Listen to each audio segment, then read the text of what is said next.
Super villain versus the gold digger. Dual mounted old nigga. Supporter for the daily blues. Reporter for the jewel drop news. Pop is barely tools. The world renowned master of word game. Who lay low sometime behind iceberg nerd frames. They heard the name, but just couldn't quite place the rep if they retrace their steps. Next step, who to give thanks to? Here lies the prankster who tried to test the gangster. The last guy he saw was a potato from the lone NATO who hosts his own late show. He below lab on Monster Island like Seinfeld. White wine clientele connected like mind melts. I could tell they see the styles as too tricky. They too picky. On his microphone, dude hickey is MF. Monday through Friday, get money. Saturday through Sunday, the Brown Al Bundy. Waiting for the shit to kick in as the plot thickens. He wrote these rhymes in 3D with red and blue Big Ben. To the chicken, only hoes who say let me hold them. Take them in their mouth while he's semi-swollen, semicolon. I told him birds will do a nigga brutal. We're not using his noodle, up and get bamboozled. You just wanna open her up, throw her brains back, dope her up, or rope her to the train tracks. Or either choke her till she collapsed, instead of poke her with the wood and tell her be good. He could take a first and G the piper, pick a pepper, and put it where he couldn't peep the sniper, stick a rapper, nigga copper, stick a chick proper, double platter of open soap opera watchers, gossipers on top of her. I keep forgetting, can't go raw anymore.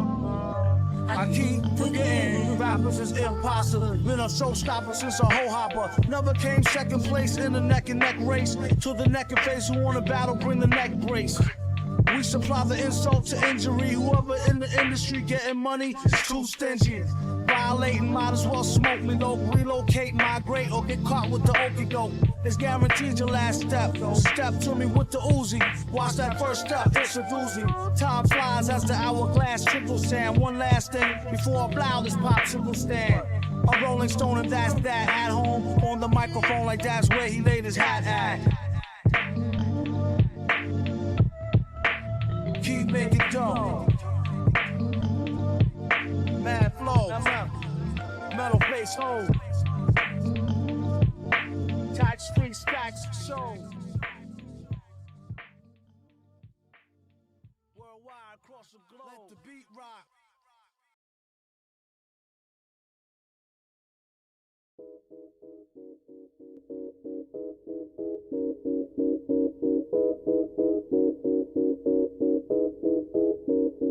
We only getting started.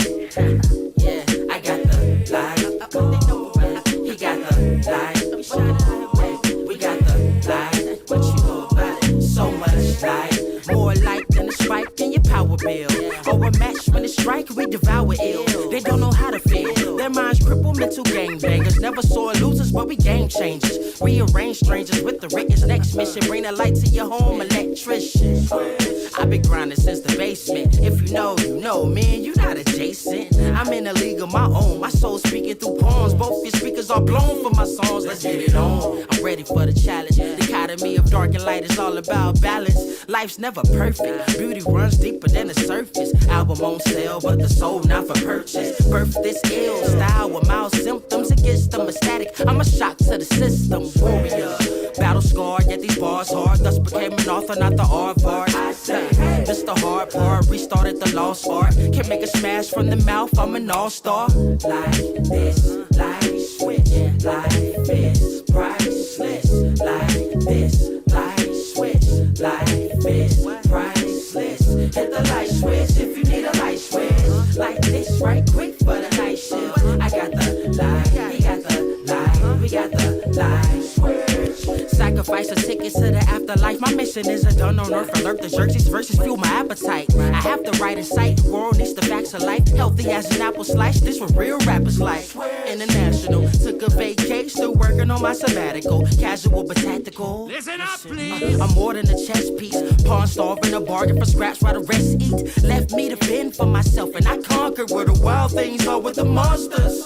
As the earth keeps turning. Lies keep turning. My eyes see burning. Fire desire acquired, I'm blessed as 3 sermons. Speaking that breeze, defeat vermin. Billie Jean, you can see the light. Every step that I take, walk with a glow, kept to my fate. Like this, light switch. Like this, priceless. Like this, light switch. Like this, priceless. Hit the light switch.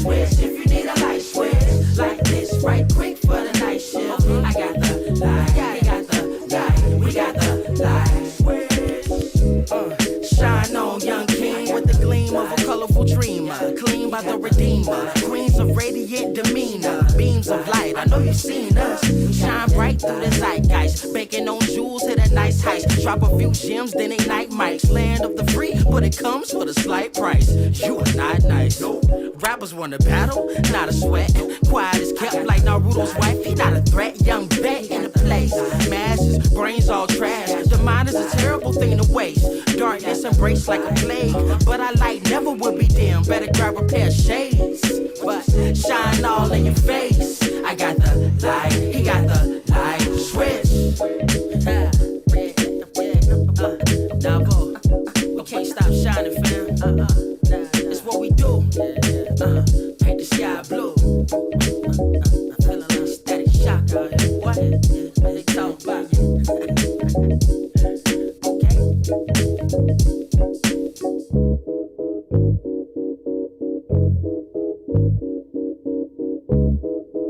Good morning, Patriots, and welcome back to another episode of The Discourse. I am your host, the lovely Brandon Sutton.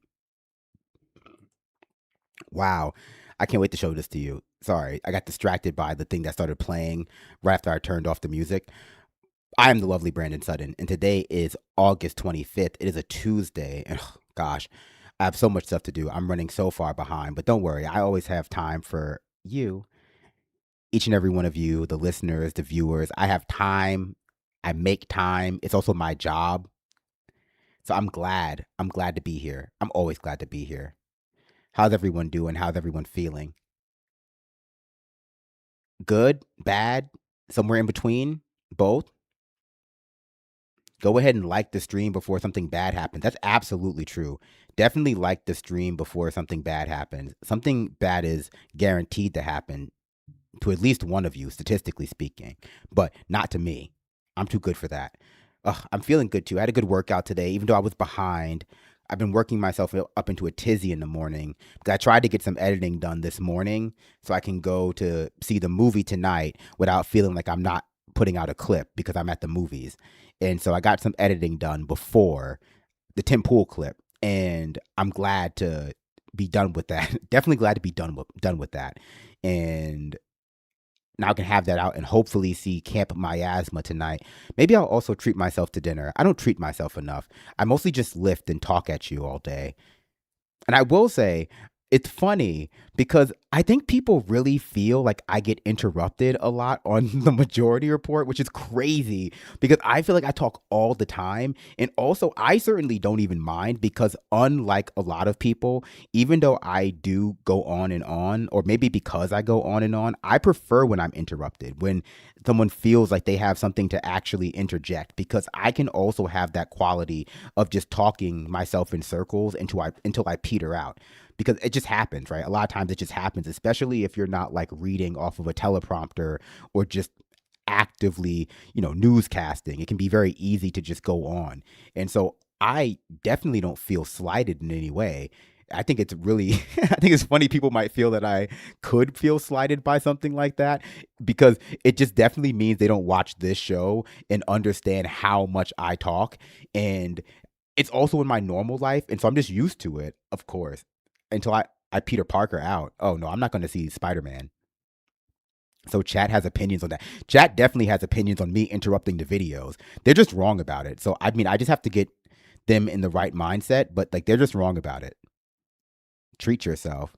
Speaking of chat, again, for some reason, the YouTube chat is being censored in my window where I actually navigate your chats.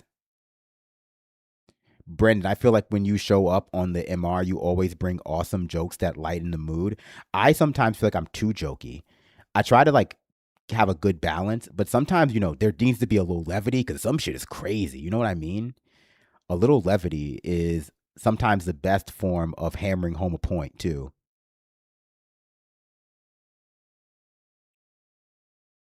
A conversation is like a sparring match. Sometimes you get interrupted. Sometimes you catch a counter left hook. People just love hearing what you got to say. Yeah, that's why it's better to get cut off before they go like, oh shit, Brandon's dumb. Oh shit, Brandon's stupid.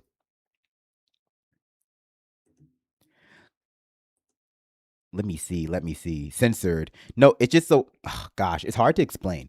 I see a chat window that has a combination of both the YouTube and the Twitch chat as one.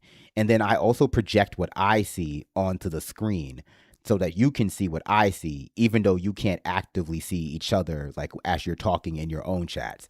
Mostly for like the VOD, so people understand like what I'm saying, because otherwise I would just be reading chats and people would think I was talking to myself, and I already have that problem because I oftentimes don't say the username associated with the chat before I just start like reading it. But I think other people don't do it either, so it's probably a well understood kind of essentially setup. But yeah, like sometimes it shows on the screen but it doesn't show to me for some reason. I don't know why. The Natalie Harp moment will live on in infamy. I don't know what that even refers to. Too jokey. What do these words mean? Well, someone left on one of the Russell Brand videos. I told you, they said that I was the humorless one. I was like, that's crazy. Like, I'm always laughing. People think I have a problem. I'm just very jovial. I mean, if we're going to all die, we can at least die laughing. Look at her sprinting. I mean, it is what it is. You got to keep in shape. Flimsy Root on Twitch says, that's smart sometimes. Some of the names are wild or a trick. Oh, yeah. Some of the names are obviously a trick, but that's the fun, right? You guys like to have fun on the stream. You like when I mess up words. You like when I mispronounce things. You know, that's just part of the interaction. You wouldn't have half as much fun if I was always right all the time and like you couldn't correct me. That's what, that's what people like. I'm not stupid. People like to have problems. They just like for them to be like manageable.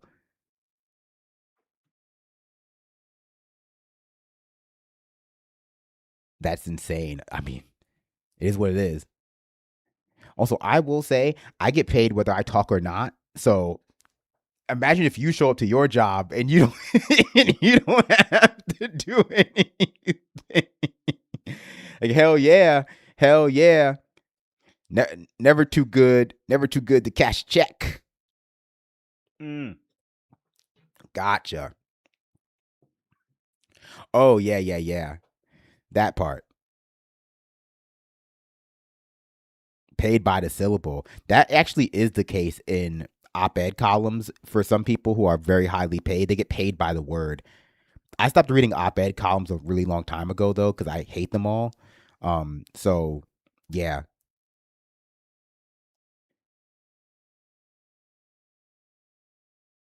And then people trying to defend you, but actually pointing out you're coasting by. There's no way to please everybody. That's why you got to stop trying. I had a good back day though. I didn't get a chance to do abs, but that was okay. But I had a good back day. I'm feeling very in shape and fit. I have to work on my vascularity. It's because my muscles are smaller.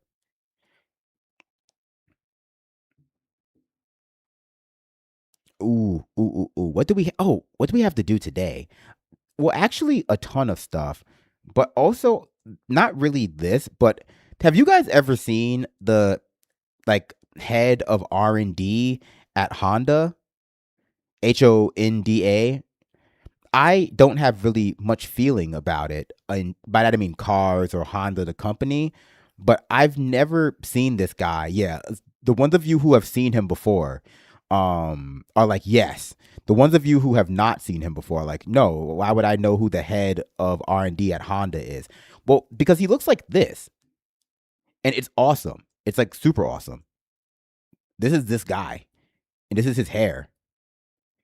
Yeah, he's like Goku. He think if not really. He has more like Final Fantasy hair.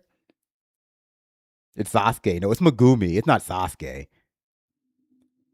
But this guy's like a real scientist for sure. Like he has tons of patents. He's like credited for like revolutionizing safety over there. He's like super jacked too. He's great.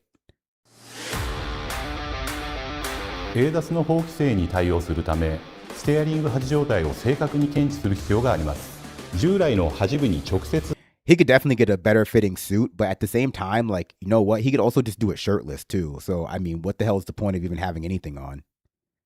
巻きつける静電容量子センサーはコストが高く、耐久性にも問題がありました。そこで Yeah, I don't really care about cars or anything like that. I just wanted to show you his hair. Awesome.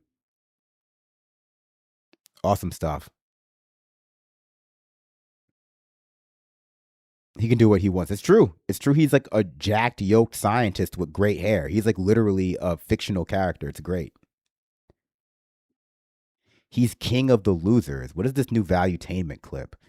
Trump torches Tucker Carlson, MTG, and Thomas Massie. Do you think they're going to start like running interference for Trump's Epstein ties by trying to blame it on like Marjorie Taylor Greene and Thomas Massie, which is like one of the only good things that either of those people have really been in favor of was releasing the Epstein files. And like somehow on the PBD show, because they've been trying to do it, but they haven't come out because Trump has been impeding the release of the files. Somehow that's like their fault and they're not releasing the files. Should we check it out? Should we just like check it out? I'm just seeing this for the first time. I want to hear it. I kind of want to hear it. Let's go into how out of the blue, the president tweeted something about Marjorie Taylor Greene, Tucker Carlson, and Joe Kent, and a few others. If you want to pull this up.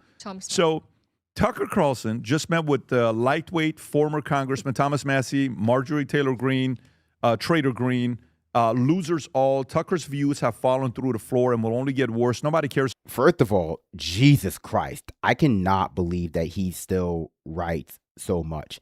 I also, even just skimming this, can already see multiple instances where he switches back and forth between Marjorie Trader Greene and Marjorie Taylor Brown, and then also explains that joke, like why he calls her that. And here you can see it says, because Greene turns to brown under stress. I don't even know what that means. What does it mean that Greene turns to brown under stress? What a demented thing to say. Like, I just assumed it was because plants that are green when they die turn brown. But that's not like what that says. Greene turns to brown under stress. Like an unripened banana, like a plantain. Grass mindset. Yeah, he's on that grass mindset. Yeah. Oh, I meant to tell you, I did see who the guest is on this week's PBD. I'm not going to spoil it for you, but wait till you see it. It really is a blast from the past. About him any longer, in that he has become totally irrelevant. Oh yeah, I'll back this up. It's also funny that they said out of nowhere. It's because he's like sundowning. I wonder when he actually. Oh shit! He also ends this one with "Praise be to Allah." I didn't see that until I opened it up again.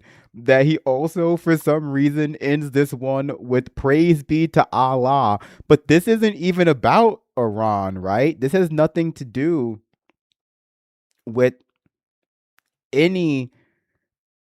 Yeah, of the Iranian war. So is he just like Muslim now? Do you think he's just like Sunni? Do you think it's less that like he suddenly become like pro Islam, generally like pro Iran, like Shia Muslim, but actually he's been like converted by all of like the Emiratis and the Saudis to like Sunni Muslim, and that's why he extra hates Iran now?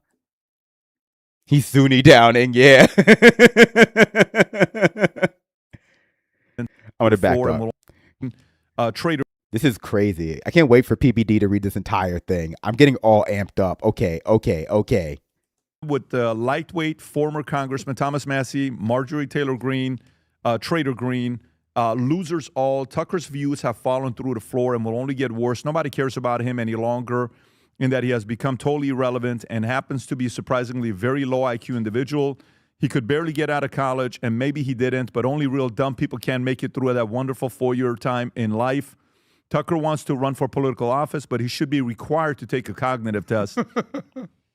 He's got no chance, but could probably take a couple of points away from whatever the Republican tickets happens to be. Tucker's a loser and always has been.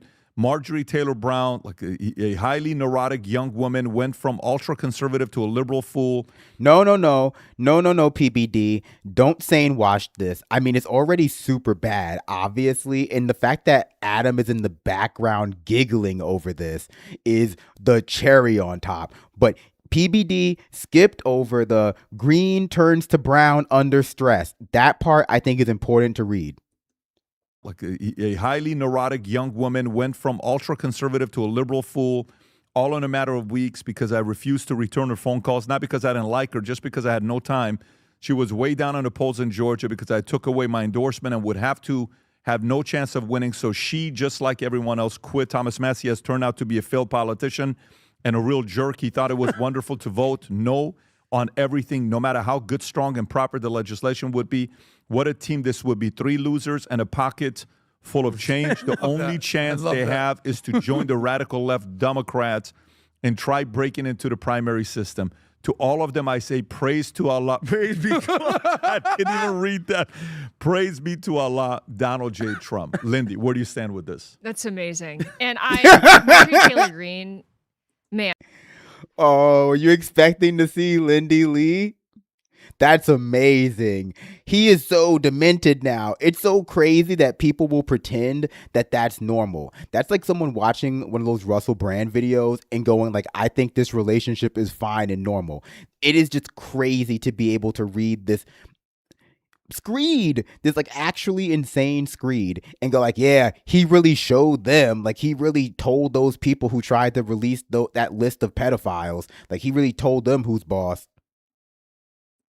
Where do you stand with this? That's amazing. And Marjorie Taylor Greene, man, she is really embracing the CNN, The View, the Kool-Aid. This is frankly unbelievable and a little bit disappointing. You know, I thought she was a maverick, but she is completely selling out to the liberal media complex. Do you agree with what the president is saying? Do you agree that they're going to take a couple percent away from somebody because some of the Republicans on the woke right may join Tucker if he decides to run?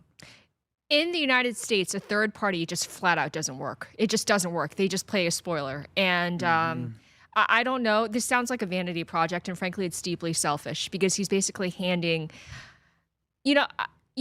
it's an open question as to which side is going to hurt most, because some people could say they're taking away from the liberal base, right? Mm-hmm. Or are they taking away from the Republican base? It's really up in there. What do you guys think? I think run as a Republican. If you want to freaking do what Trump did. Trump didn't run as an independent. Trump said, I'm going to do change. I'm going to make change. And I don't care what anybody says. There's a bunch of disappointments, especially on the second term with the war and all that stuff.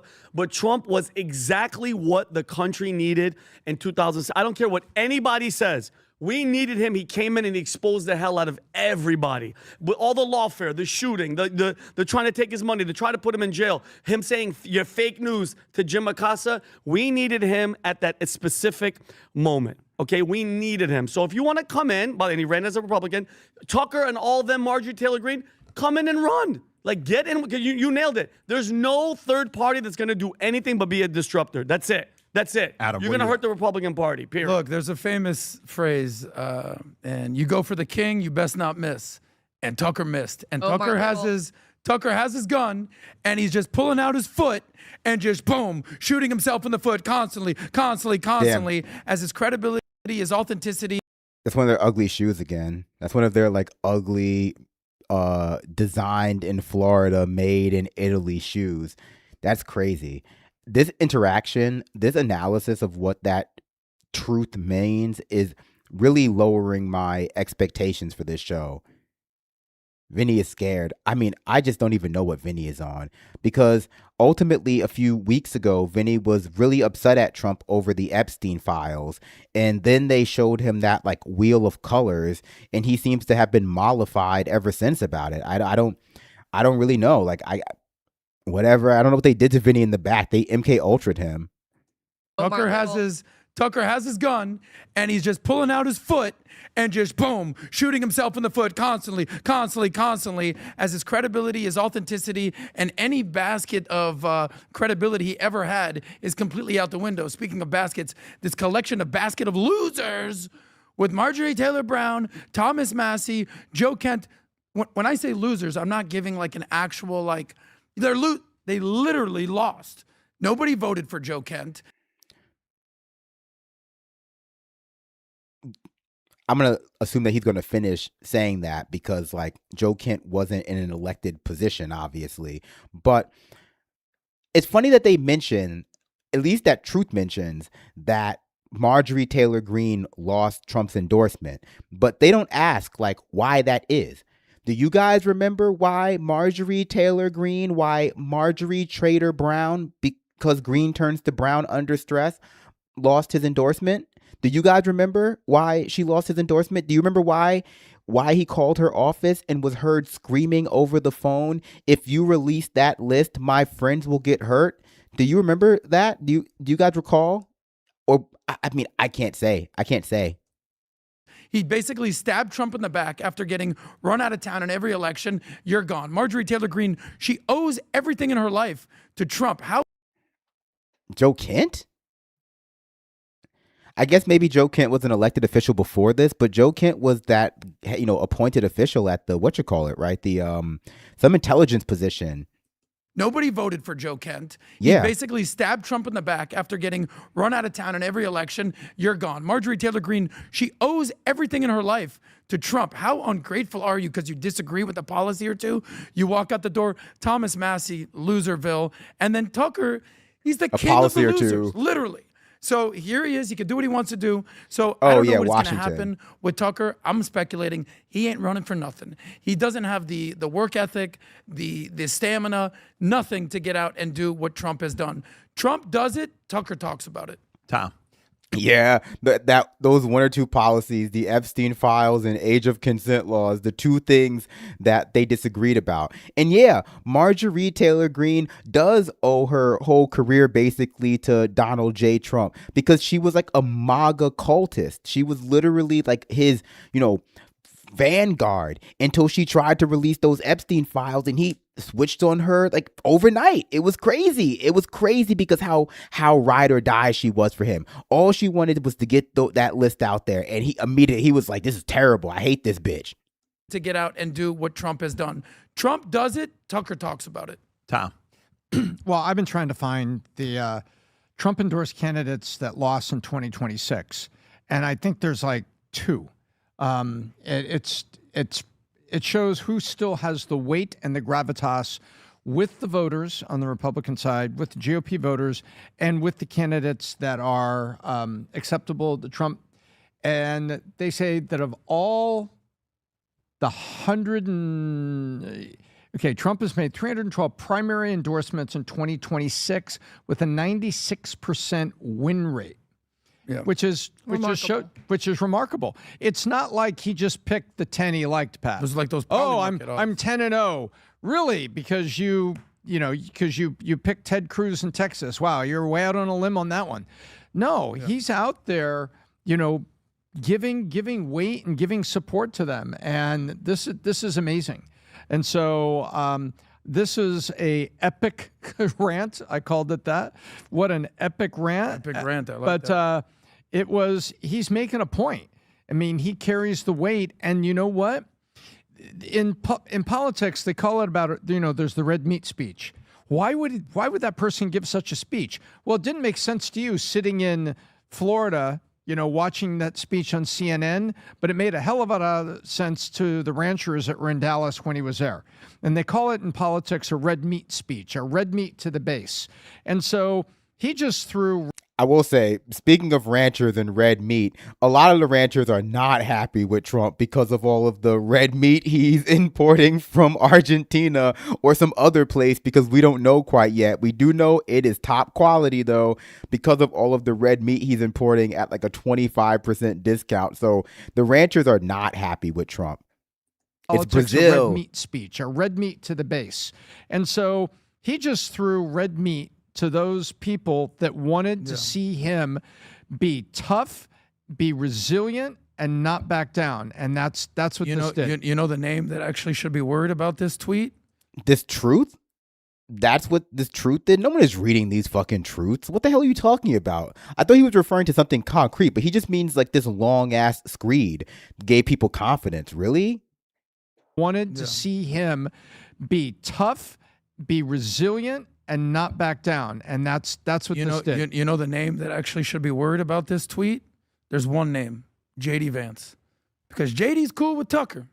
This is JD's people. So Trump just sent out a warning shot saying, oh, you want to disrespect me? JD, like indirectly, this was like a stray bullet coming his way. What do you think about the JD component? I don't know. I mean, listen, when I had Ben Shapiro on, he said he doesn't think Rubio's going to run. And I hope he does. I hope Rubio definitely considers running, because the way he said it is, you run, you lose to JD, you're done. You run, you lose in the general, you're done. You don't run, wait till JD runs, then you run afterwards, you win, you become president. I don't agree with that, but that was Ben's position. But going... Yeah, because Ben is smart.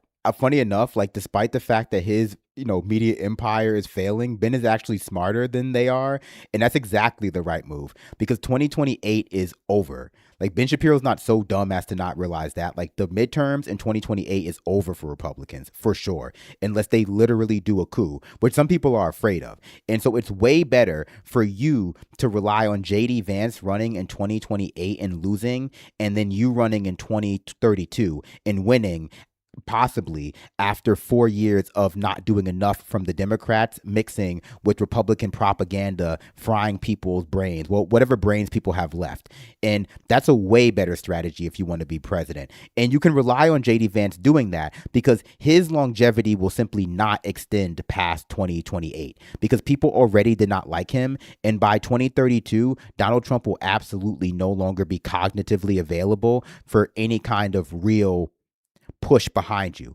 And we will also have like more competently litigated Donald Trump's legacy. And so likely JD Vance's chances will be completely upended by that. He'll be the Jeb of the 2032 primary class. And so JD Vance can run in 2028, and that's basically it. Marco Rubio has a little bit more longevity because the liberals in the Democratic Party establishment have always been kind of fond of him, because he represents like just the new age of neoconservative warmongers that they like. The people that they can rely on to be good partners, good foils in their agenda for fooling the American people. But that is just the correct choice. Like Marco Rubio running in 2028, he might win the primary over JD Vance because no one likes JD Vance, and then lose the 2028 election because no one likes Trump, right? And he's not going to beat Gavin Newsom or some whatever they call him, Graven Newscum or whatever they call him. So yeah, it would just be a waste of whatever political capital he has.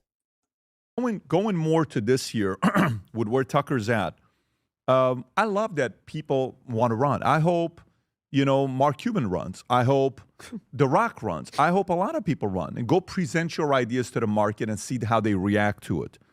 But the challenge here is one thing you have to be very careful with is the following. And this is one of the hardest things to do in life. One of the hardest things to do in life. It is so flippin' difficult to do. When you win and you start getting some people around you that are saying, man, let me tell you, dude, I think you could do it. You're freaking sick. I think you can beat him. I think you're this. I think you're better than this. I think you're better than that. And you hear it so much from people, and you don't have the self-awareness to be like, yeah, I think there's levels to this game, and I'm not there yet. No, bro, you got it, bro. No. Oh, really? Yeah. Okay. All right. Yeah. Okay. Yeah. You know what? I can do it. Yeah. And then you're like, yeah, boom. And then you're like, sure, what was that all about, right? Drinking your old Kool-Aid. I think, there is levels to this game. And if Tucker wants to go do it, great. Test it out. But to think that Trump's base is going to leave him for you're not that guy. You're not that guy. You're talented. You're capable. You run a very popular podcast. You've done a great job with a lot of interviews with, what do you call it? Putin and others. And credit to you as an entertainer, charming, charismatic. That was a terrible interview with Putin. That was one of his worst interviews. He's gotten a lot better, not at interviewing since then, but just his whole brand since then has gotten a lot more coherent. That was during his dark ages of right after getting kicked off of Fox News and not quite finding his footing under him online, when he was interviewing Putin, and then next week it was the Obama blowjob guy. He's kind of classed up his act since then. And now it's mostly just a combination of operators, aka Sean Ryan guest, and then exorcists. He's really, I think, found his niche now. That you have that and you have a certain following, but are you a kingmaker? I don't know. You know what a kingmaker is? A kingmaker is when the guy says, this could happen. And there's moments where whatever that guy says things happen. How many times has he made predictions? How many times, or is he a secondary one. Like his position with Israel, he followed Nick Fuentes. Like in that topic, Nick's the leader of Tucker, not the other way around. So if it's like, well, let me tell you, it's really Israel. Well, a 22-year-old is the guy that led you at that time. And You mean a neo-Nazi? I mean, what do you mean? Like, yeah, because Tucker doesn't want to be known as like an outright neo-Nazi. Even if you, I guess, are a little bit more generous to Nick Fuentes in not calling him that, I think we can agree that his mainstream appeal will just not ever be at what Tucker's is. Because Tucker was on real television, and like when people think of Tucker, they don't start going like, is that guy a neo-Nazi?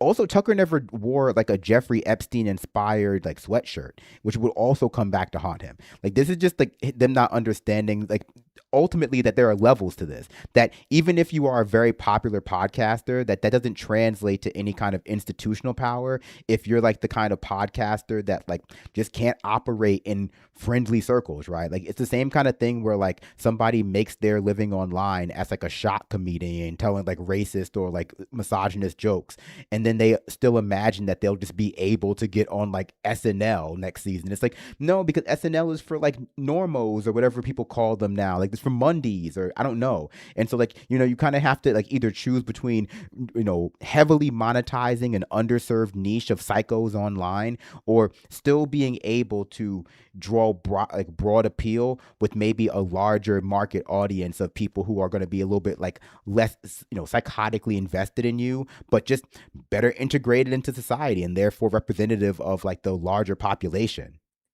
Just like, well, let me tell you, it's really Israel. Well, a 22-year-old is the guy that led you at that time, and now you're what, 28? I don't know how old Nick is.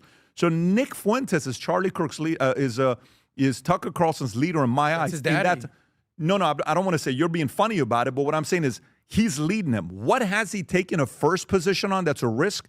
Say what you want with Candace. She took a position, and she's the first. Now, whether she ends up being right or wrong, that's a different story. But that's a risk. No, I understand what you're saying. But what Adam, has he taken that is the first? Trump took first. Yep. They're sending rapists. They're sending their wars. What? Yeah.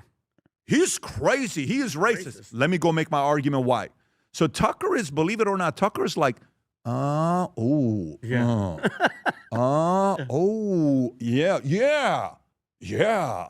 So Tucker, I don't know if I'm making sense or not Tucker what I'm doesn't saying. have- No. Tucker doesn't have fans. He has followers. People listen to Tucker, but nobody's marching to the Pied Piper of Tucker. Let me ask you a very specific question. Go for it. If Tucker Carlson was a stock right now, where is his stock?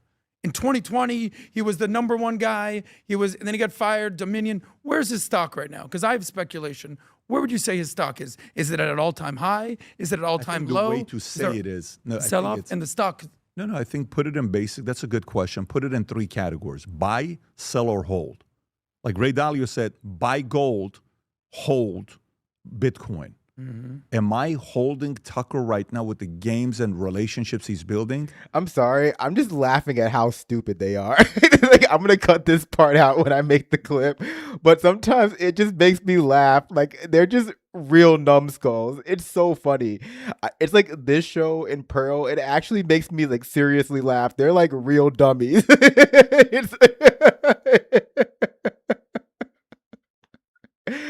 Oh, bless their hearts.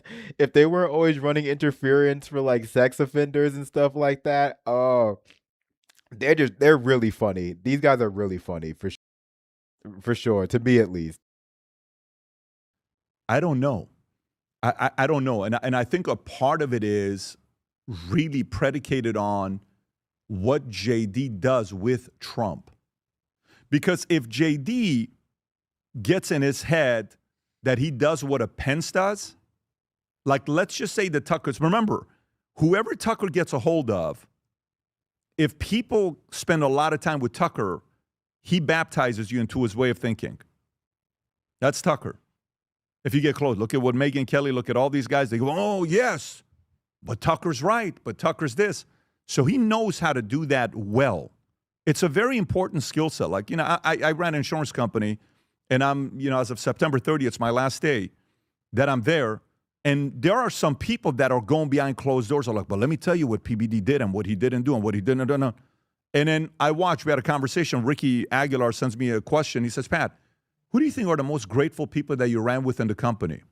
And I'd say grateful. It took me a week to respond. And by the way, I never told them the list of names, but I actually made a list of names myself.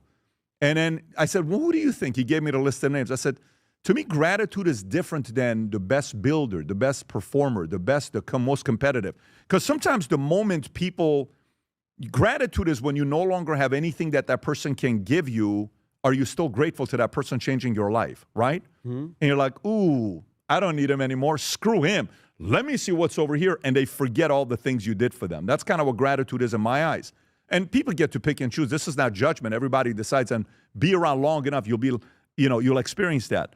To me, in this sense is, when you look at a situation like this, those people that are good at going and converting people into the negative or dividing, it's a very powerful skill set. Yeah. And Tucker's got that. He's very good at that. Because his question's like, well, what do you think about his relationship with his wife? It's kind of weird, don't you think? What do you think about it? Well, what do you think? It's a little weird, don't you think? That I saw a clip of him saying, as long as you tell her she's always right, you're going to have a wonderful marriage. Did you see that? Yeah, and by the way, I've heard that from Christian pastors, and stuff like that. So, I'm Middle Eastern. We have a different way, and I married a white girl, and we've made it work. But to me, that's the part. That's the part of what's going to happen. I want to see the reason why Mark Cuban can go run and be formidable is because he's won in business, he's won in sports, he's very famous, and he's actually smart, and he's a good salesperson. So he's won and won and won and won. The reason why Trump went and did what he did is because he won in media, he won in real estate, he comes from a family, he's won, and he's been an A-lister for how long? 40 years, 30 years? He's won. I don't know where you're going to put Tucker in that list. Where would you put him on the buy, sell, hold? I'm going to hold to see what JD is doing. I'm not buying. Gotcha. Well, can I give my answer? I know you're selling. Well, I sold a year ago. But you know what stock he is to me? I don't know if you guys can pull this up. Have you seen Nike stock lately? Yes. Unbelievable. You know when it What a started? disaster. Colin Kaepernick. Colin Kaepernick. Weird. Because Go woke. Nike stock, guys, I sent it to you in a text. Nike stock. This have been a crazy couple minutes. So, I mean, I think they mostly just pointed out that Tucker Carlson is not the first person to broach a lot of topics in their minds in the information space, right? And I agree with their assessment, actually, that what earned Trump a lot of approval in the minds of Republican voters was his ability to break the veil of silence on certain issues, like the Iraq War being bad, like the war on terror being bad, like, just generally the failures of the Bush administration and the Republican Party machine, the whole drain the swamp narrative, along with, of course, a lot of the racism people already wanted to believe. Like, that earned him a lot of clout and legitimacy in the heads of voters, along with the fact that, like we've talked about before on this show, he did occupy a lot of very, valued spaces within our society in a way that made people forget that on a personal level, he may not be the best at any of those particular things. And so what they're imagining is that because Nick Fuentes was hating Israel, I guess, before Tucker, or that Candace was doing X, Y, or Z thing before Tucker, that Tucker loses a lot of, I guess, clout in people's minds. But what they forget is that, like, ultimately more people in the world will have heard of Tucker Carlson than Nick Fuentes, because they're concerned with this online media space. They are concerned with what Hassan is doing. And a lot of people who exist in this space too much don't really understand that most people don't follow stuff like this. Most people don't know who Nick Fuentes is really. Most people don't know who any podcaster really is, except for the really, really big ones. They don't know who any YouTuber is except for the really, really, really big ones. And when I say really, really big, I mean like Mr. Beast. And that's it, right? Maybe if you talk to like the average 21-year-old now, they have a handful of people that they follow and have heard of, and I can't really say. But there's a world where a lot of people imagine that like your favorite fringe podcaster has a chance at being the president. They just don't, because no one has heard of them. And so for Tucker, just like for Candace too, like they are the first person that a lot of people will have heard saying these things, even if they existed in like some form somewhere else. And so they will still get the, Trump wasn't the first person, the first conservative even to say that the Iraq war was a failure or something like that. He was the first person to get on that stage and say it. And so if Tucker is the first person to get a wide enough platform by nature of his ability to like effectively leverage the kinds of elite spaces that he has occupied his entire life, then he will be, for all intents and purposes, the first person to say those things, even if somebody online said it before him. And I'm sure you'll point out that they did, but it won't matter because no one will have heard that, right? Because most people just don't spend all their time really like occupying the dregs of the internet. The other parts of the story about like gratitude, I guess that was because Tucker's not grateful to the president. Tucker's a shark, so of course he's not grateful to the president, just like Donald Trump is not grateful to anybody. It's all like fake business guy bullshit, all that like hustle, loyalty, respect nonsense and garbage. I don't know what Adam's going to say. Probably something dumb about like how he left Tucker when Tucker stopped being friends with Israel. Oh, and I should also say, I don't think Tucker wants to be president. Being president was the worst thing Donald Trump did for himself. Look at how miserable he is all the time. Like, Tucker doesn't benefit from being the president. And even imagining that Tucker would want to be the president is another way for people like this to imagine that, like, as a podcaster, they're only one step away from being the president because this is a real job now. Tucker doesn't want to be the president. Tucker's already rich. He's already powerful. He just wants to be a tastemaker in the party. And maybe by like threatening that or threatening to have a third party or something like that, he can become better able to leverage power within that organization. But Tucker doesn't benefit from becoming the president. Donald Trump only benefited in the most like superficial money oriented way. But if you gave him his way, he would just done another season of The Apprentice. Like, it was a terrible idea for Donald Trump to become president. He probably regrets it more than he actually like feels earnestly proud of it, because ultimately, like, he's the kind of guy who just doesn't like to lose. But ultimately, sometimes you lose more by winning than you would have lost by losing. And that's what happened with him in the presidency. Like, it's just silly. Like, sometimes like people talk about like Nick Fuentes being president or Tucker Carlson running for president, and I know I'm listening to like people who just spend too much time listening to podcasts or who have podcasts who just like want to big up that social position. It just wouldn't make sense for him to even run.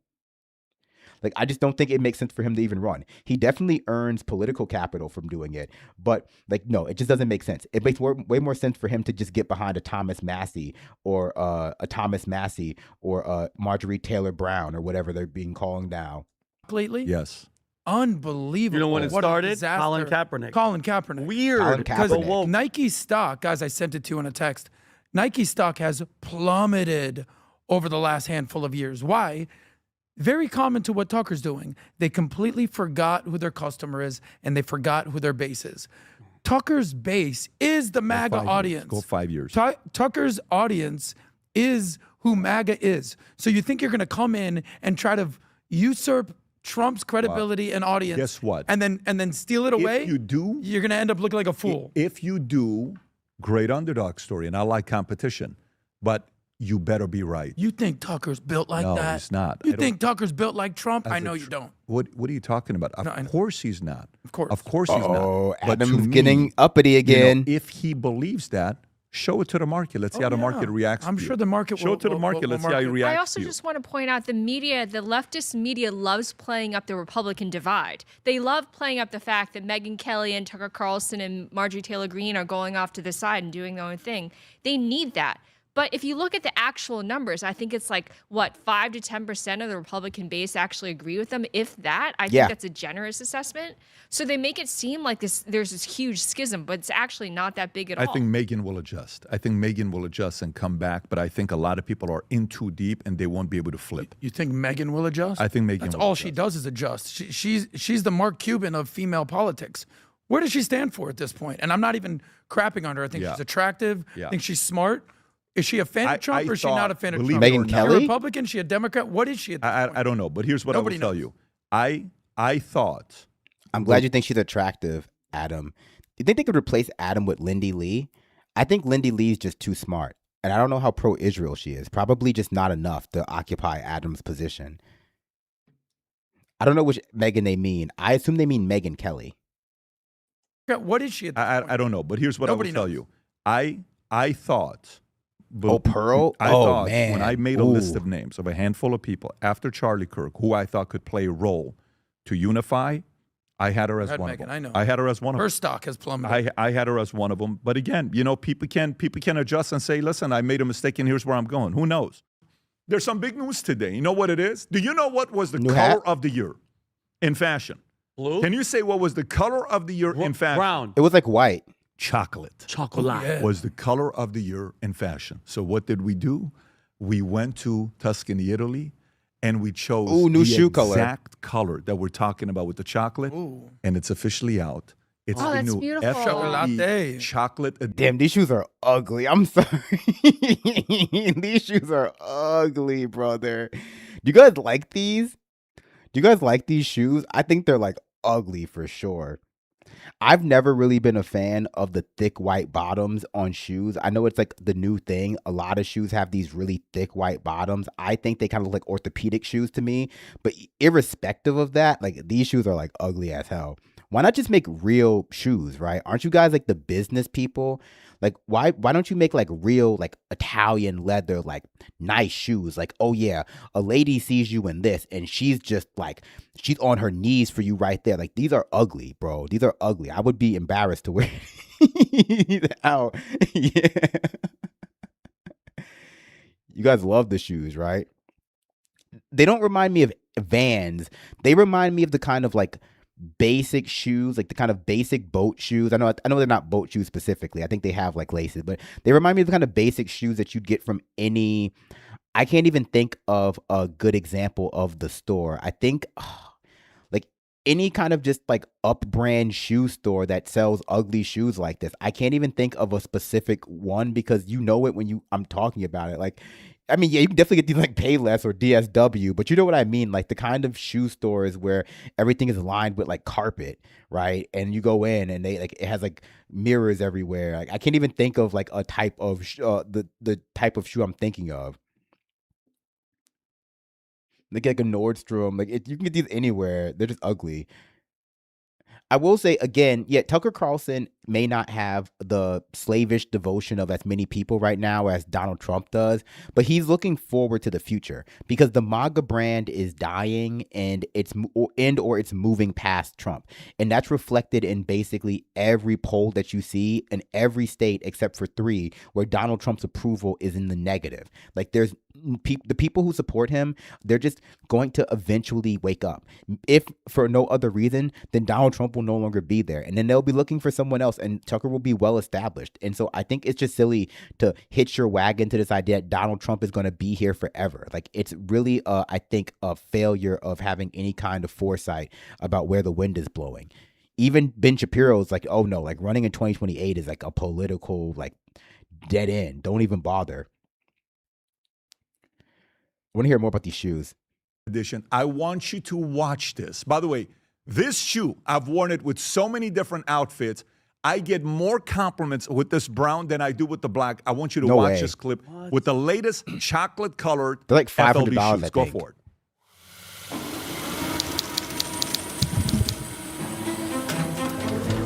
That little sound in the background for a second sounded like the Muazzin. Did you hear that? It was like I guess it was a whirring of the leather machine. But I was like, that's like the Muazzin playing? Are these shoes haram or something? Or I don't know, what's the opposite of that? Like right there. Like a shofar almost. Handcrafted across 5 Italian factories. With builder technology underfoot, 5? it may be the most comfortable shoe you will ever. Is that normal? Wait, is that normal? 5 factories? Why would it need to be made across 5 factories? That's like how they make cars in America, where they have to push them over the Canadian, American, Mexican border like a bunch of times. Don't they usually just make it in one factory? Don't they just have those like little kids in China or Bangladesh? Not China anymore. That's the problem people have with China. It's not China anymore. But don't they have those like kids in Bangladesh just sold them all in one factory? Like 5 factories, like crazy. Yeah, no tread. Well, they live in Miami, so I guess they're not worried about it ever being like slippery outside. But yeah, I would fall right down in these. No grip. Ever own. Introducing the bee shoe, finished in new chocolate Carezza leather, made to move, Oh, it looks delicious. built to endure, designed to impress. Dude, How sick is that? can I Does have this a come pair? in female size 6? No, it doesn't. It doesn't. Not this. Oh no, I bet Lindy Lee is really sad about that. I don't even know anything about fashion. I don't even know anything about anything. And let me tell you, these shoes are definitely not cool. I don't think that anyone would ever accurate. I have to see the sales number on these. These shoes are not it. I'm telling you right now. Yeah, someone's gonna slip right down. Frictionless shoes. Everyone loves that. Do we have any sneakerheads in the chat? Do we have any hype beasts? You guys hype about that? That was popping up on like the hype beast channels. The hype beast BBS boards are like, shit, you gotta get these new chocolate future looks bright shoes. $600. Of course they're $600. Because if you're gonna be a sucker, you might as well be a sucker for $600. Lindy wants this contract. I mean, yeah, her take has been gone for months now. Her take is over. That was a crazy video. It took us forever to get through it because of how insane it made me feel. What else are they up to? We have real topics to cover, actually, but I just want to see. Eric Trump will be president.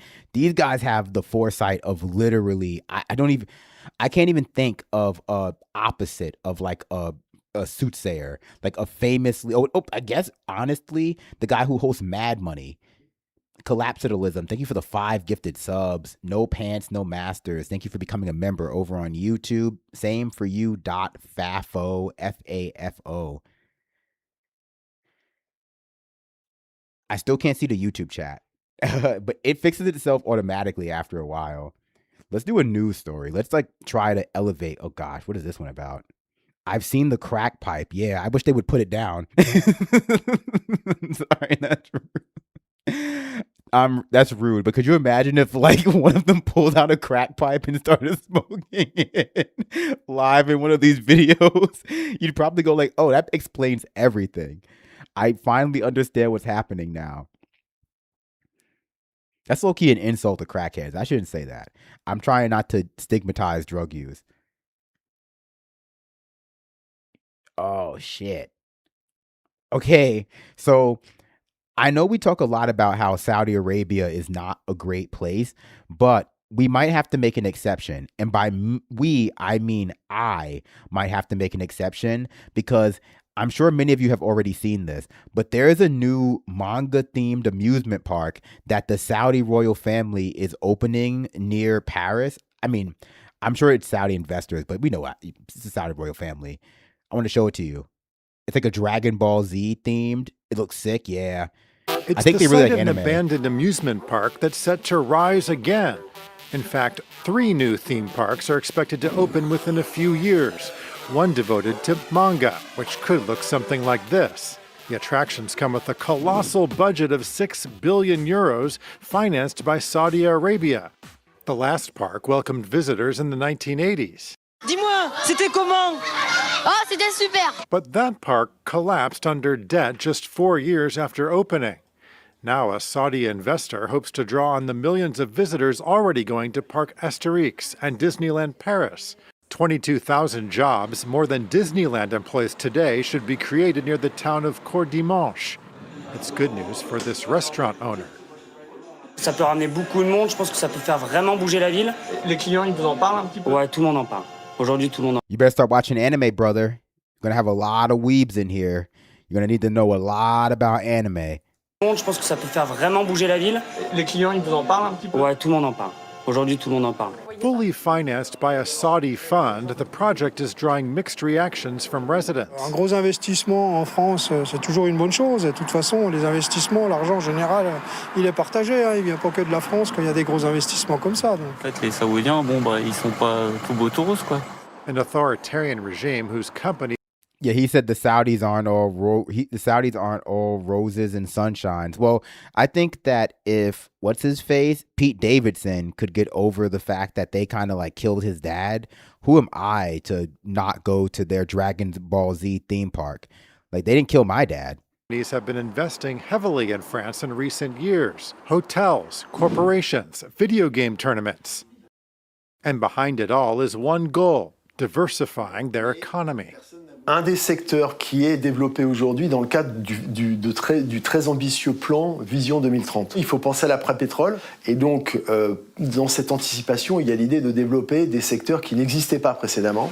No opening. I'm not going to read everything he just said, but mostly he's just repeating what that guy said, which is that they're trying to diversify outside of like fossil fuels. But yeah, they have been, not just with anime theme parks, but they bought EA, they have investments in AI, they're doing like the real estate, Neon the Line thing. And I know I'm kind of like mixing all these countries together, but a lot of these Gulf states are trying to diversify beyond fossil fuels for one reason or another, as well as launching a charm offensive.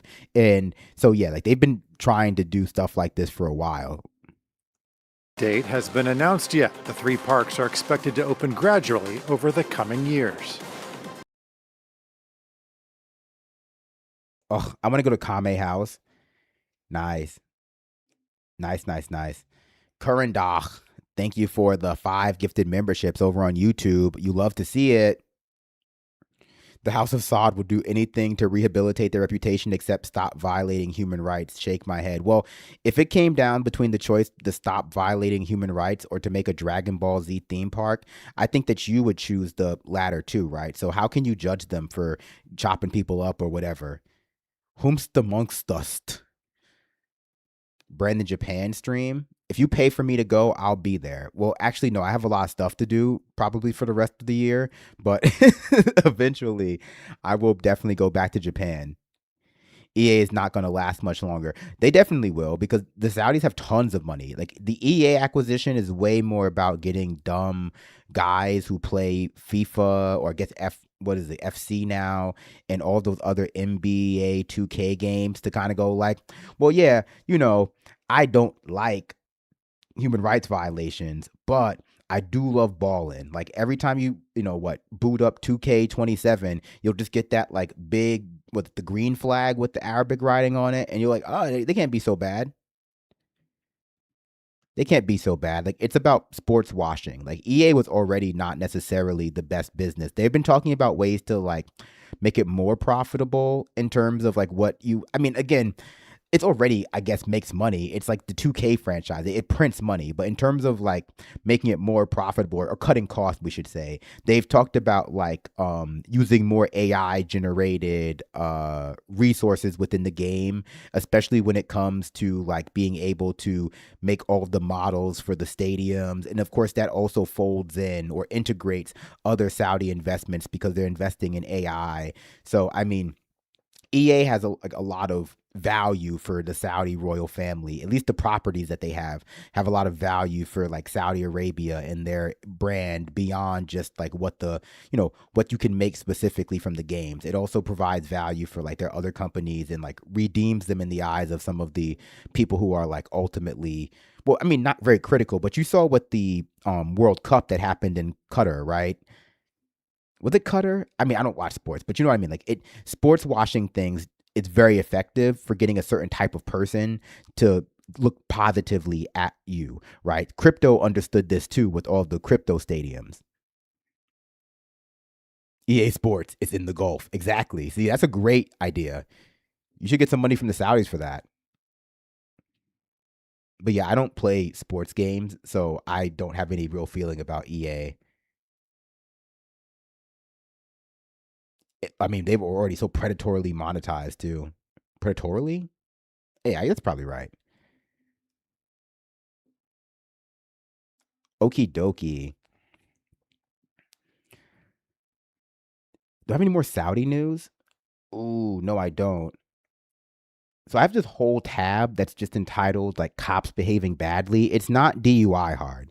It's just a series of stories involving ICE and police officers getting arrested for violent traffic stops and alleged misuse of flock cameras. But maybe we'll do something else first. Oh, yeah. Okay, I wanted to see this. So maybe you've heard about this before as well. But Target was in a little bit of hot water for having a Halloween costume widely criticized as racist. I didn't look into the story. I just picked this video because I didn't want to be I didn't want to have my opinion colored before I saw it. So I just want to, I guess, experience it for the first time together. People think it's bad. Well, I guess we'll find out together. Target apologizes, removes Halloween costume widely criticized as racist. I'll be the judge of that. The minstrel this costume. morning, Oh, okay. Target is apologizing and removing a children's Halloween costume after it was widely criticized as racist. Okay. The images of the costume are being compared to racist caricatures, evoking blackface. Target now... I mean, what is it supposed to be, though? Like, I need to understand what it was supposed to be so I can understand where the breakdown happened. Because I don't really understand. Is this like a character from something? Like, is this like a character from something I don't understand? Like, is this from like a La La Lubsy or something? Like, I just don't know what this is supposed to be.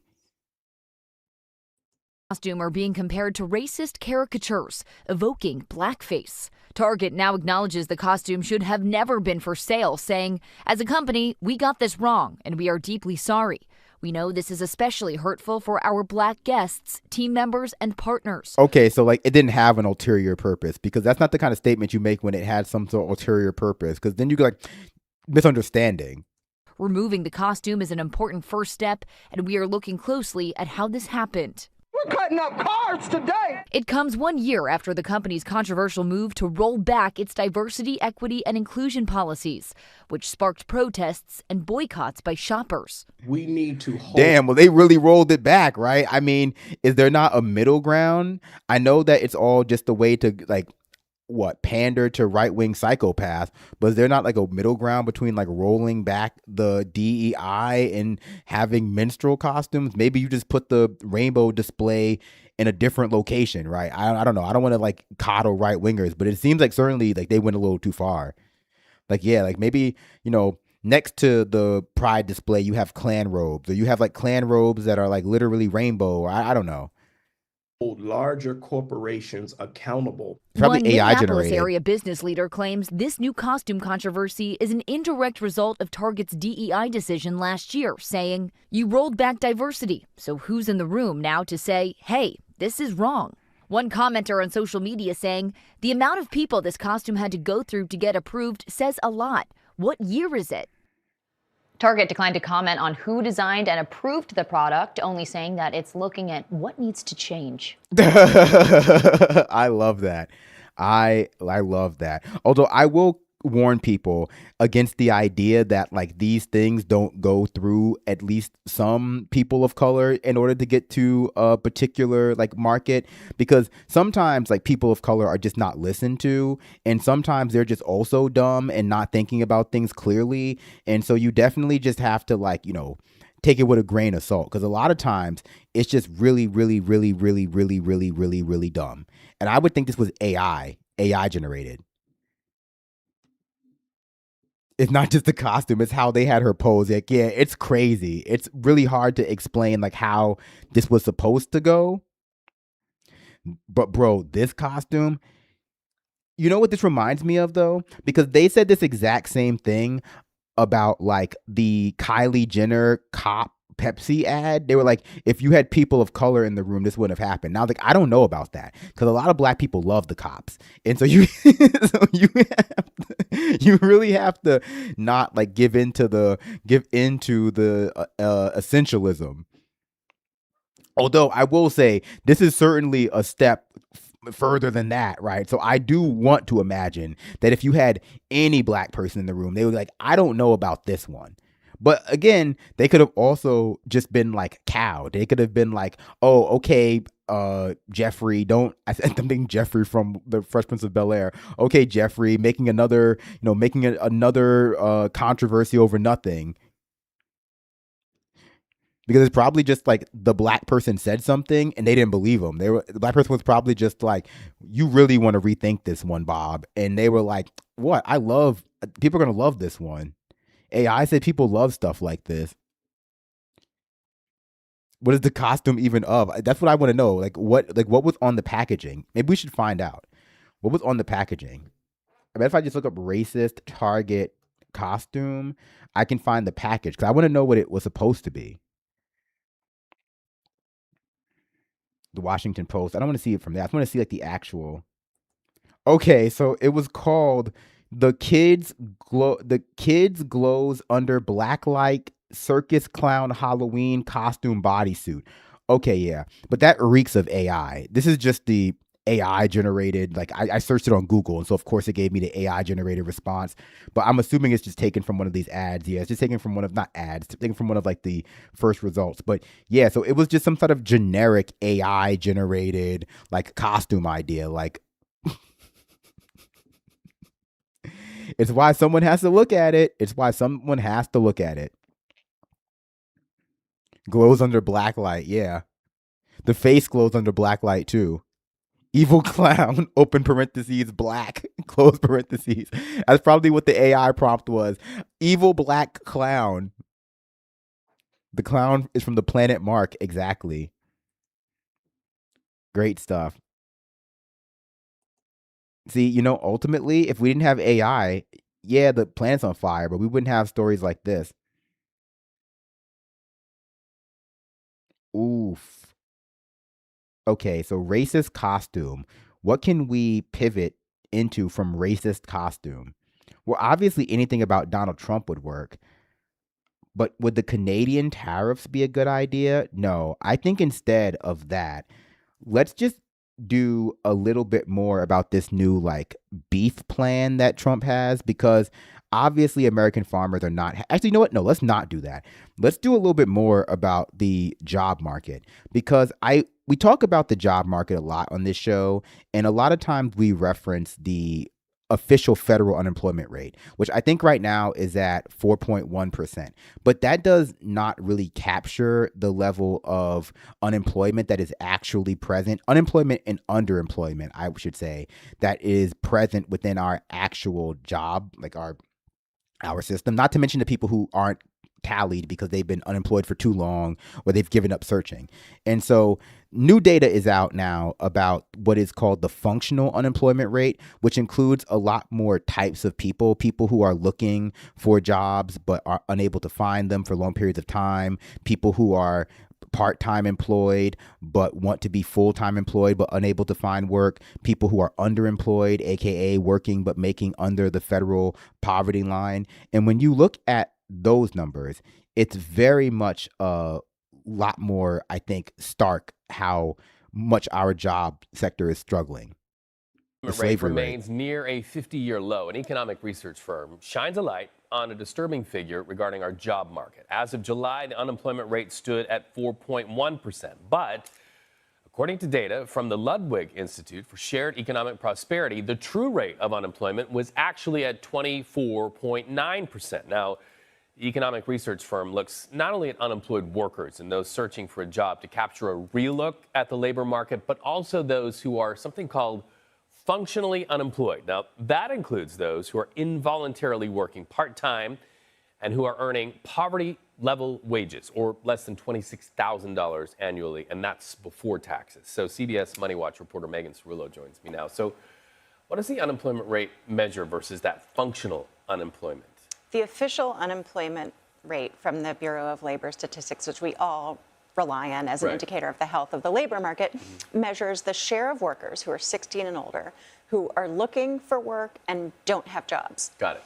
So it's very blunt. The creator of this other alternative measure, which captures the share of workers who are functionally unemployed, includes those workers as well as workers who are involuntarily working part-time, so they want full-time jobs. They don't have them. They may only be working a few hours a week, as well as those workers who are earning poverty-level wages. So the measure, it helps explain the chasm between the two figures, the 4.1% and the almost 25% of workers who are characterized as functionally unemployed. And it's also, our federal unemployment rate is purposefully very narrow in the way it captures people so that it doesn't scare people about the actual health of the job market. Both parties benefit from this. Both parties benefit from a lot of like rosy pictures about the job market. And so it has to get really, really bad, like during the pandemic, before it starts to, or during like a kind of 2008 housing crisis, before it starts to really seem like it's ticking up. But yeah, no, it's drastically undercounting the number of people who are experiencing some kind of stress in the labor market. It's because it includes these folks who can't afford nutritious meals and maybe don't have adequate shelter. Its creator, Gene Ludwig, told me that, you could be homeless and have worked 1 hour for the past week and you'd be considered as having a job. Okay, so when you look at that functionally unemployment rate, what does it tell you about the labor market in general? It suggests that it might not be as rosy as it seems. The rate of functionally unemployed workers has risen for the past 4 months.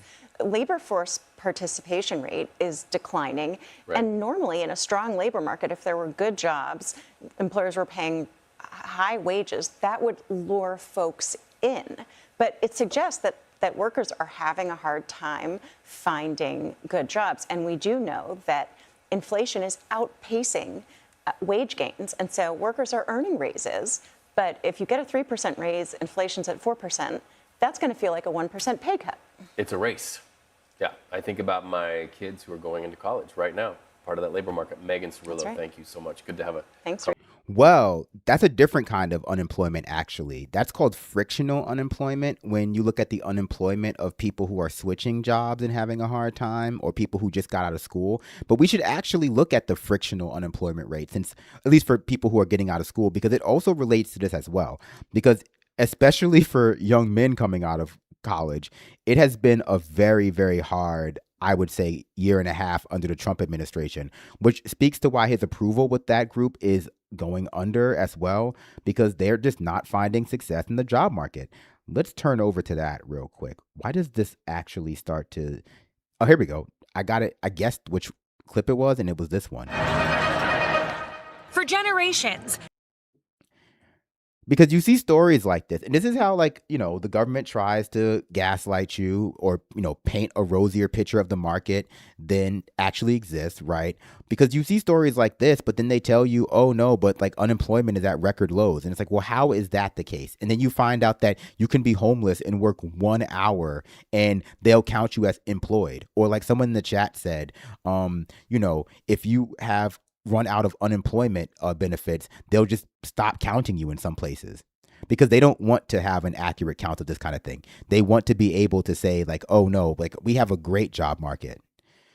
This is from NBC News. Recent graduates struggle to launch careers in toughest job market in years. And we've been covering this basically since Trump started. This has been the case for over a year now.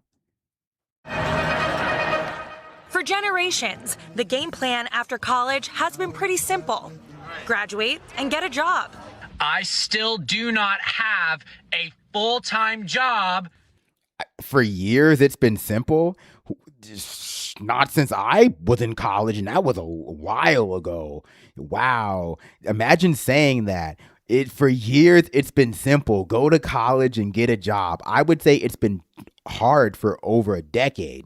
And now it probably feels damn near impossible, to the point where you can't even pretend it's because of people getting avocado toast. The game plan after college has been pretty simple. Graduate and get a job. I still do not have a full-time job. But for a growing number of young people, their post-grad plans are taking months. I thought that by now I would have a job. Jacqueline Klein graduated with her master's degree in communications in May and started applying for positions long before that. I've applied to over 500 jobs. Overall, it's been a very frustrating process. She is far from alone. College graduates ages 22 to 27 now face an unemployment rate of 5.7% compared to an overall unemployment rate of 4.1%. The problem? What do you think the real unemployment rate? That's why I wanted to show that one to you first before we watch that clip. If they're saying that the functional unemployment rate for the entire population is actually 25%, and they're saying that the government says it's 4.1%, and the government saying that the unemployment rate for recent college graduates is 5.7%. The question becomes, what is the actual functional unemployment rate for recent college graduates? I don't think that you can just assume it's proportionally as high, just by nature of the fact that it's a subsection of the population. But I mean, I wouldn't be surprised if it's even higher, like what, 50%, easily 30. I would say easily 40. I would say easily 40%. I won't even include people who aren't employed in a field of their discipline, because that's like silly. But like I would say it's probably 40%. I don't think it's lower. I would think it's significantly higher, even higher than proportionally this would indicate. Compared to an overall unemployment rate. Sorry, I missed 2 of these super chats. Update info 8499. Thank you for the $10 super chat.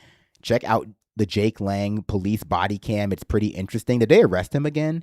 I heard he got beat up by Spider-Man, but I think that's just his whole brand. Like, right wingers haven't been doing this for a while, but there's like a right wing influencer type where you just get beat up and then people give you money. It's kind of like being on Jackass. First and 15th 2. Thank you for the $2 super chat. I can't imagine what they're demanding for entry roles. Oh yeah, I don't even want to imagine now. Like master's degree. Well, what it was for me back in the day when I was first applying for roles out of school, it was like master's degree, and we want you to be trilingual, and we want you to have like 5 years of real experience, not academic experience, but also you need to be willing to work for like $40,000 a year. And so I can only imagine how crazy it is now, especially since these kids are competing not just with other graduates from better schools.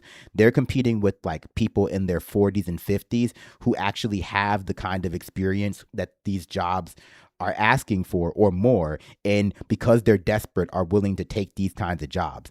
And so that's what drives up like the lack of real jobs out there drives up the ability for these companies to actively raise their expectations, because someone will take the job and even have those, that experience. Unemployment rate of 5.7% compared to an overall unemployment rate of 4.1%. The problem? A career ladder economists describe as effectively frozen. Fewer workers moving up the ladder and fewer jobs opening up below them. Glassdoor's Daniel Zhao has seen the shift firsthand. How would you describe this current labor market in just a few words? Sluggish. Hiring is very slow right now. Adding to the uncertainty, AI. But Zhao says it is not the main reason the entry-level workforce is struggling. I don't think that AI is yet at a stage where it's really powerful or useful enough to really be replacing jobs or to be the economy's just preventing employers from hiring. This uncertain cycle still impacting. Yeah, see, that's what I was saying from the beginning. Like, jobs in some cases want you to believe that's the case because it sounds better than there just aren't any jobs. If we're getting rid of jobs because AI is making everyone more efficient, that sounds positive. If our economy is just collapsing, it sounds not positive. And so, like, the AI taking your jobs has been a kind of spin for a while now that makes it sound better than like what is actually happening, which is that there just aren't as many jobs as we need anymore, and we're not really like doing anything to counteract that. And it's happening for a lot of reasons, including people just living more into their vibrancy longer. And so instead of the CEO of your company retiring at 55 or 50 or whatever, they're working into their 70s or 80s, and that just means there's like a glut of older people at the top. Where people work. Healthcare has added more than 390,000 jobs over the past year, while the information sector, which includes many tech and media positions, has lost 81,000. Entry-level workers are really focusing on job security, and that is why we are seeing healthcare kind of overtake tech as a destination. For Carmen Stangata Jr., I feel like it was pure luck. Getting to that destination took at least 150 applications and side hustle after side hustle before finally landing a job. My advice is don't give up, keep searching, and use the resources around you to the best of your abilities. Good advice for people just getting their careers off the ground. Allie Canal, NBC News. I mean, don't give up is not really advice.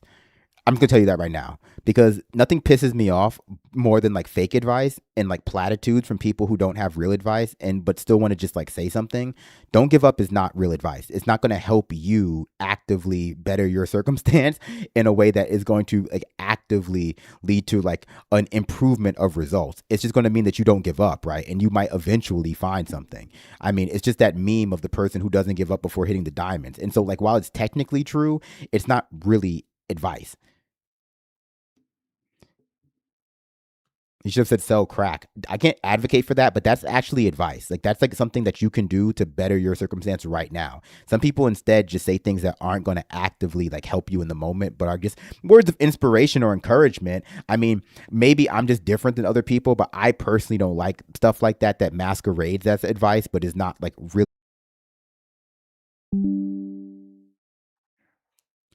See, when I said hang in there, my internet decided to hang in there. Whatever.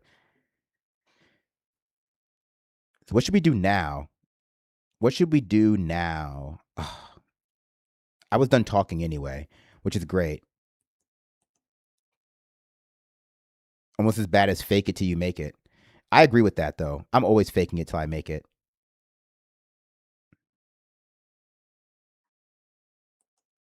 Fewer thought crimes.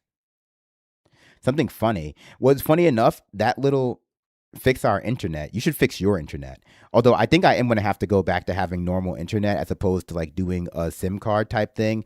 If only for like the connection, like consistency. But I still have to wait until all of my utilities problems are solved. Did you cover Doug Ford ripping into Trump when he said that he has like alligator skin?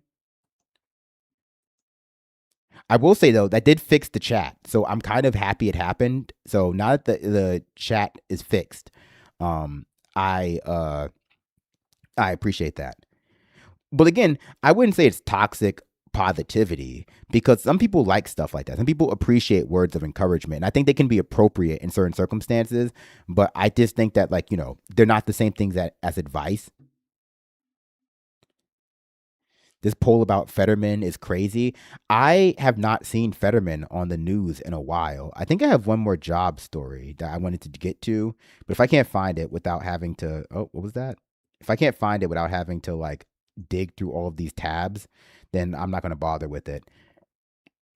I don't know why, like I said, the tabs decide to anonymize themselves by just being the URL if I don't click them after a while, but let me see if this is it. Oh, this is about this is about beef. I guess that's technically about the job market. Trump is taking away the jobs in beef from cattle ranchers, but that's not what I was looking for. Is this it? No, this is recent graduates again. Give me 1 second to figure this out. And what is this? This is, okay, this is important too. Sure. And then what is this? This is riveting stuff. But I found a better way than overtaxing my computer with like keeping all the tabs open. Let's see. And this one is, crazy. Okay, cool. So I don't have any more job stories. That was it. But I think that's pretty good. No more stories about anime theme parks either. 12 more? It's the AI injected into your browser. Ooh. What should we do then? So much weather. Always weather. That's actually interesting.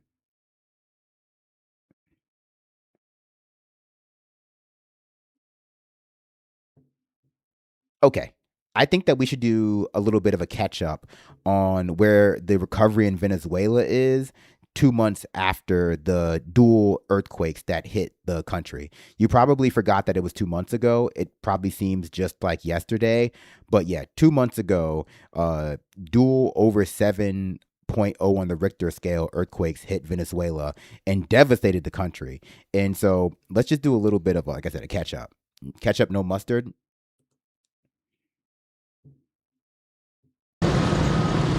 Two months after the earthquakes, the doors are open again. Shops are trading, restaurants are serving, customers and workers are back on the job. But for many businesses in La Guaira, reopening has proved easier than recovering. With the current situation and the temporary closure of the beaches, the number of visitors has dropped significantly. People still come, but many are now here to bring aid or to see what remains of their apartments. They continue to check in on us because there is a mutual bond between the business and its customers. For workers like Jose Castillo, being back at work is a sign that daily life is slowly returning. The challenge now is getting customers to spend again. Across La Guaira, many families have very different priorities after the disaster. Repairing damaged homes and replacing what they lost now comes before eating out, shopping, or other services. We lost everything, so we are now starting from zero. We have to win back our customers, rebuild, and little by little, we are moving forward. La Guaira's economy depends heavily on local businesses and tourism.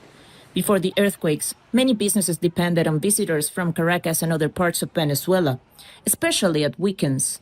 Some commercial areas are now showing signs of life again. The recovery, though, is uneven. Some businesses say customers are slowly returning. For others, sales remain well above where they were before the earthquake on June 24. Compared to how things normally were, it's not the same. To be reborn, you have to start again from the seed in order to bloom. Everything has to happen step by step, but for that, we need to reopen. This area depends entirely on tourism. There are signs of progress. Workers are back behind counters, shops are operating, and traffic has returned to some commercial areas. Though many are still counting their losses. 2 months after the earthquakes, businesses reopening are an important sign of recovery here in La Guaira. But opening their doors is only the first step. The real test is whether customers return, sales recover, and these businesses can once again make enough to survive. Well, I mean, certainly some customers will return, but there's still, as they mentioned, an uneven recovery. And so many people are still very much displaced and living in temporary accommodations. And so like the business can't really improve without, I think, broad improvement. The capitalism will continue until morale improves. We just have to hear how Chevron is doing. It took just 39 seconds for his home. Oh, sorry. Yeah, this is a different clip. Venezuela, 2 months after the quake, 12,500 people still live in temporary camps. It took just 39 seconds for his home to perish, along with 6 members of his family, his wife, one of his daughters, and 3 of his granddaughters. Francisco Guerra spent 3 days digging through the rubble to recover their bodies and give them a proper burial. His leg injury has since worsened. He now lives in this temporary camp in La Guaira, where medical care is scarce, if available at all. I'm waiting to get treatment for my leg, or to have surgery, because I need a hip replacement. If I can get a surgery, I'll find somewhere to live on my own, but until I get treated, I have to depend on the help I'm receiving. A few kilometers away, Yelitza Peña has also found refuge in a camp. She lost her husband and son in the earthquake. Only her daughter has survived. Yelitza is struggling to come to terms with the tragedy. She dreams of having a real home again, just like the one she lost. At home, you have your bathroom, your belongings. Here, you don't. They give us food, but it's not the same as cooking and preparing your own meals. Here, it's different. We have what they give us, and nothing more. Leomaris Reynoso's home was also completely destroyed. As she continues to grieve her loss, the hardest part for her now is finding herself homeless. In the first few days, we received help. People supported us, but the amount of aid has dropped considerably. We're just asking people not to forget Venezuela or La Guaira. We're still here. Venezuela's interim president, Delcy Rodriguez, has promised to provide 4,000 homes this year for people affected by the disaster and 10,000 by 2027. Well, I mean, Venezuela supposedly got a lot more help. Sorry, this is the mayor of Gary, Indiana. He popped up and scared me a little bit. Supposedly got a lot more help internationally because their earthquake was a while ago, 2 months ago, before all of the subsequent earthquakes that happened in South America and also around the world, from the United States and from various countries. But ultimately, there's still just like a gap in resources from the government due to, well, not just the issue when it comes to our ouster / kidnapping of Maduro, but the decades of sanctions and other types of pressures we've put on their country. That means they just have a lot of gaps in their public sector.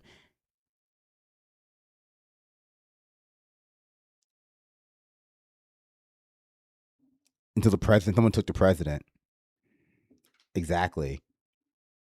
So, I mean, you can't just rebuild that infrastructure, that public sector, like overnight. And obviously, they don't even have the resources to do that. But they're not the only country that is suffering from a lack of resources invested in mitigation and or recovery for natural disasters. But I mean, that's also the issue with world in which we don't have that infrastructure built up. Like once people's eyes leave your particular disaster, it just means there's a noticeable loss of any resources dedicated towards actively mitigating or actually putting you in a better position. Also, I mean, when we're talking about Venezuela, it's important to remember that we are stealing their oil and we're not even giving them all the proceeds. We haven't really talked about what's going on with the Venezuelan oil that America is essentially taking in exchange for, I mean, whatever we're supposedly doing for them. But last I checked, we're also just not giving them the proceeds from that.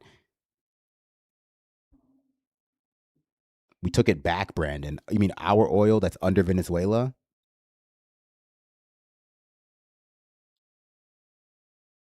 We definitely should. We're going to do some more weather stories, but we definitely should look into what's going on with the Venezuelan oil.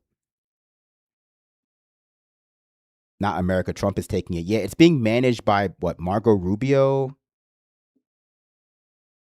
They got 300 million. It was sold for billions.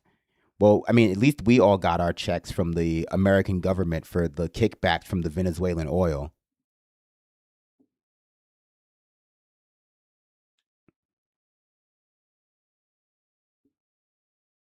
It's a real shame situation for sure. Shameful situation, I should say.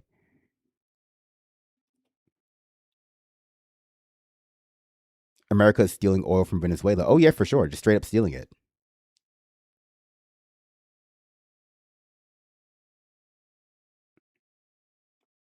Oh yeah, this is a crazy story though. I mean, I don't know if you guys want to touch on what's going on in Gary, Indiana currently today. Today is the day that the power is supposed to be turned back on for the majority of the residents still dealing with the power outages as a result of the storms and I guess the faulty infrastructure in America in terms of what we have to deal with the storms.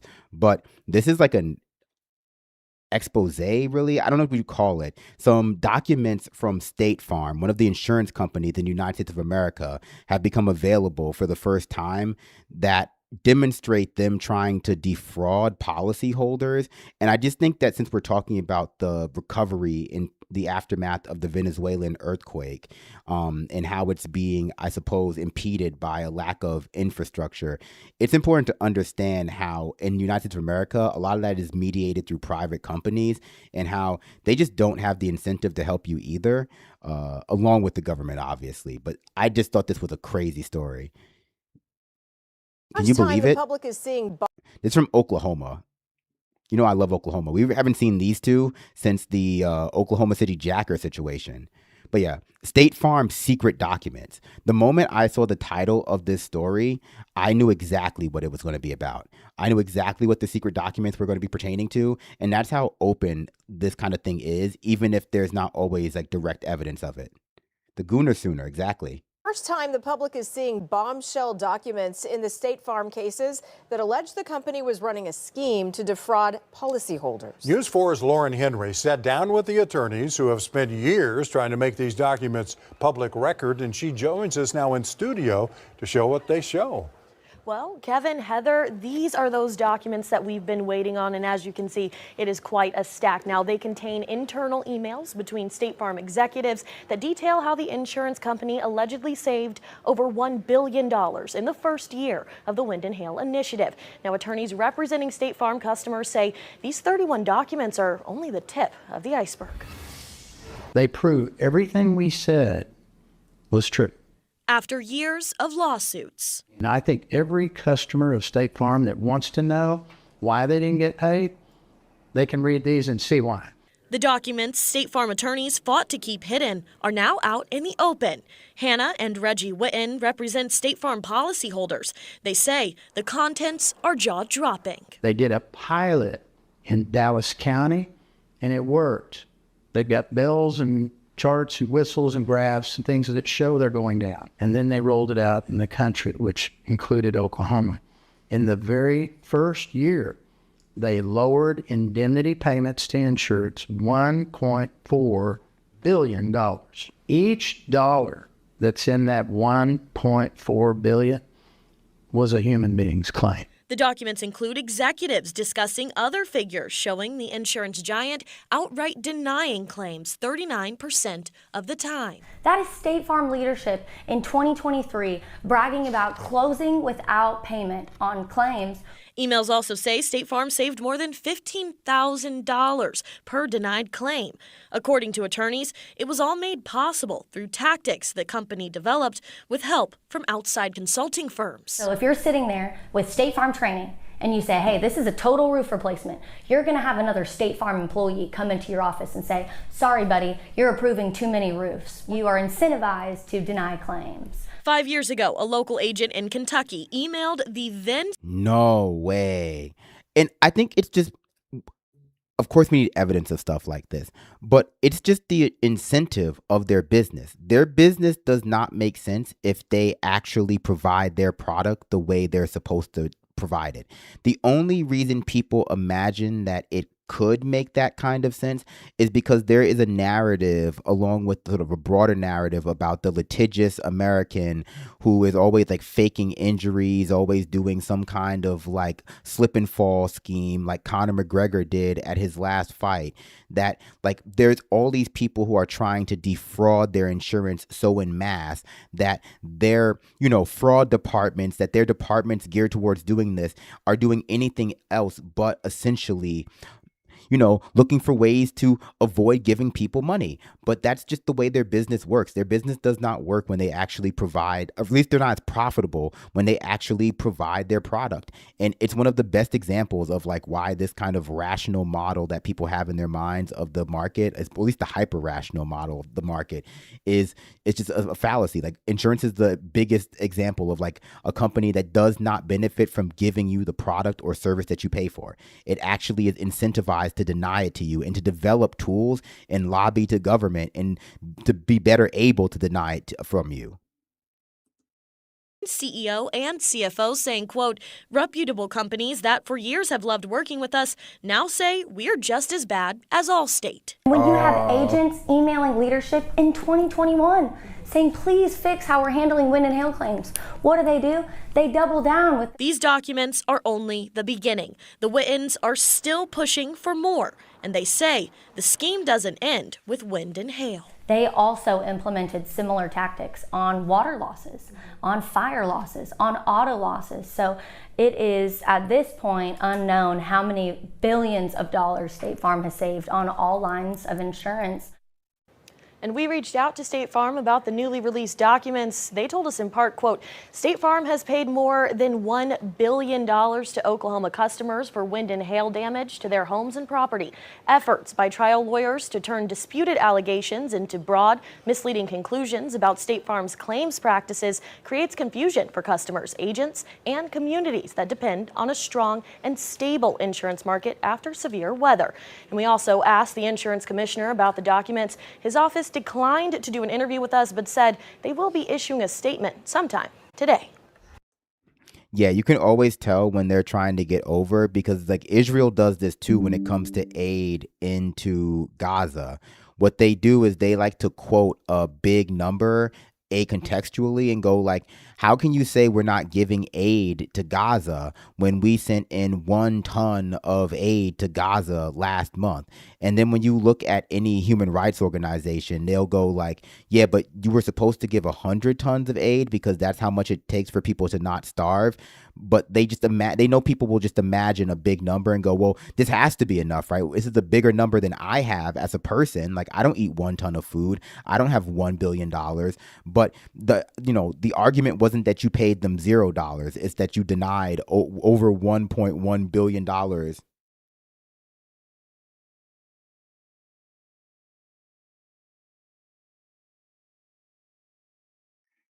All right. All right. All right. All right.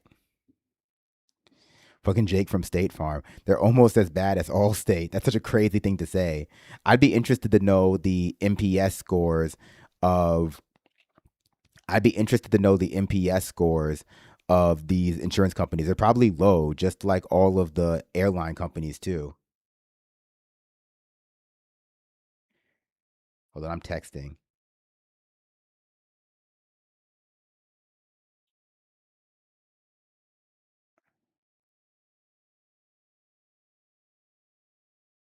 All right, all right, all right. Can you believe it? Insurance? A scam, maybe?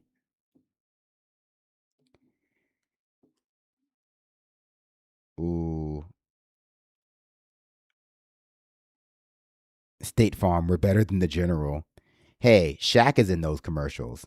Is he not? Is Shaq not in those commercials?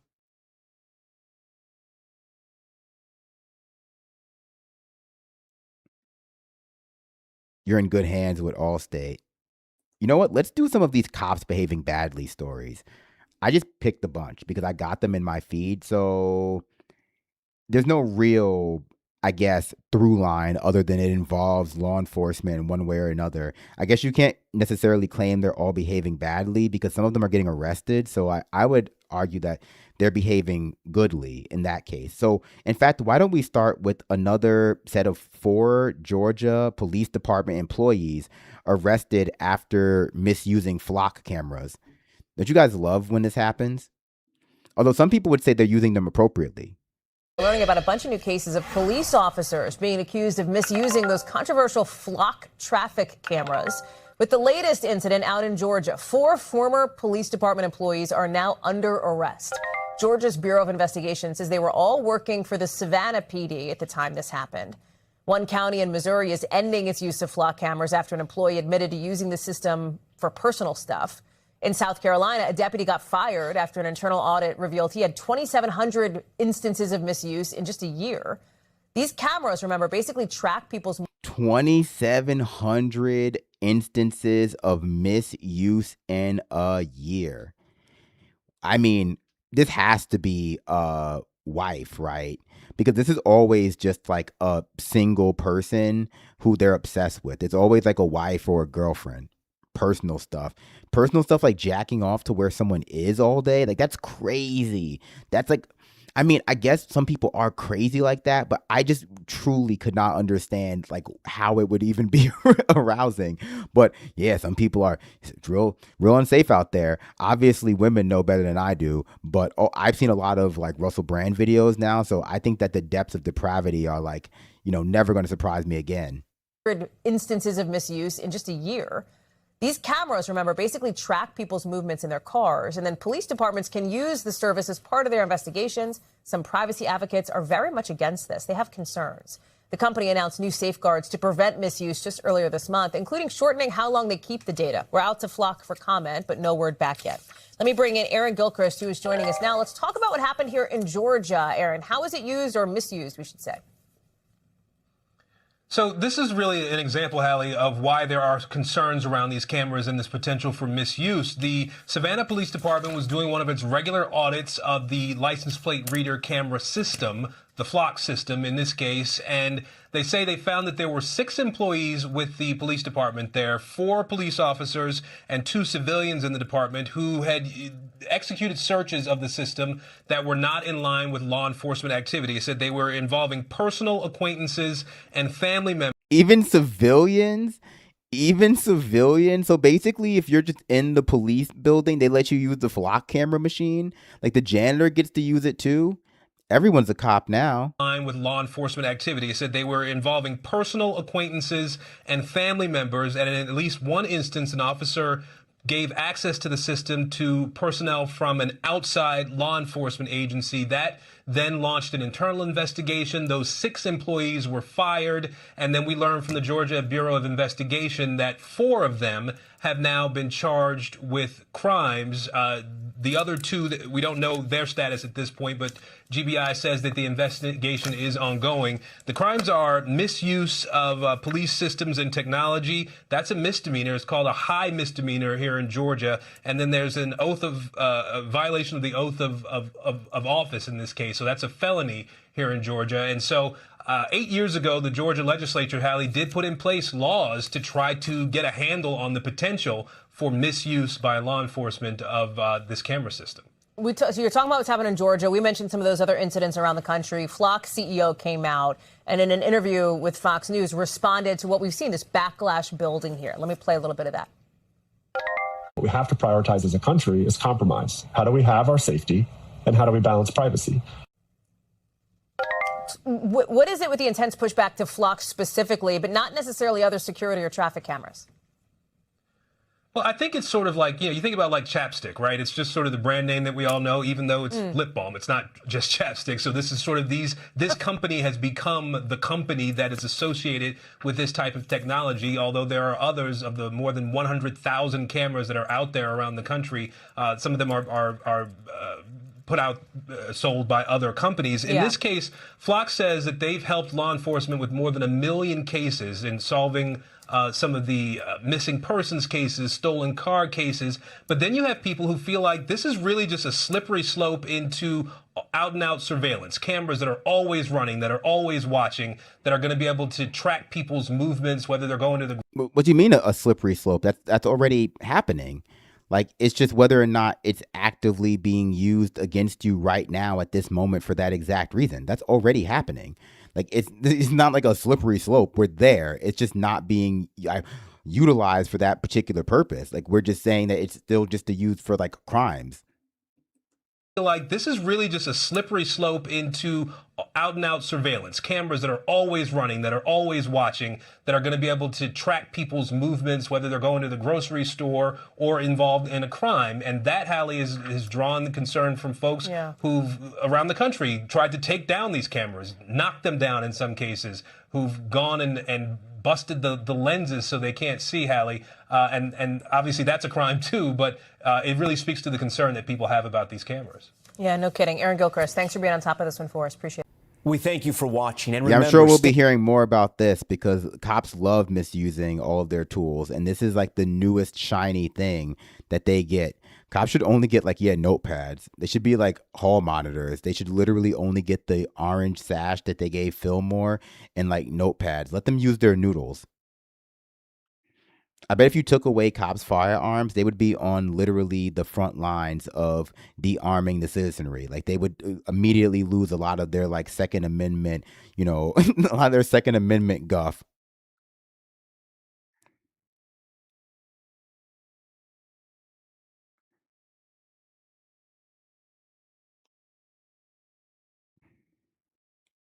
And no pens. No, you can give them pens. You guys are so harsh. You police abolitionists are so harsh. No pens? Come on. I'm even willing to give them one of those like nice Moleskine notebooks that you sometimes get from corporate events. What else are police officers up to in America? Ooh, okay. How about Towns County Sheriff pleads no contest to battery charges. Who do you think he battered? Like his wife or like a person in a traffic stop? We the sheriff. Sheriff Ken Henderson of Towns County is now Citizen Ken Henderson after formally tendering his resignation in open court as part of a plea deal. But that isn't the most dramatic thing that happened. Take a look. You are a disgrace to your badge. and the oath you swore to the community of Towns County. Hiawassee police officer Jose Carvajal delivers a victim impact statement recounting the night Sheriff Kenneth Henderson confronted him at the scene where a deputy had been shot. You should know better than that, buddy. Really? Are you not trained better than that? Unfortunately, did he show up drunk to an officer down incident? No way. Did he show up like drunk and disorderly to an officer down?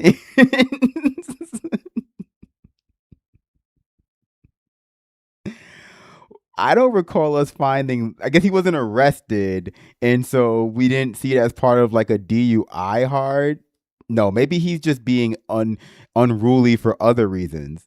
due to your mindset of the Hiawassee Police Department being your enemies. You ordered me to clear the scene without hearing what I had to turn over to you. Get away from me. Hey, don't tell me to get away. No, get it. Hey, don't touch me. You followed me and put hands on me, a fellow law enforcement officer. Don't touch me. Shut up. You want arrested, mother. What are you doing? You're the one. What are you doing? What are you doing? You stupid son of a. Then when I told you not to touch me, you cursed at me and grabbed me by the front of my uniform and pushed me into the vehicle behind me. You listen. Don't touch me. Shut up. You want arrested, mother. The shock of having the sheriff of the county lose his temper to the point of putting hands on me and pushing me into a vehicle was overwhelming. Sheriff Henderson. No, he had to have been inebriated, right? Okay, we have to find this video right now. Like, he had to have been inebriated, surely. Catsy T, thank you for the 5 gifted memberships. W Catsy. I mean, I guess we'll finish this video first, but like, what? Would not look Carvajal in the eyes during the officer's 10-minute statement to the court. We had a shot deputy and a perpetrator running at large, and you wanted a fisticuff with me. Sheriff. You're the one that's going crazy. We got a shot deputy, Sheriff. Yes, we do. Everyone on scene was holding you back from me. You do understand this is all on camera. Son of a Sheriff. They were all pushing you away from me. We'll deal with this on the back end. Told him to give me the gun. Not a single person held me back. No. Sheriff, stop. What are you doing, Sheriff? You arrested me. You want arrested? Go ahead. All right, you're going to get arrested. Go ahead, Turn around, put your hands behind your back. Okay. You had me disarmed. You had a deputy place me in handcuffs. 101 is placing me under arrest. Yes, 101's placing you under arrest. Here, let me go ahead and take this stuff off. Paraded me in front of my fellow law enforcement officers at the scene and had me stuffed into the back of a marked Towns County Sheriff's Office patrol vehicle for almost half an hour. Sheriff Henderson pleaded no contest to 2 counts related to that confrontation, including battery on a law enforcement officer. Oh, he's laughing. He thinks it's funny. He thinks battering that guy is funny. Even the sheriff thinks battering pigs is funny. That's crazy. You're supposed to see yourself in these people. No honor amongst thieves. 2 counts related to that confrontation, including battery on a law enforcement officer. The sheriff also pleaded guilty to an unrelated charge of selling a personal ATV to the sheriff's office. A first offender plea requires him to immediately resign as sheriff and promise not to run for office again during his 5 to 10 year probation. Anything you want to say? What? Is there anything? No, sir. Because the now former sheriff had nothing to say, Officer Carvajal got the last word. I will be there for the week, and I will always support my fellow law enforcement officers because we are not each other's enemies, but brothers. Something that you had forgotten. If you were to go in the Towns County Courthouse right now and ask to see this record, you couldn't. As of July 1st, first offender pleas are sealed the minute they occur, not after the probation is complete. And in as little as 5 years from now, the former sheriff's record could be completely clean. I'm Brendan Keefe in Hiawassee, Towns County. Atlanta News First investigates. That is crazy stuff.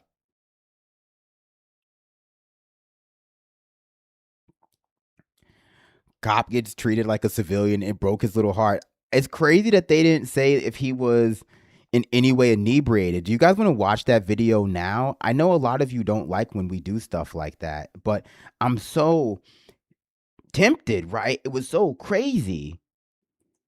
Like, so maybe a little bit of it. How long is this video? I guess they buried the record, so maybe we won't be able to see it.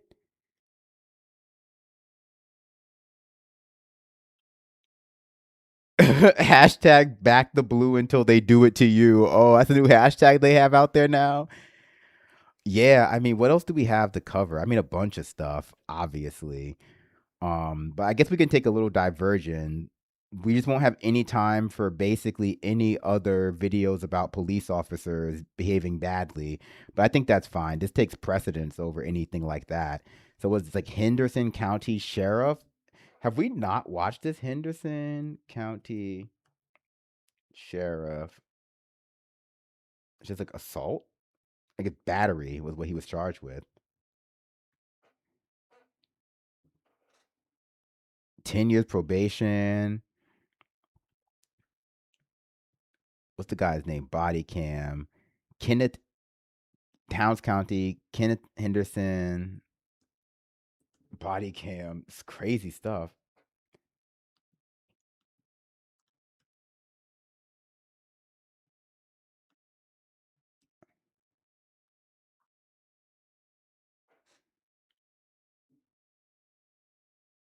Uh, uh, uh. Okay, yeah, here it is. It's from the exact same YouTube channel, Atlanta News First. They have a lot of stuff out of Atlanta News First. I got a deputy down in the road. Oh yeah, I guess this contains possibly an officer down situation, so trigger warning. But yeah, no, I'm very, very curious about this. I got a deputy down in the road. Hang on, buddy, we're coming. A Hiawassee officer races outside the city to help a deputy shot in rural Towns County. Where you at? Where you hit? Where you hit? Deputy Austin Bradburn is still holding his gun. Which way did you go? Hey, we've got you. Which way did Austin, we got you, buddy. We got you. Straight down. Straight. Hiawassee officer Jose Carvajal, a combat veteran, directs deputies to stop the bleeding. Where you hit? All right, we found it. Leg hit. Go ahead and put that tourniquet on. All right. He's been hit in the left leg. In the dark, Officer Carvajal ends up picking up the deputy's gun instead of his own. When the gurney showed up, we started to pick him up. I stepped on the gun. Somebody said, there's guns down here, so I reached down thinking it was mine. Put it in my holster. Finished putting him on the gurney. Realized that it wasn't mine. Grabbed my gun, took his out of my holster, put it into his holster. Hey, you got his gun? Yeah, that's his gun. It's in there. You take it. Wait. Get the gun out. Took it out of his holster, stuck it in my waistband because I had already touched it, I already messed with it, I already kicked it. It was better for me just to leave it there until GBI showed up and relieved me of it. Then Kenneth Henderson showed up. Sheriff, we're just coordinating the scene so that nothing else gets touched and nothing else happens. Listen to me. Move back out of the way. Roger that. He's the Towns County Sheriff. You got that gun. I do. It's right here. You should never. We moved it out of the way. I don't care why you moved it, bud. We moved it out of the way. Get I'm not touching it again until GBI shows up. Unless you want to grab it, you can grab it. No, I ain't grabbing it. I'm not touching it anymore. You should know better than that, buddy. Really? Are you not trained better than that? Let me get a pair of gloves. Get away from me. Hey, don't tell me to get away. No, get it. Hey, You don't get touch that. me. Hey, Listen don't to me. touch me. You listen. Don't touch me. Shut the You arrested, mother. What are you doing? You're the one. What are you doing?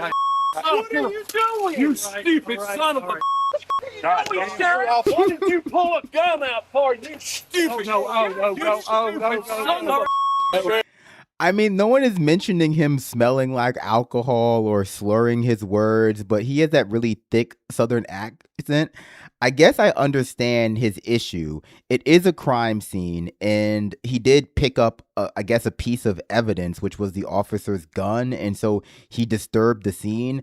I am not a fan of cops disturbing the scene, but unless you think he shot himself in the leg, I don't think it really matters the fact that he reholstered his own gun ultimately. But again, I'm not with the Bureau of Investigations, but this is like a crazy response to that. Like, cops mess with scenes all the time. They plant evidence. This seems like a totally normal thing to do, but who knows? Hey, You don't get touch that. me. Listen Hey, don't to me. touch me. You listen. Don't He's power touch tripping me. for sure. Shut the You want arrested, motherfucker. What are you doing? You're the one What that are shot you doing? me. What are you doing? You stupid son of a... Sheriff, what did you pull a gun out for, you stupid... Son of a... Sheriff, stop. What are you doing, Sheriff? Please. Get somebody get a gloves on and get that weapon out with a Put set your of hands gloves on somebody. Somebody get the gloves and get this gun from this Sheriff. The sheriff's own deputies had to hold him back. Holy we got a deputy shot and we're arguing out here. You listen. Don't touch me. Shut the You want to What are you doing? Way down there. You do understand this is all on camera. Son of a... Sheriff. You're the one that's going crazy. We got a shot deputy, Sheriff. Yes, we do. This is not the time and place. We'll get this taken care of, okay? We'll deal with this on the back end. Told him to give me the gun. The sheriff had said he wanted the city officer to lay the deputy's gun back in the crime scene before the Georgia Bureau of Investigation arrived. No, I'm going to stay right here, You better Sheriff. listen to me. Don't touch me again. I'll touch you. Don't touch me. You want arrested? Go ahead. I'm gonna touch you. What? Ew.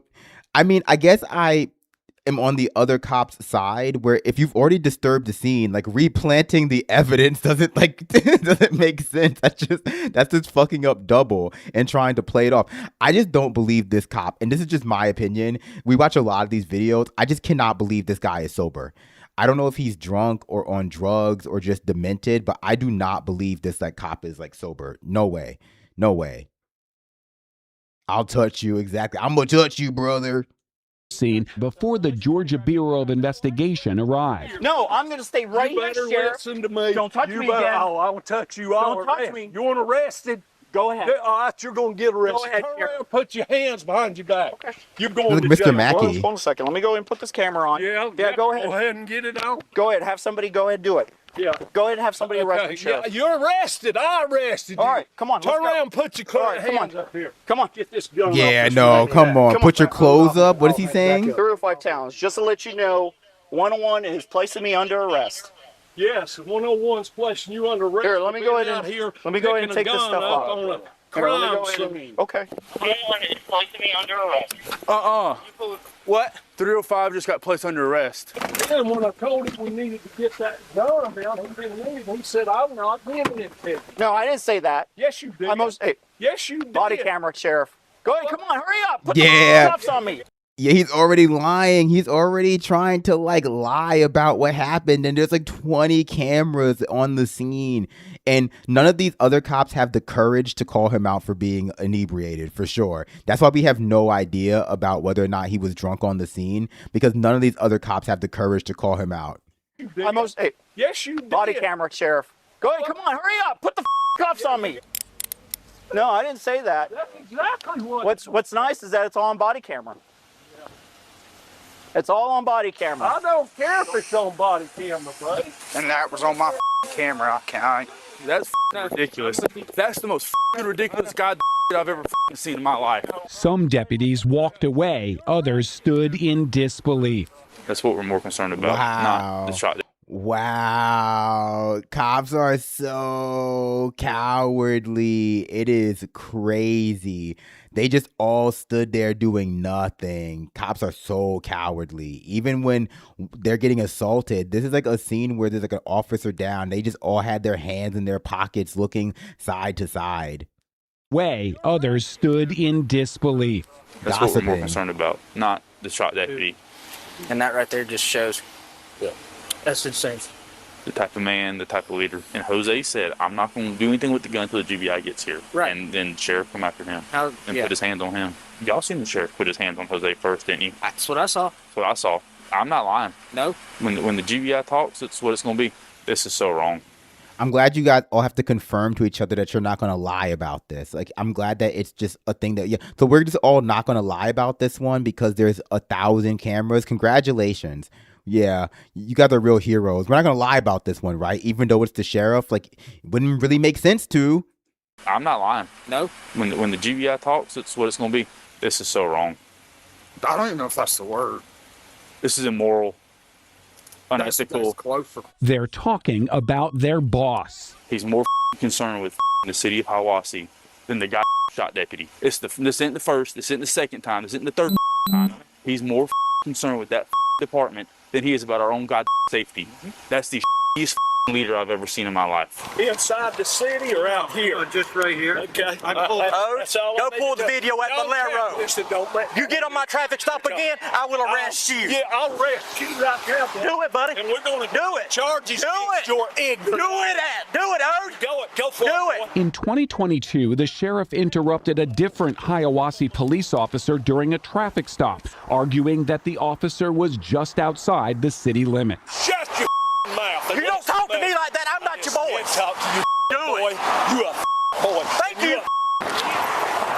Thank you, sir. Everybody. Thank you.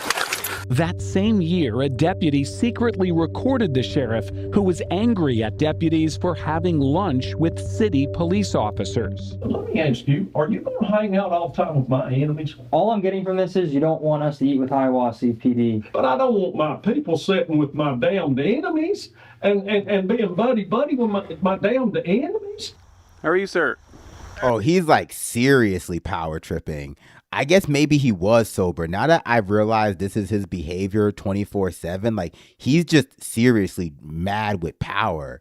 This is crazy. This is like small town hog politics. He's mad with power.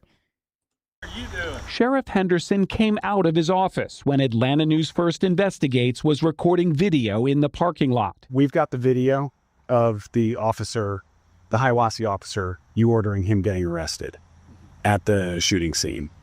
And so we'd like to do an interview with you about that. And I can't do that, and I'll tell you why. Because this is an open investigation, and anything that's done at this point has to be through the GBI. The rumor all over is, oh, the sheriff's going to jail next week. Sheriff's this, sheriff's that. It's the relationship between the sheriff's office and city police department. Yeah, and as far as I know, we have a good relationship, working relationship. I don't know of any problems. Back on the shooting scene, Officer Carvajal spent more than 20 minutes handcuffed in the back of a sheriff's patrol car. I'd get him on camera and say, Jose, be his best friend. Turn your camera on and let him make a statement as to what he did. Let him talk all that. It'll help the sheriff on the backside with PI. Let Jose on our camera say, I picked the gun up. Let him admit that he picked the gun up from the crime scene. Officer Carvajal was released without charges and told to... So they were trying to like set this guy up. That's what it sounded like to me. This dude was trying to set the guy up to make it seem like the sheriff had a reason to do it. This whole town needs to have their police department disbanded, or the sheriff's department disbanded, or whatever. Officer Carvajal was released without charges and told to leave the scene. Am I clear, guys? Yeah, you got room. The wounded deputy, Austin Bradburn, made a full recovery. He was later fired by the sheriff's office and arrested for making false statements to the GBI. The district attorney told ANF Investigates Deputy Bradburn shot himself twice in the leg with his own gun. Oh, plot.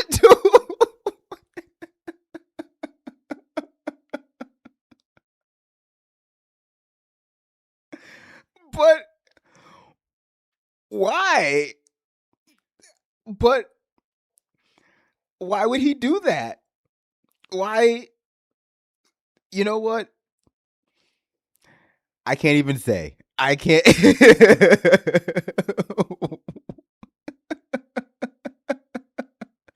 So it was all for naught anyway?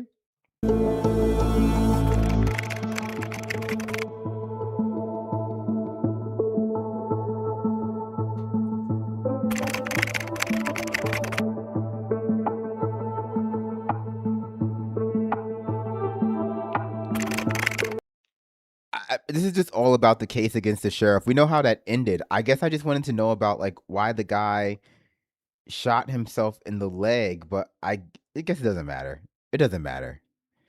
This whole situation was just insane. What a story. I'm glad we watched that, because if we hadn't watched that, we wouldn't have known like the ultimate twist ending. That whole thing was basically directed by M. Night Shyamalan. What a crazy set of circumstances. Was there even a criminal in the first place? Well, a lot of you would say, yeah, didn't you see all those cops? But You know what I mean? Was there even like a perp that he was chasing, or did he just like do this all for attention? So many questions. I love a cliffhanger. Wow. Wow, wow, wow. Let me clean my face because that was crazy. Good one. Good one, guys.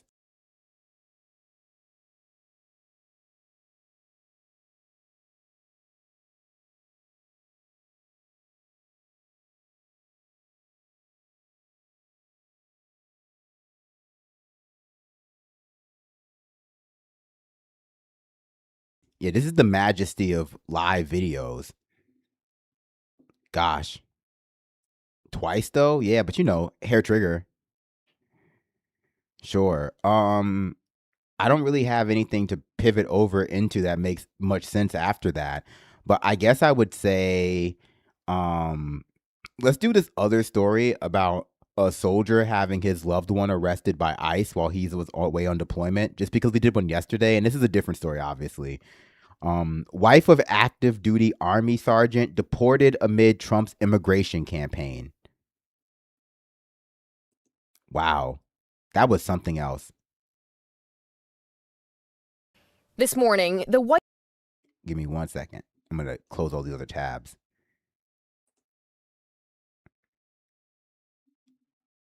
He just can't stop arresting the loved ones of our deployed officers. It's really going to impact the Latino recruitment, amongst other things. This morning, the wife of a U.S. Army sergeant is the latest spouse of a military service member to be deported from the U.S. after the Trump administration rolled back immigration protections for military families. Sergeant Hader Juarez says ICE officers detained his wife Christy outside a Walmart as their daughter watched from her car seat. They claim they can go in for like the worst of the worst criminals in this country. My wife doesn't have a criminal record.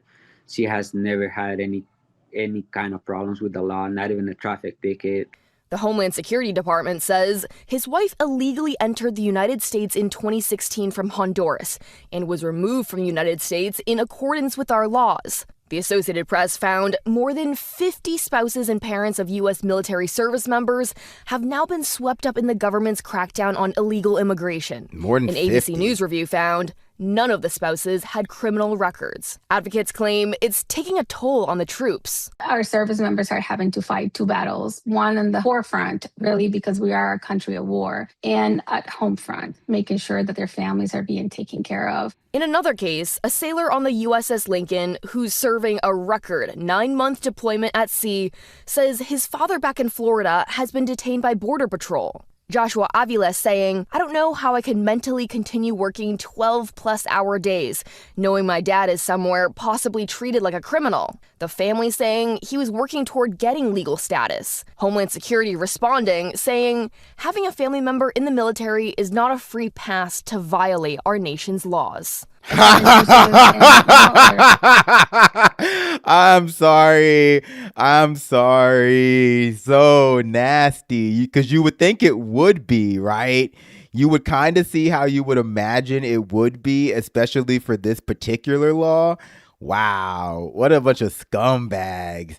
They just won't stop till no one joins the military. And then they'll call me the one without empathy. They'll say, Brandon, how come you don't have empathy? It's like, oof. Homeland Security response. Do you think they're using the fact that these people are enlisted to find out that their family members are like in the country illegally somehow?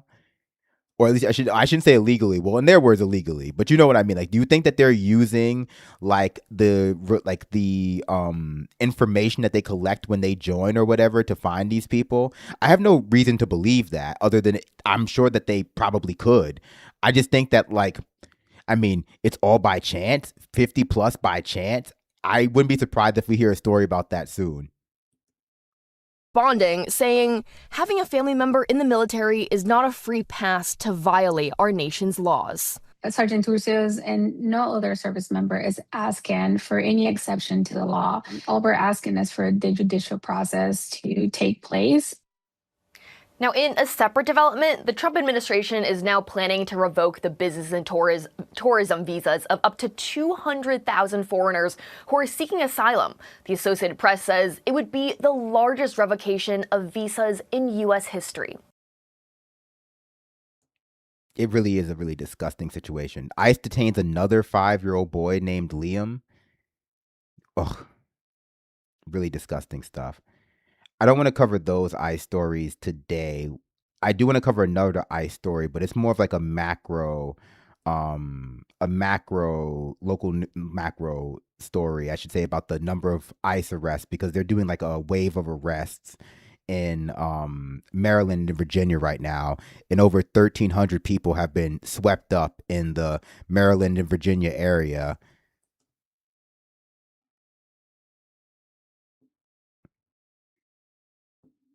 I wonder if any of these people are related to soldiers.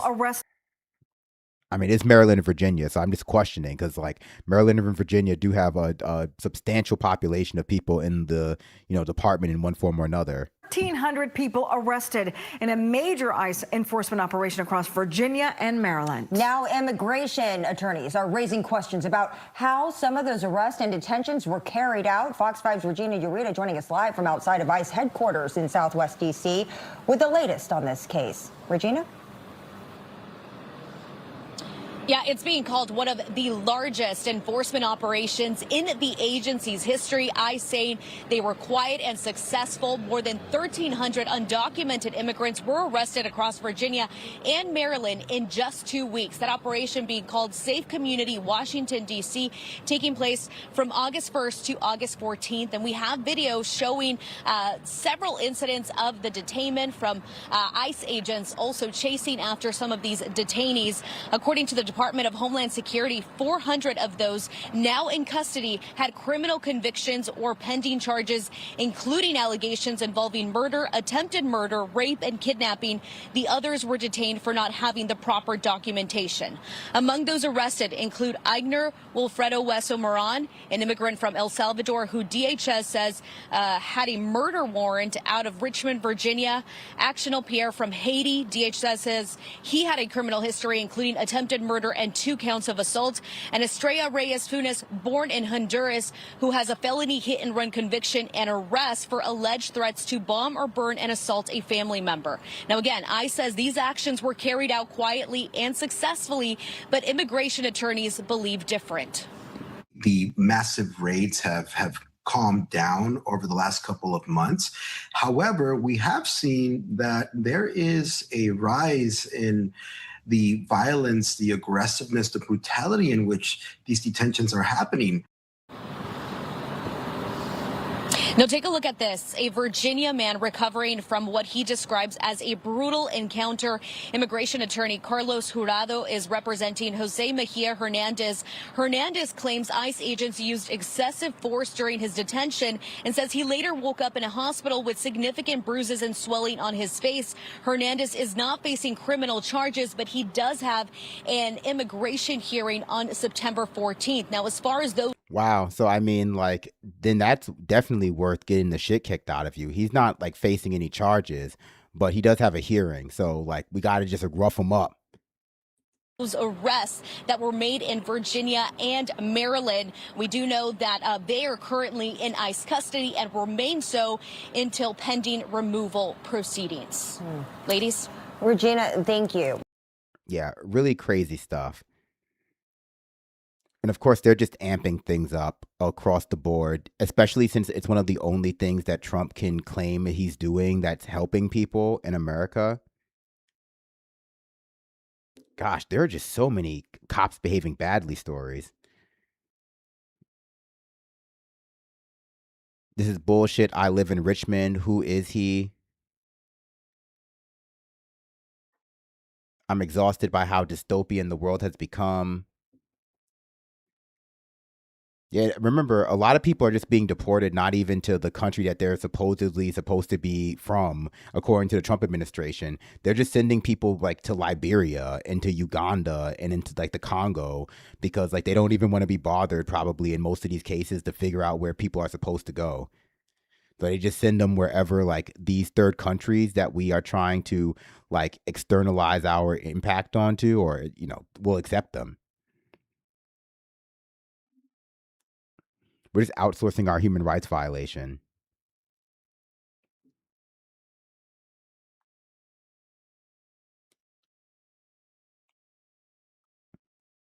Really disgusting stuff. 2 Phoenix police officers fired and charged in violent traffic stop.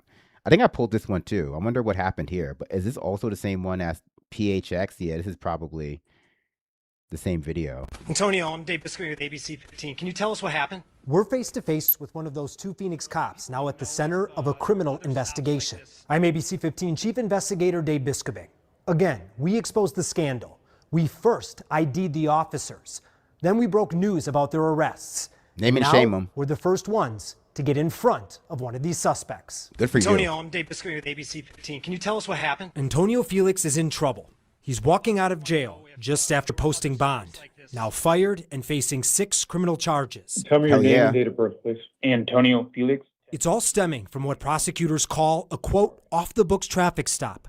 A victim escaping the allegations so wild and violent that a neighboring police department first thought it had to be criminals posing as cops. A lot of people want to know if there were other stops like this. Do you have anything? There's a lot of questions from the community about this. Were there other officers who knew or who were involved? Felix is charged along with Luis Vasquez Jr. We also went to the address listed in court paperwork for... Oh, some kind of like mugging situation? Is that what you think this is? Like they just like... Because the only other off-the-books traffic stop that we heard about was that one guy who was harassing some chick that he met on the Vince Vaughn movie and like stalking her. I'm sorry, the Vince Vaughn TV show set and stalking her. But this sounds like something a lot more sinister. Like, yeah, bandits, like fucking like highwaymen. Vasquez. Now, no one answered, but a neighbor telling ABC 15 investigator Ashley Holden and I to leave. Hey, get the out of here. We just want to make sure we give him a fair chance to respond. It's yeah, a walk big these deal. bastards down. These are his parents. Get out. Does he live here? He does not live here. Okay, well, that's different. We appreciate that. Awesome. Again, the West Valley home for Vasquez was listed as his address in court records. But regardless, the questions surrounding their stop remain. While they're not answering questions now, the probable cause records show the officers gave brief statements to investigators before their arrest. They claim they conducted a traffic stop of a vehicle exhibiting driving behavior of an intoxicated driver, but they didn't report it after it went bad, out of fear of consequence of the multitude of policy violations. There's nothing specific in the records to explain why they didn't call the stop in, report their use of force, activate their body cameras, report a man allegedly fleeing their stop, or why they just left a woman go on the side of the road in a high-crime area. Sir, anything? Even with those just little bullet points, it sounds like a robbery and kidnapping. That's crazy. I kind of want to know more about this story. This is like what are the details share of with the you that stop? former officers Felix and Vasquez have been arrested, and I fired them both. A bombshell announcement from the Phoenix chief of police. 2 officers are in custody tonight facing criminal charges. The former officers are accused of violently assaulting a couple during a traffic stop. That is our top story tonight. Thanks for joining us. I'm Jason Berry. And I'm Karina Rubio. We now know their names, Luis Vasquez Jr. and Antonio Felix, and they have both been fired. Austin Walker's live from the Phoenix Police Headquarters with what led up to these arrests.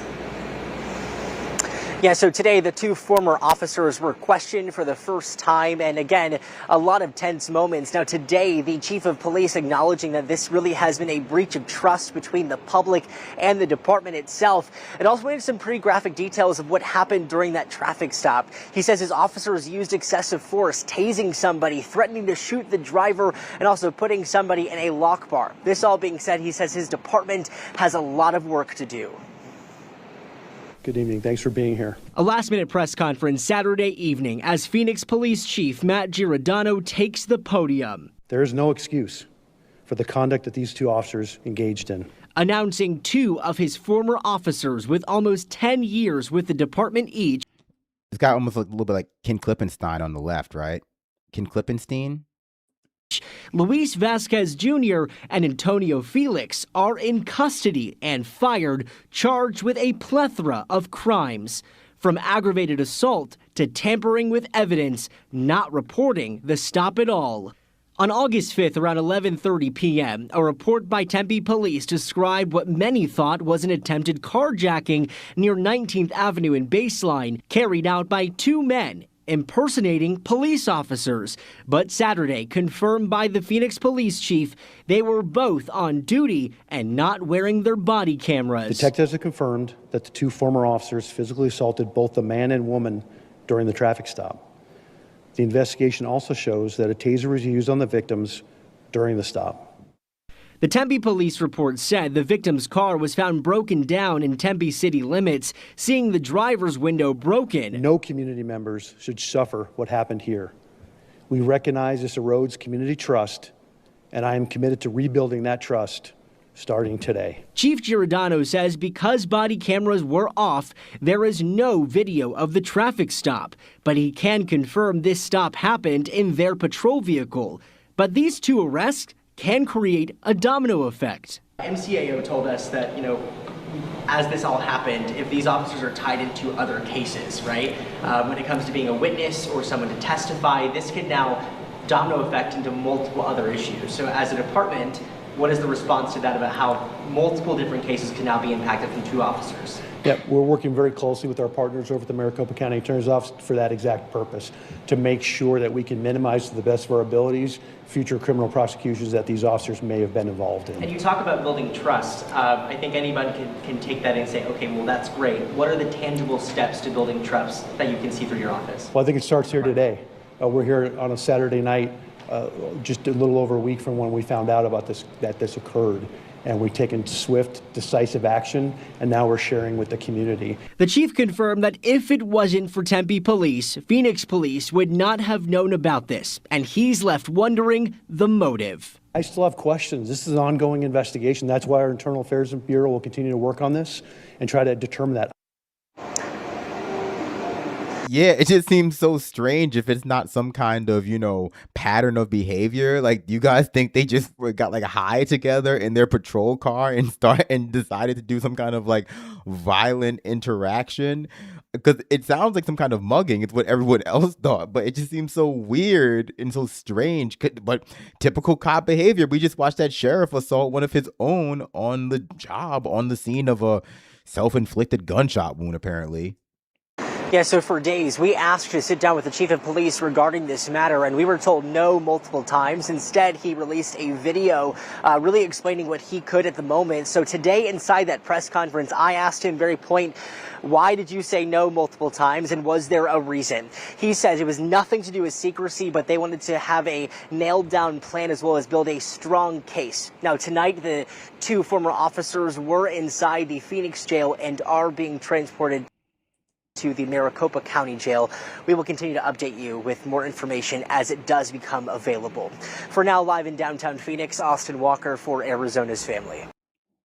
I mean, some of you in the chat are saying that these two cops were working in some capacity as like drug enforcers or something like that, like involved in some kind of like trafficking thing. Cops definitely do. I'm not saying these cops were doing that, but cops definitely do like involve themselves in stuff like that. That would definitely make sense for sure. I guess he did end up sitting down. There's so many different, Phoenix police chief addresses arrest termination of two former officers. Really crazy stuff.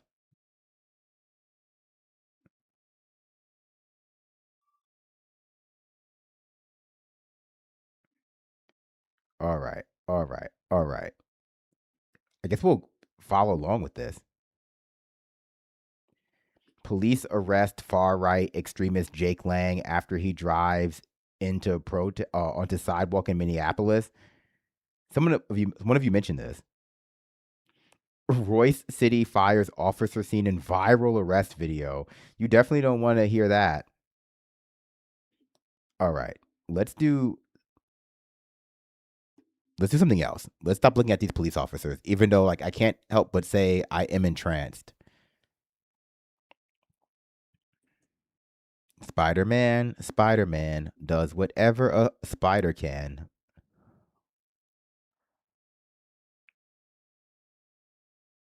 Oh yeah, okay. So let's do this though, because the Supreme Court has in some ways caved to Trump's desire to engage in a reining in of mail-in voting. And so, I just want to keep you abreast of the slow takeover of our government by authoritarians. We'll get to all that, but we begin with breaking news. The Supreme Court is clearing the way for President Trump to move forward with key portions of his executive order involving mail-in voting. ABC's senior Washington reporter Devin Dwyer has more on the court's decision. Andrew, this was a 6-3 decision by the Supreme Court, with the conservative justices voting in President Trump's favor to allow him now to begin to implement some key portions of that March 2026 executive order that imposed some new regulations around mail-in voting in the United States just now ahead of the November elections. This was an executive order that was challenged by a coalition of Democratic-led states, in their view, as an unconstitutional infringement of how elections are administered. But the Supreme Court, in its decision today, said that the executive order actually hasn't had any bite yet. It hasn't harmed any of the states just yet, and therefore the president should be able to continue with his policies as he sees fit. What are it hasn't those harmed you policies? yet. The president, with his executive order, is now going to be allowed to direct the Department of Homeland Security to compile a citizenship list, a federal citizenship list, and to distribute it to the states, to also then direct the Attorney General to prosecute any state and any state official that would happen to give a mail-in ballot to someone who is not on those.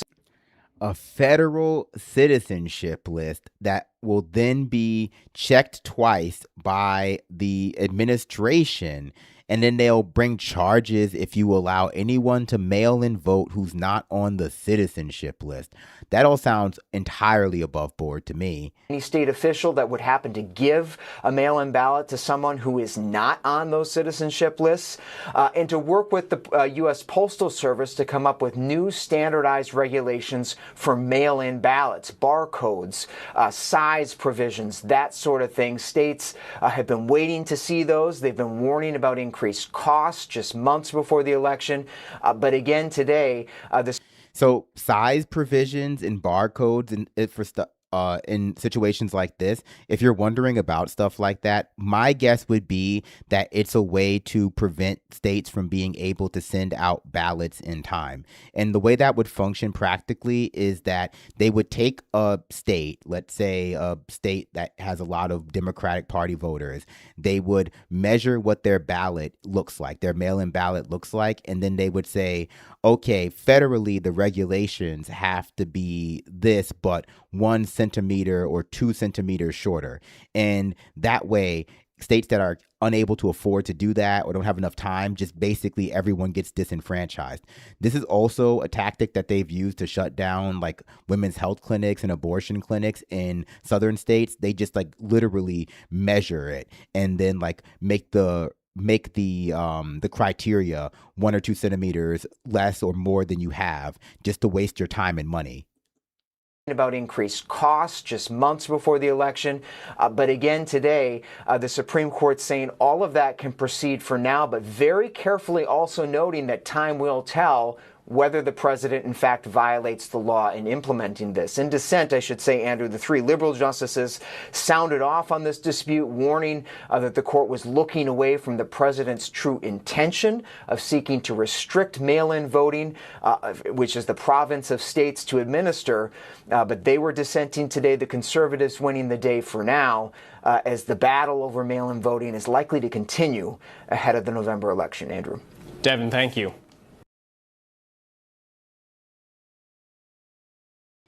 Absolutely crazy stuff, but definitely not without, foreshadowing.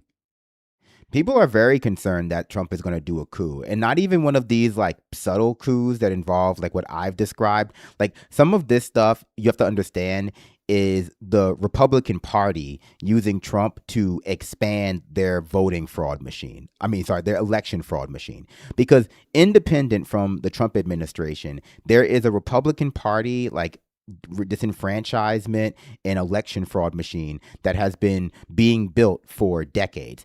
It just wasn't enough in 2020, and Trump is just not enmeshed enough in that machine in order to get them to leverage it for him. And so while he is expanding like this infrastructure for like future Republicans to commit voting fraud, voting fraud, but also election fraud, he's also possibly gearing up for a more overt coup attempt if the midterms don't go his way because of an economic collapse that he causes due to the Iran war. And so I just want to point that out because a lot of times people will pretend as though Trump is a unique threat to our democracy. And I guess he definitely does threaten our democracy in unique ways. But the Republican Party is also independently, but still using him to expand their own like threat to our democracy machine, their own election fraud machine. And if nothing else, the really clumsy ways in which Trump tries to do election fraud and tries to do coups just distracts from the fact that the Republican Party, through gerrymandering, you've seen some of these districts, through all of these things, have been expanding their own election fraud machine for like years and years, purging voter rolls and stuff like that. Like, don't let Trump distract you from the Republican Party's like larger disenfranchisement machine, not to mention just like the larger anti-democratic nature of American elections, but specifically the Republican Party is building their own election fraud machine because their politics just aren't very popular. Let's turn over to the chat. See how you all are doing. See how you all are feeling. We've had a lot of fun today, it feels like, and I didn't even plan for all of this fun. YKOOL, thank you for the resubscription over on Twitch. 7 months. What an excellent movie iRobot is. I like iRobot. I'm a big iRobot defender. Doot _doot. Thank you for the 501 super chat. When the pork beer batters itself. I mean, that was some video. I really appreciate that. That one's definitely gonna go in the clip making machine that is just me.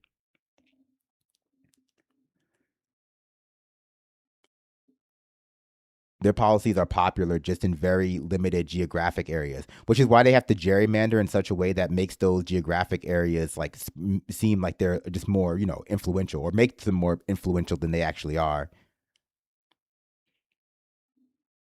Jesse Adrian, thank you for subscribing over on Prime. And why don't you always, that's what I get for trying to tweet and also talk at the same time. And I'm not even tweeting. But what I'm going to say is you should also decide in your heart and then implement it in action to give the stream a like and a subscription. I don't think that we're really anywhere near 27,000. That's fine. It doesn't matter to me. It's just a number. And, the only number that really matters is age. And I always tell that to our president, Donald J. Trump. But yeah, you should still like this. You should still like the stream. My mouth is dry. You should still like the stream, subscribe to the stream, smash that like button, obliterate that hype button on all of my clips. Oh yeah, no. Will Smith was Will Smith movies were all bangers, basically up until After Earth, and that's when he started to get into a lot of vanity projects in order to either get an Oscar or to like get his family more famous. Jesus84, thank you for the gifted sub over on Twitch. I opened YouTube just to like your stream. Thank you, Neo Hippie. I appreciate it.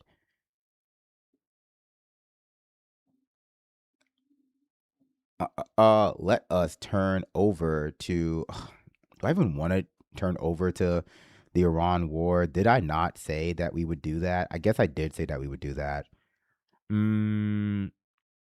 Sure, we can do that. But first, I want to hear from more cattle ranchers about how Trump is inconveniencing them, especially since this particular video is entitled "Punches American Farmers in the Face. Farmer Rips Trump's Beef Plan." Thank you, Akakalio, for the 5 gifted subs over on Twitch. I appreciate that. Punches American farmers in the face. What an image. Trump, could you imagine? In American history, I don't know that you could ever find someone that is more pro-rancher, pro-farmer, pro-rural America than this president. And I think that's important context in the middle of this discussion. That was Brooke Rollins. She is the Agriculture Secretary earlier today, defending President Trump's plan to suspend tariffs on beef imports. a move the president says is going to reduce costs for consumers. But lawmakers, Republican lawmakers to be specific, say it does so at the expense of American farmers. Nebraska Senator Deb Fischer said she is disappointed. Quote, flooding the market with foreign beef hurts our livestock industry. Congresswoman Ashley Hinson, who is running for Senate in Iowa and is endorsed by the president, is also against the plan. She called it a bad idea. Joining us, cattle and soybean farmer and founder of the president of the National Black Farmers Association, John Boyd Jr. So the American consumer is in a bit of a rock and a hard place here. The desire to support American farmers, obviously, like you, but also beef prices are incredibly high, and it's painful to go to the grocery store, economically painful and just untenable for a lot of American families. How do you balance those two things effectively? Well, first of all, I believe that this is a raw deal by the president. You know, here's the president who keeps making the announcement that he loves farmers, he loves cattlemen, and then undermines us with 300,000 metric tons of foreign beef that we don't even know where it's coming from. There was just a recall from Argentina beef for I believe it was 30,000 metric tons from Florida and Texas. So it's bad beef that's coming into the United States. The president hasn't told anybody where the beef is coming from. There's no guarantee that the American people are gonna see any savings in the local grocery stores.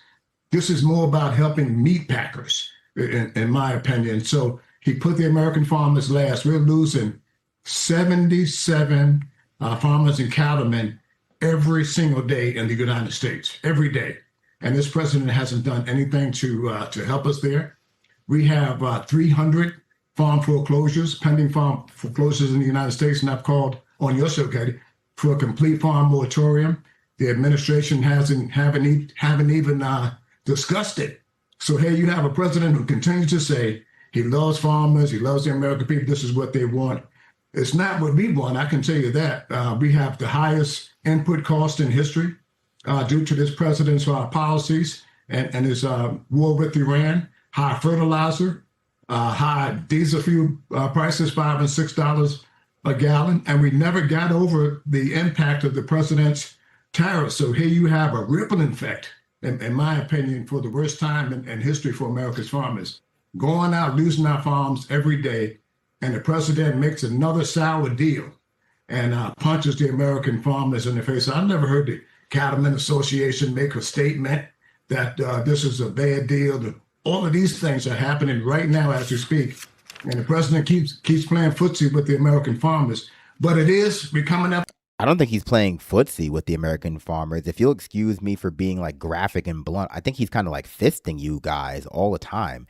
And I know this is like the one black farmer that's like the head of the Black Farmer Union who's like always anti-Trump basically. But like the, average farmer is playing footsie with Trump in terms of like criticizing him because they just think that if they sat down with him to explain to him like how hard they have it, he would care. But obviously Trump would not care. Also, when it comes to the Argentinian beef, I'm pretty sure China also like either rejected it or burned it because it contains an antibiotic that's banned basically in every country except for some Argentinian countries. No, some countries in South America, but also including the United States. I forget what specifically the antibiotic is. On a midterm election. And I'm asking for white farmers who voted for this president, probably 99%, to take another look at candidates that are running in their districts. You got to say, man, now we've lost our farms, the president continues to undermine us. It's time to take another look at other candidates in state races, the congressional races, and the Senate, and say, do I really want any more of this, or do we, He's right. There are other racists out there besides Donald Trump, racists that are going to be better for the farming community. Races in the Senate, and say, do I really want any more of this? Or do we, we at the point where we're just losing so many farmers, generational farmers, Katie, that we're losing here. That's a skill set that you can't be trained and taught tomorrow. But if this administration was serious about helping cattle farmers, they would start to invest more money in new and beginning farmers and cattle farmers. It takes a year to have a calf, so they started right now. we can make a huge dent in the cattle shortage. And that's what the problem is. There's a beef shortage in America. You mentioned the Cattlemen's Association. Here's Aaron Lehman, the president of the Iowa Farmers Union. It's ridiculous that we have taken now, the time when so many farmers are under economic stress, to make it easier for a product to come into our country that our farmers want to grow. We're very proud of what we grow. We want to put a label on what we grow saying this is a product of the United States. Are we really valuing American farmers? Are we really doing it, or are we just saying we are? Because the actions aren't showing it when we allow beef coming into this country. We're just saying we are, obviously. That's showing you're not supporting We don't value American beef anybody. farmers. It takes more than rhetoric to get the job done. So Brooke Rollins, in trying to explain this decision by the president, said that they're doing everything they can to incentivize American ranchers to rebuild their herds. You got into this a little bit in the last answer. What could this administration do right now to help American farmers? And we talk so much about soybeans. Let's talk specifically about cattle farmers. They can get the input costs down. It costs me to raise beef. I have to feed my cattle good hay.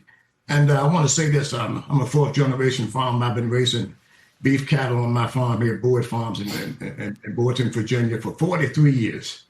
And I take pride in the product that leaves my farm and to that cattleman. He's correct. It's going to take more than just some rhetoric here. The administration has to invest real resources into the cattle farmers that are on the farm producing beef right now. The answer isn't to give our market away and tell us to take 25% less. I mean, anybody with good common sense and judgment is going to tell you that's a bad deal. Take that money that he's invested in Argentina, that $40 billion he invested in Argentina and help those farmers there. Invest that money right here in America. It's too late. He gave it away already. Argentina already has it. I mean, last I checked, they paid some of that. Well, there was the previous amount of money we gave them that they paid some of back that then a bunch of right wingers tried to pretend was like the $40 billion or whatever. But last I checked, the Argentinian peso kind of like collapsed a few weeks ago. Dollars they invest in Argentina and help those farmers there. Invest that money right here in American farmers right here in the United States. He's always saying America first. Put America first. Put your money where your mouth is and invest in cattle farmers right now. And he can do that today. And to stop farm foreclosures. If this president wants to, we shouldn't be losing 77 farmers in the United States, richest country in the world. Issue a complete farm moratorium. The way he holds up those friendly documents, every time he signs one executive order, sign one for America's farmers and say, you know what, because of my bad policies, we're not going to foreclose on any American farmers until we get this mess straightened out right here at home. Spend money here is what we hear from so many Americans, from so many walks of life, with so many different concerns. Just heard it from you just now. John Boyd Jr., thank you very much. As always, it's really good to see you. Yeah, I mean, as of right now, one Argentine peso is worth 0.00066 United States dollars, which is not a lot. It's not a lot. Wait, is that correct? Yeah. Oof. 40 Billy, let him eat boif. It's ridiculous. Red state farmers blast Trump admin's beef import plan. East Tennessee cattle farmer urges people to buy local as beef prices soar. Red state farmers. I love to hear red state farmers. We're going to talk in a little bit about how this administration. No more MS now. I got distracted. No more MS now. Oh, they're announcing the retaliatory tariffs right now. They only need to show that their cash flow will be impacted. Canada announces retaliatory tariffs against the U.S. This is going on right now. Where's Carney? I don't speak French. The message this morning, and that's why we are united with you, and that's why we want to present what we have to offer to Canadians. That's why we'll present the outline of our Canada Strong Responses Plan with targeted countermeasures and a substantive support package for workers and businesses totaling $7.5 billion. Because when Canadians stand together, nothing can stop us. Over the past several months, as you have seen, our government has worked intensely and in good faith to reach a mutually beneficial trade agreement with the United States of America. Minister LeBlanc, our Chief Trade Negotiator, Janice Charette, our negotiating team, and the Prime Minister worked tirelessly on behalf of all Canadians. But ultimately, the terms proposed by the U.S. administration were uneconomic, unfair, and ultimately unacceptable. Yeah, I mean, because Trump is spiraling, I'm sure the actual demands were just meant to make, Canada like humiliated, was just meant to like humiliate and impoverish Canada to make Trump feel good. And this goes back to something that when the first set of tariffs were being floated by Trump and like countries were making deals with him, specifically the UK rushed to make a deal with him. And on the BBC, they had like Yanis Varoufakis on, and he was pointing out that because, these trade wars hurt consumers, these countries could kind of just give in to Trump. I thought that was a very bad idea because it still kind of privileged this idea that Trump is doing this for some kind of real, rational, principled reason that you could actually appease him on. When in reality, this was just a tool he was using to get his ego stroked. And if you gave in to him at any point on this past, like, I guess what was possible, and even then, he would just keep coming for you the moment he felt not sufficiently, I guess, important enough due to something else he was doing. And so a lot of these countries, I think, made their bed when they decided to give in to him the first time because they thought that, like, well, Trump can be a principled person on this, and maybe we have gotten away with this sort of stuff. But no, not the Iran war is going bad, and he's feeling angry that Canada and all these other countries didn't help, and he's not feeling like supported enough. He's just going to start using this as another weapon to try to like get these countries to stroke his ego again. And so like this is just going to happen more and more, and countries are going to have to further alienate the United States and most likely make better deals with China and most likely other BRICS countries too, because America is just being ruled by some guy who's not in any way trying to roll out some kind of comprehensive economic policy to rebuild American manufacturing. He's just using tariffs as a weapon to humiliate other countries and have their leaderships help them. Yeah, BRICS with another C being Canada. And so, like, there's no way to appease him. There's going to be no way to give in to his tariffs in any real way to appease him long term because he doesn't have like a rational reason why he's doing this. He's just like become obsessed with this as his like new tool that gets people to suck up to him. We ask too much of Canada and offer too little in return. Accepting them would have harmed our workers, people like you see here today, weaken our industries, and compromise principles fundamental to our nation.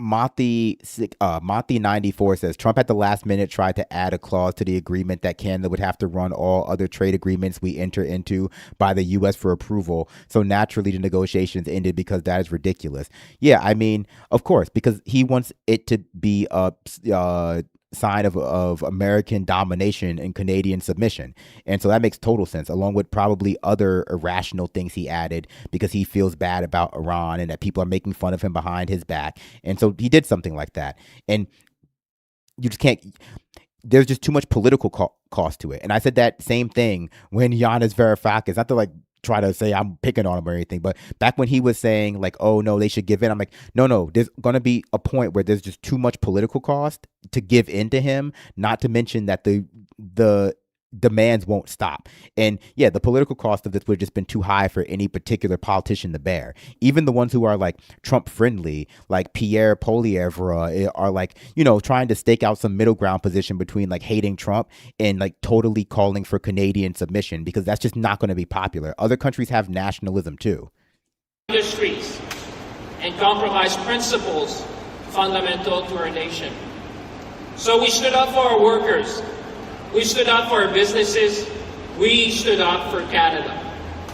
Nous n'avons pas choisi ce conflit commercial, mais lorsque notre intégration économique est utilisée comme levier exploité, plutôt que comme fondement d'un partenariat gagnant-gagnant, nous devons nous tenir debout et défendre nos intérêts, défendre nos travailleurs, défendre nos entreprises et défendre notre... Okay. I don't speak French. Is he going to go back to English? Targeted and strategic. We are across our nation goods. Those tariffs will have real consequences. On August 22nd, the United States of America imposed tariffs on 50% on approximately $28 billion in Canadian goods. Those tariffs will have real consequences for Canadian workers, businesses, and communities across our nation. Canada must respond, and today we are, in a proportionate, targeted, and strategic way. Today I'm announcing that Canada will match the United States tariffs dollar for dollar, rate for rate.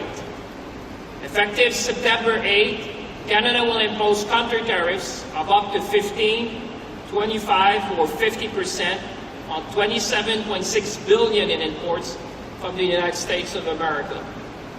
For each product, our tariff would match the American tariff on the same type of Canadian good. Notre objectif est de protéger les travailleurs, les producteurs et les manufacturiers canadiens. I think Trump also threatened them with additional tariffs because of this, with like 50% tariffs on cars and steel again. Électroménager, electronic bills will remain in place. Counter tariffs et de l'électronique. Our existing counter tariffs, including those on automobiles, will remain in place. Canada's remission framework will also remain available to mitigate unintended consequences for Canadian businesses. Canada's counter tariffs are designed primarily to provide protection for Canadian industry impacted by U.S. tariffs and allow them to compete against U.S. products in the Canadian market. It's all about fairness, it's all about level playing field, it's all about supporting Canadian workers and Canadian businesses. Il est bon de se rappeler que le plus grand pouvoir que l'on a, tous et toutes, c'est notre propre pouvoir d'achat. Okay. I think we get it. This is just a press conference to announce that they're not going to be cucked. You said he wants to change the name of Lake Ontario to Lake America. Yeah, like, we get it. Trump is extortionist. That's why you can't give in to him. He has no real principled strategy for this. And when you let him have his way once, he's just going to keep demanding it. It's not a normal trade war. Like, Trump does not have a principled position. And I do think a lot of people don't like how frightening that is, because he does things like this that are going to meaningfully impact people's lives in a really negative way. And to, come to terms with the fact that it's totally based on egomaniacal irrationality and not some kind of secret plan that he's engaging in is a very frightening prospect for not just Trump, but for the United States of America and its future. And so a lot of people want to imagine that there is a type of appeasement you can engage in with Trump that will get him to, be satisfied long term. But there isn't, because he's like a psychopath. And so, people just have to incorporate that into their understanding of the situation. And like I said before, I think not just with the Iran war showing other countries in the global south that, like, resisting the United States, if you are geographically lucky enough and, you invest in the right technologies, is possible. Not just resisting, but defeating. Other countries see that America is a paper tiger when it comes to other things too, like trade. Sanctions don't work really anymore. We've seen that. They're going to try to do these new sanctions on Iran. They likely won't work. And so why not push back? Of course, you're going to hurt your own citizenry, but eventually, like you're seeing right now, America was going to do that to you anyway. And so, like, this whole situation, Trump has taught, I think, the world a very important lesson about getting too cozy with the idea of American consistency. While Americans have kind of fetishized and normalized their own inconsistency election to election, the rest of the world just finds it, I think, more and more unmanageable, unless they're also gripped by the same kind of, like, Trump MAGA psychosis, like some countries are. But But every other country is like, no. The fact that every 2 years America can't be trusted is not good. Americans just flatter themselves with like, well, the founding fathers once said that like every generation has to rediscover liberty and something like that. It's like, yeah, but every generation isn't every 2 years, right? Americans have just lost control of their country in a very serious way. I mean, we've lost control of our country in a very serious way. I shouldn't externalize myself. And while they have taken it as something that's like, it's a work in progress, I think other countries are seeing it for what it is, like a sign of like inevitable collapse, because they've just been like captured by special interest to the point in which it's just unmanageable. Like, when you talk to Americans about it, they fetishize it. They go like, that's democracy, but it's not really. It's like, it's a kind of spinning your wheels and a rational coping mechanism that just makes them better exploitable by corporations. But it's not really like a functional country, even if it is a democracy. And that's why I think, we're going to see a lot of swing elections from now on. We used to have, a lot of 2-term presidents, probably going to be a lot of 1-term presidents. 1-term presidents, 2 years in, the House and Senate flips. Next president flips the House and Senate. 2 years into him, everyone flips again, because none of them have a solution for like what is ailing Americans. And probably the time that we'll get a solution is the first like really mass catastrophic climate event. Then like that might force the hand of the government to actually do something to avoid a kind of unrest that is like super unmanageable. It's super unstable. Yeah, just like my internet sometimes. So the U.S. becomes the U.K. No, I mean, I think that the changing of the U.K. prime minister is mostly just like superficial. They would say it's not, but it's a little bit more superficial than like they would, I think, admit. And it just allows for people it just allows for like Labor and like the conservatives to pretend like new ideas are coming into place, as opposed to just like, shuffling around the deck chairs on the Titanic. A lot of like deck chair shuffling. But who knows? Maybe Anthony Burnham will have like the solution to the problem. Doubt it, but maybe he will.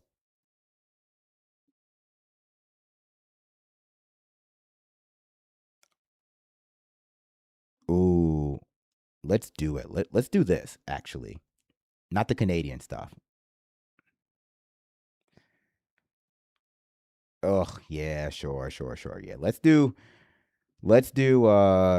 yeah, of course. Okay, so let's do this video out of, I want to say Al Jazeera with Trita Parsi about the new sanctions on Iran that I guess are supposed to cause them to finally give in to our demands somehow. And joining me now from Arlington in Virginia is Trita Parsi. He's the executive vice president of the Quincy Institute for Responsible Statecraft. Trita, always good to see you. Scott Bessent, he said that the U.S. is going to collapse the Iranian government. Well, if that is the goal of this economic asphyxiation, as he put it, how likely is it that this economic D-Day is going to get the Iranians to actually give up and surrender rather than escalate this conflict even more?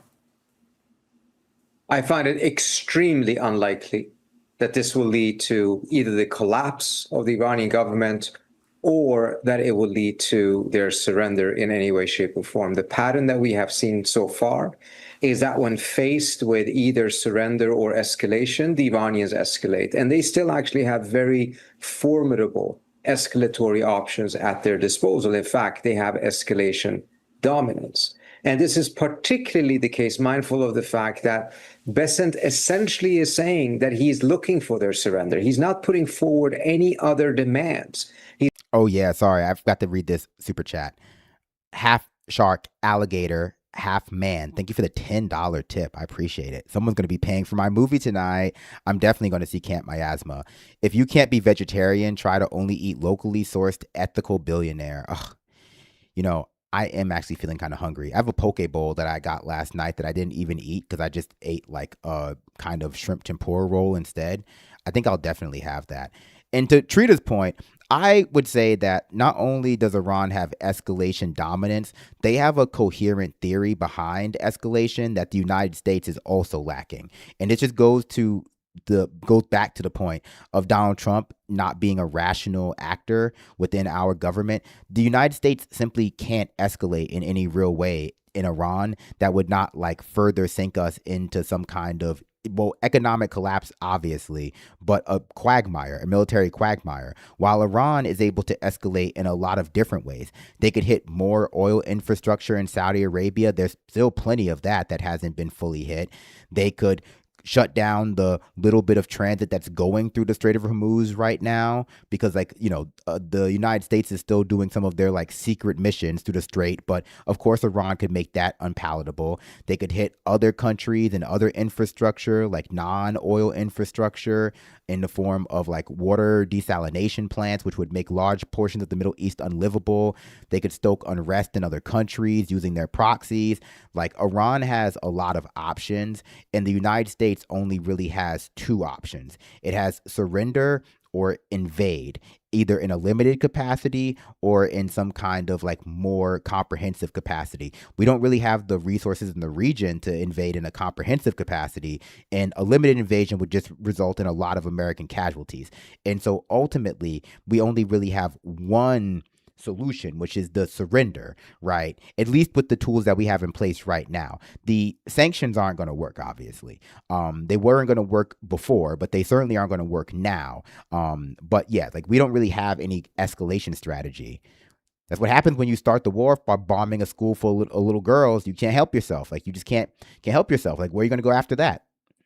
And this is particularly the case, mindful of the fact that Bessent essentially is saying that he is looking for their surrender. He's not putting forward any other demands. He's not saying if Iran does X, Y, and Z, these sanctions will not be imposed. So as long as Iranians are faced with these options, an escalation is the most likely response that they will give, granted that these sanctions actually end up becoming binding. If they're not, then the Iranians may actually show some restraint. But if this starts to actually put some pressure on the Iranians, a counter-escalation is the most likely option. Trita, the U.S. has almost 50 years of experience of sanctions on Iran. How well have they actually translated into real changes in Iran during these decades? They really have not. These sanctions have been quite effective in terms of imposing a cost on Iran. There is no doubt about that.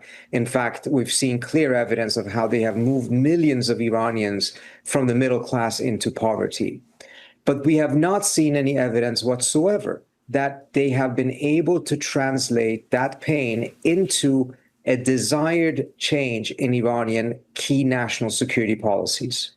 On the contrary, when we have seen those changes, it's been because of incentives that the U.S. has offered Iranians rather than threats of sanctions or the actual sanctions. So, for instance, the negotiations that led to the JCPOA, secret talks in Muscat in 2012 and 2013, the only time there was a breakthrough was when the United States actually gave in to the Iranian demand that the U.S. needs to recognize that Iran will have enrichment on its own soil, but under strict restrictions. Only then did the Iranians show flexibility. Prior to that, it didn't matter what type of sanctions the U.S. side was imposing the Iranians. It only elicited more counter-escalation from the Iranian side. So, Trita, do you think that the Trump administration has actually made a miscalculation here? Well, it's yet another miscalculation in a long series of massive miscalculations. This whole war is a massive miscalculation. Again, we're seeing a repeat of it in the sense that there is an expectation that faced between surrender and war, the Iranians will choose surrender. They have not chosen that at any point. In fact, this is what Trump expected them to do back in February, and he was surprised and he was frustrated. And on numerous occasions, either he or his envoy, Steve Witkoff, publicly stated that Trump was frustrated that the Iranians had not surrendered. And the idea that they suddenly would do so now is just preposterous. So I think he thinks they're cowards like he is. That's a classic projection tactic. Because they're dumb, because he's a dumb coward. He imagined that they were dumb cowards too, and he was easily convinced of that. Turns out that they're not. And the idea that they suddenly would do so now is just preposterous. So I think what this most likely will end up being is not an end to the conflict, but yet another round in the escalatory cycle between the two sides. So you're saying that you think that Iran is going to escalate, but what if it doesn't? If it doesn't send any missiles on its neighbors, it just sits there and endures the pain. I mean, could this lead into another 50 years of low simmering conflict between the US and Iran? The only scenario I see in which the Iranians do not respond, and by the way, their escalation may not be at the 10th degree. It could be much lower depending on how much pain they themselves are feeling. But the only scenario I see in which they don't do anything in return is if either these sanctions turn out not to be particularly effective, combined with the Iranians managing to establish new trade routes and trade partners around the world, that brings a degree of stability to their economy and then makes it more costly for them to escalate rather than to just keep the status quo. But if the sanctions are painful, even though if they're not particularly painful, over time that will degrade Iran's economic foundation. And as a result, if that is the perception the Iranians have, that means that they will be even weaker a year from now or 2 years from now. And that will then incentivize them to respond now, escalate now, rather than to wait and do so a year or 2 years. Of course, especially since they've beaten us. So like they haven't been disincentivized from escalating militarily, right? Because it's not as though if they escalate, we'll be able to really do anything to hurt them in some meaningful way that they can't disincentivize through further escalation. Because the tit for tat strategy, like we've seen before, Trump backed down, right? Because we struck them. Actually, well, technically they struck us first because we were trying to sneak ships by, and then we struck them back. We don't have as many targets within their country besides like civilian targets that we can strike to do any, I guess, meaningful terrorism, because a lot of their military like launchers and stuff like that, once they're buried, they can be dug out.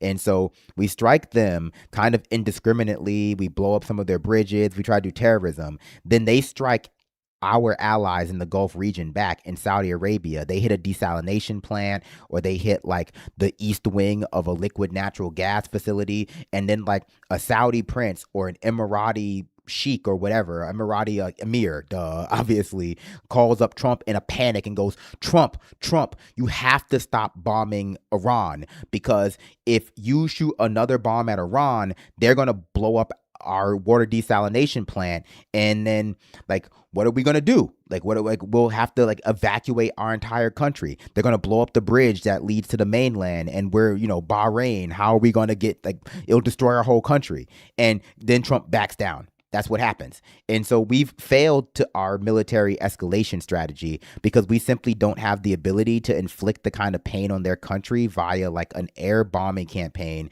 that both leaves us, immune from consequences of that via their anti-air defenses, because we're using standoff munitions, or leaves our allies in the region, who are a lot more vulnerable to the types of infrastructure damage that they can inflict on them than that we can inflict on Iran.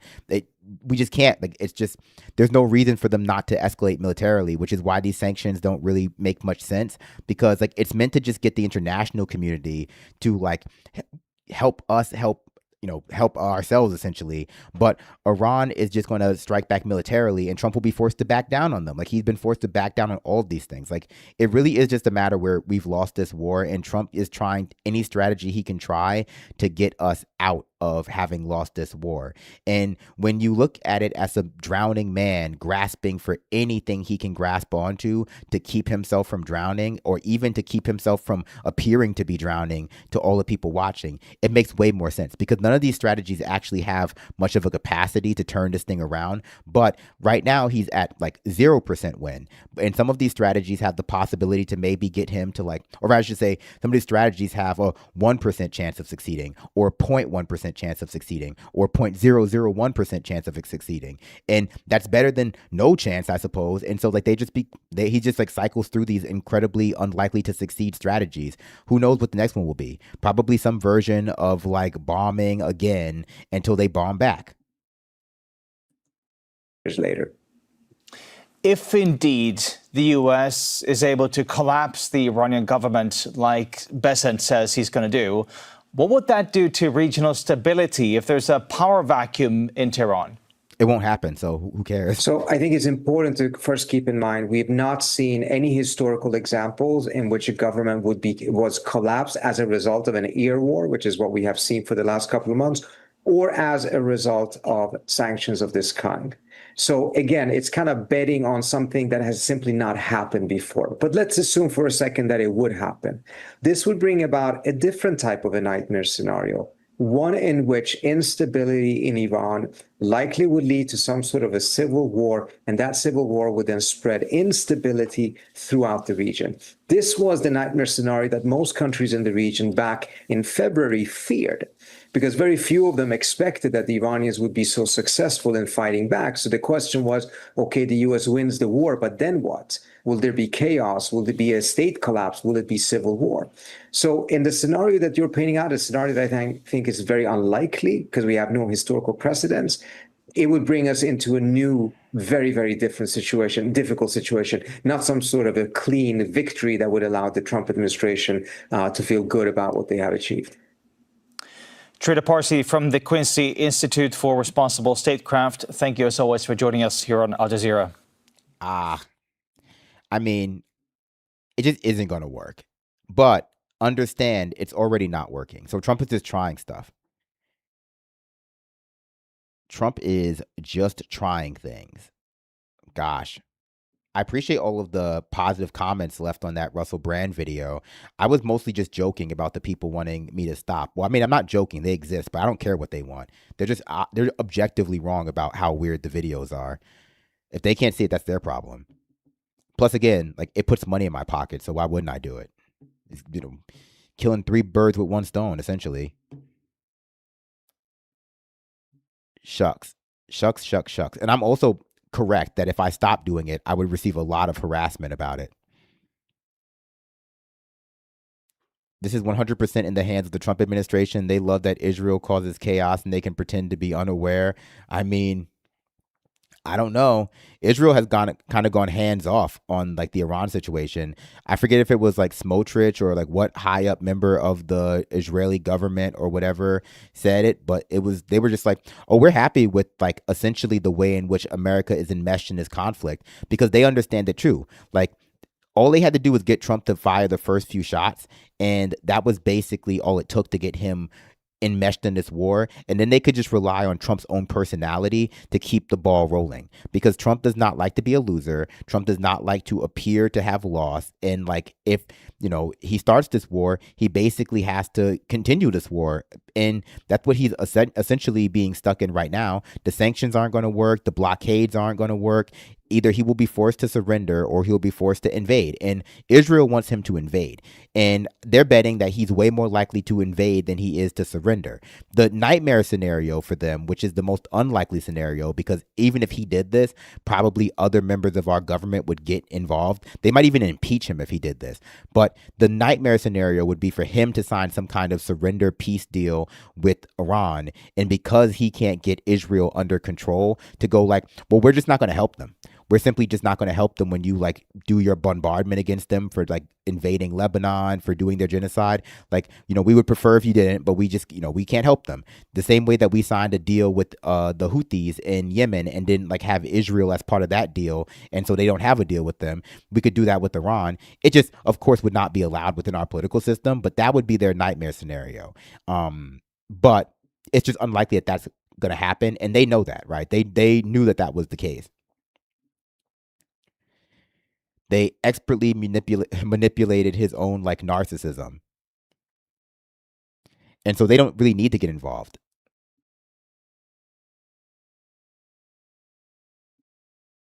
They will only get involved if for some reason Trump seems like he's actually going to surrender. Then they will amp things up. Like they did in Lebanon when he almost surrendered last time. Poor Lindsey, killed Lindsey when he surrendered last time. It was the thing that broke his heart, made it explode. That's how much he loved the war. Oh, that's right. Hegseth gave a whole little press conference. I don't really want to listen to that because Pete Hegseth really sucks. Should we watch something fun to take the show out? I think we should. I don't have any ideas though. I'll check what I have in my little like fun folder.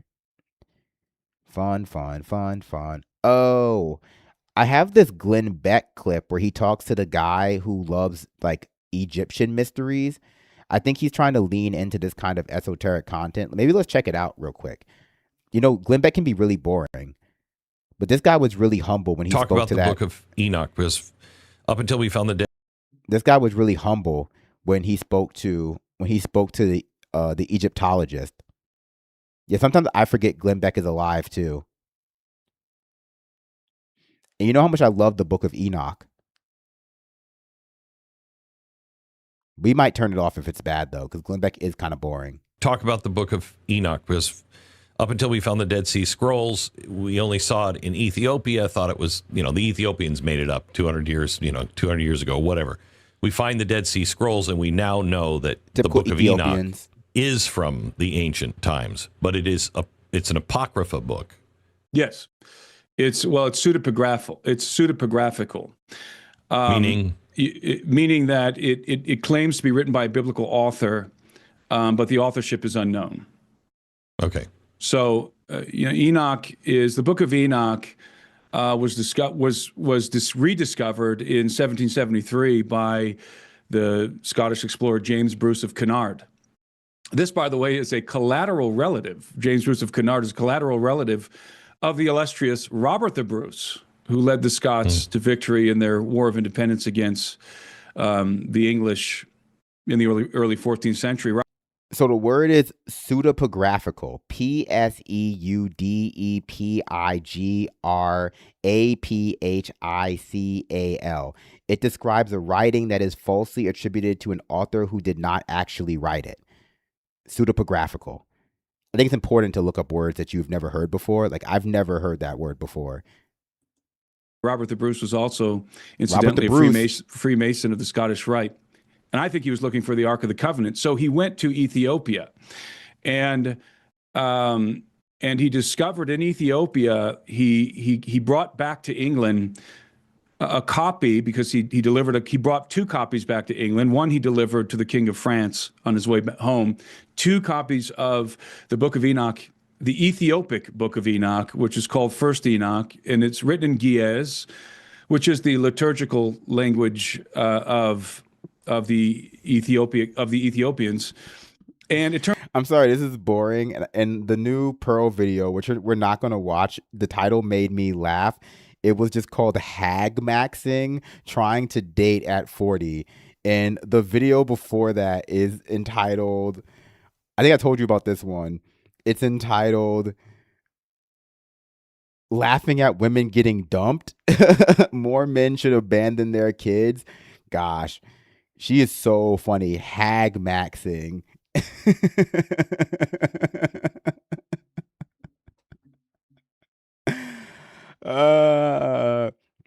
No, this is boring, but it reminds me of another video I wanted to show you from Demon Erasers, and I should probably watch more Demon Erasers because I think I'm entering in a contest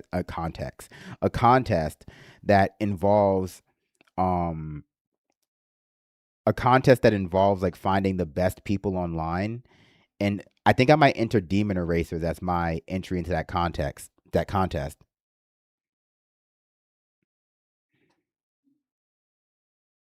And so we should watch the video about how Sonic the Hedgehog is satanic, because people complain about me not showing you enough esoteric stuff. And this is also his response to the Charlie Kirk, Candace Owens debate. Welcome, everybody, to the Ancient Angels Demon Erasers podcast. I'm your host, Brian, and my other host here is JT. How's it going, bro? I'm doing well. Had a nice little beach day. Got a little sun. Sweet. Watching the waves and the crabs. Listening to a little Greek mythology. I've been studying. I did the Odyssey, and then I just did the with the Theogony, and now I was just listening to Jason and the Argonauts. So it's kind of sharpening up my my study skills on the Greek mythology. A lot of interesting stuff. The Greek mythos. Mm-hmm. There is a lot of interesting stuff. In fact, there's a lot of interesting stuff in a lot of cultures that people are unaware of, And there's a lot of hidden stuff. And some of that, I think we're going to talk about today. More specifically, I watch the Crabs a lot too. I'm always watching the Crabs. Sorry, him having his tank top out made me want to take my tank top out because I was also feeling a little warm. I feel like I'm looking very big today. I am. Get a little flex going. Oh, yeah. Okay. I want to talk about things that are hidden in our culture that you don't even recognize. But one thing I do also want to mention is we're going to talk about Sonic the Hedgehog. Actually, we're going to talk about Sonic the Hedgehog. Yeah, perfect. And this is going to be a very interesting random subject. And but I feel like it's pretty.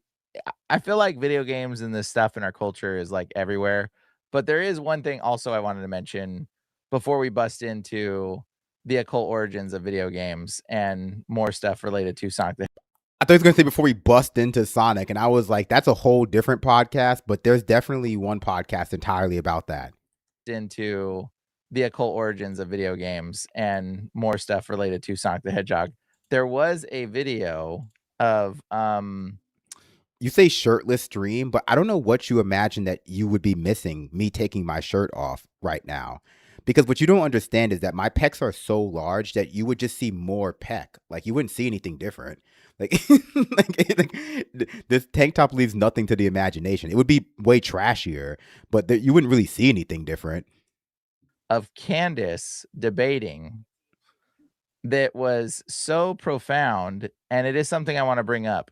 For those that don't, everybody's hearing about this Candace debate. Oh, yeah, that's also why I wanted to play this one, because this is about both how Sonic is satanic, but also the Candace Owens, Andrew Wilson debate.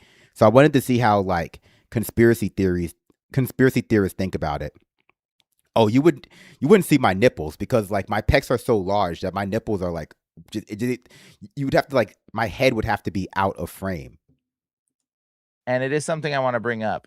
For those that don't, everybody's hearing about this Candace debate. That was going on.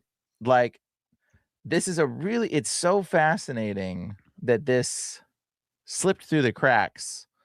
So the argument that Andrew Wilson puts out, I'm going to share this video right here, says that Charlie from his own security detail made a statement. Did you see this statement one? Yeah, that was like that was kind of supposedly like the big reveal, is that he connected with TPUSA and they gave this never before seen text. And we still haven't seen it because he just read it. And at the end of the podcast, she was trying to get him to show it to verify that it was actually real. And he was like, oh no, I'm going to do that on my podcast. Okay, well, wait, it gets even better. This gets even better. So this is what actually happened, guys. Just watch this. Charlie responded with this. Okay, great. Remind them that they are there for one person's security only. Interesting. Because I'm somewhat worried the left is trying to kill me. That was a message sent September 9th. But he was not messaging people the day before saying, I'm going to be murdered. They're coming after me. Someone's going to kill me. He didn't say that. And I have his cell phone. So, what on earth is going on, JT? What do you think is going on with that? Like, well, clearly somebody's not telling the truth here. I also think it's a strange thing for Charlie Kirk to say. It goes without saying that they're his security details. So, like, why would you say, oh, by the way?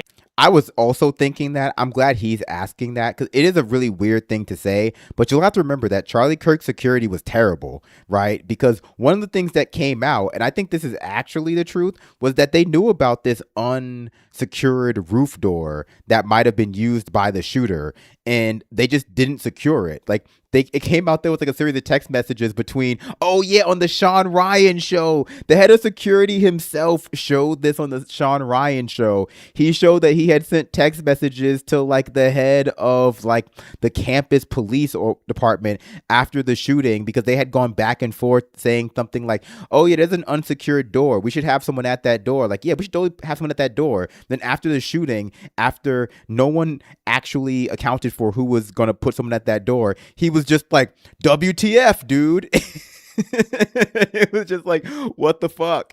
Saying that they're his security details. So, like, why would you say, oh, by the way, you're here to protect one person? You know what I mean? Doesn't that strike you a little bit odd? And also, well, his security detail is Israeli, by the way, just for those that don't know. He's as an Israeli security detail, which was sending a message to Mr. Andrew about a text that they were supposedly receiving from Charlie. And it is fascinating that these Israeli security detail supposedly tell Andrew that he received a text message saying, I'm worried the left is going to kill me, which even if that was a genuine text, it's almost like, what is he going to say? I'm worried that the Jews are going to kill me. Like what? Jesus. You want to see that clip from the Sean Ryan show? I can show you. Like, it was such a crazy clip. Give me a second. It's such a crazy clip. Oh no, this guy's an anti-Semite. Duh. Have you not watched Demon Erasers before? I hate the Sean Ryan show, but this part is so crazy. Charlie Kirk, security interview. Where is this one? God, I don't want to watch too much of this.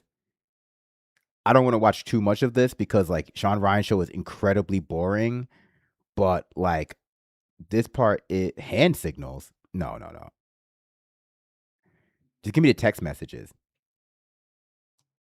I mean, we're already going over anyway, but Brian Harpole. Yeah, sure, whatever. I can just put the whole 2-hour long. I can put the whole 2-hour long clip on, but just search the freaking transcript for it. Where is it? Show transcript. Text.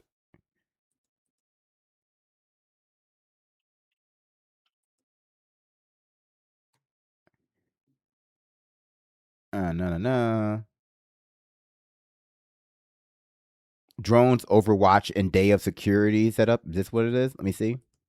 Would it be okay if we put that screenshot of that text up for everybody to see? Absolutely. So they know it's real? Yeah, absolutely. And do a FOIA for his phone.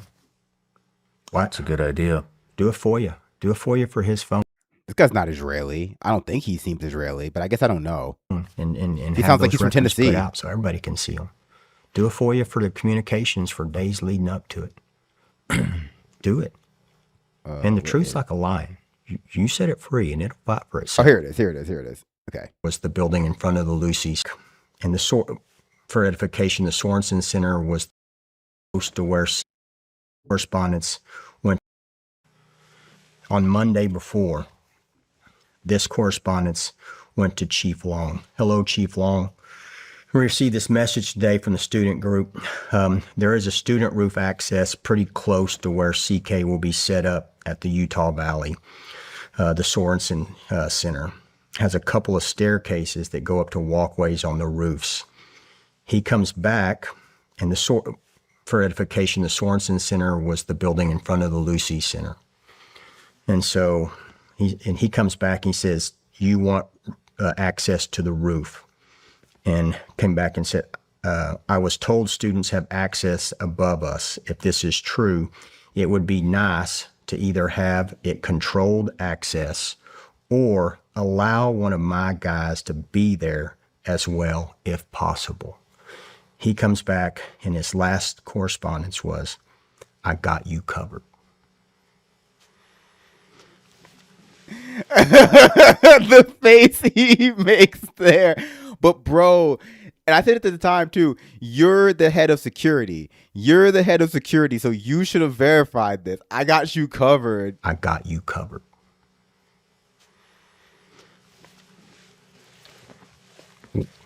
What else am I to do? When a command level person from an accredited police department says, I've got this area. Jeez. Have you been in who is that? That was the chief of police for the UVU police department. We've called him. He's never called us back. Holy shit. Does he have a name? Chief Long. Chief Long. And Jake Long. I didn't know if it said deputy in that or not, because in the American Dragon or in his stuff on the website, it says Deputy Chief Long, but we just called him Chief Long. So is he even real, you think? Yeah, I got guys that are 10 times more qualified than what he could have produced for us, probably. Well, then it sounds like you should have put somebody on that door, one of those extra qualified people, right? Where were they? So literally all they had to do is post anybody at that stairwell. Stairwell roof. Or put a drone up. Or let us. Let you do your job. Or let us. You need permission to not let someone kill Charlie? Let us do our job. This is like a master class in passing the buck. Let us do our job. Imagine saying that after this incident. Like, come on, You know, our team is built.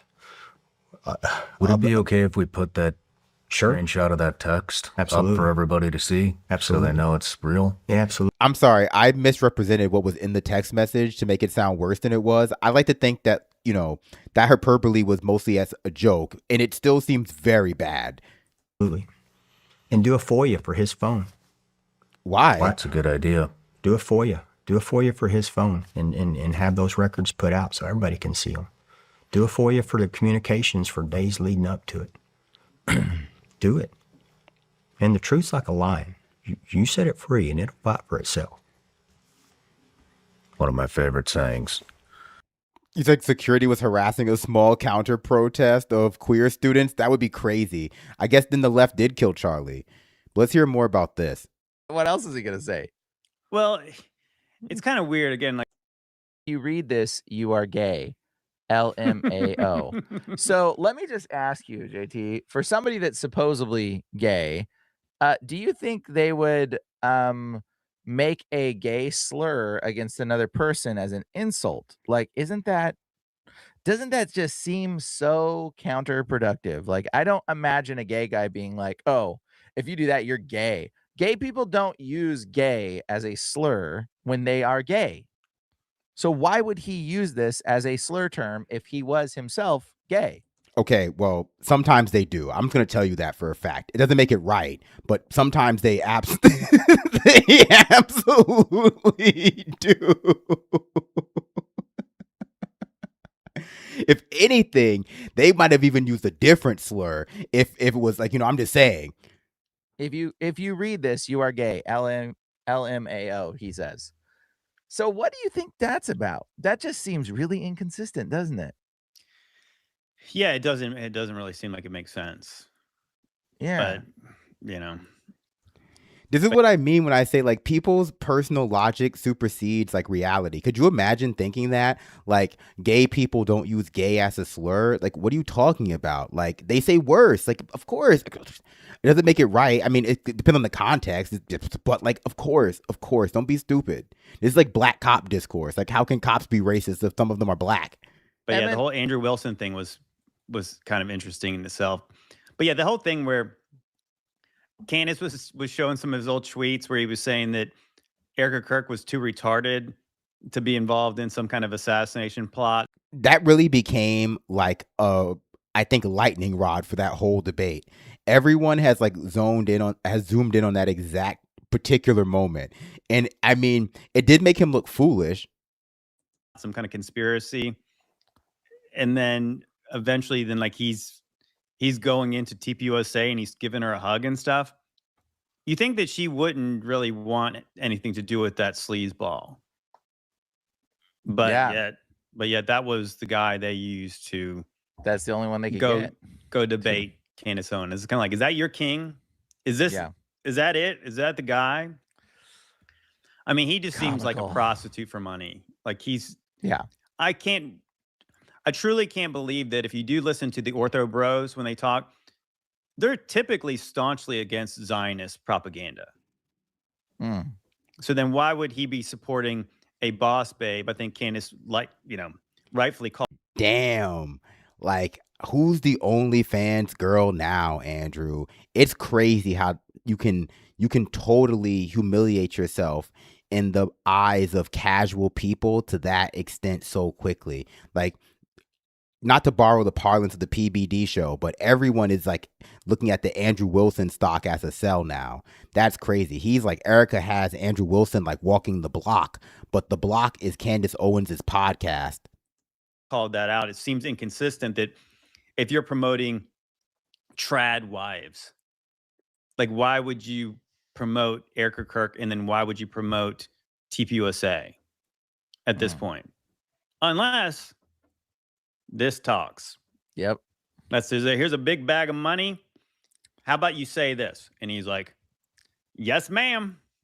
Yep. Who do you want me to debate? And like I said, I think it's really interesting that Joe Rogan had Andrew Wilson on his podcast 2 times this year. He's like the only solo guest that's been on 2 times this year. So there's a lot of money backing him. And just the fact that he paid $300,000 for this debate to get Candace to sit down with him. How much money does this guy got?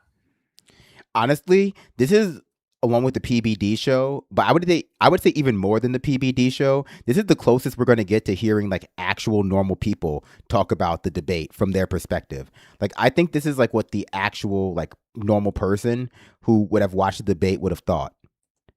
You know what I'm saying? Like, how much money would you have to have in your bank account where you could just throw down $300,000 like it doesn't matter? Dude, that's insane. Like, that's insane. That like he would even say such a thing. Supposedly he had a GoFundMe he needed to raise to pay it. Well, no, but he supposedly he had already paid it, and then he was saying that if you guys want to donate to that fund, I think he raised like $76,000. But it was funny, like me and Aaron were talking about it as we were recording for the Afterglow, which drops today. Was that if you look at Andrew Wilson, if you go to his YouTube channel, don't go right now, but if you go over to it, go look at his setup. His studio is not as nice as Brian's.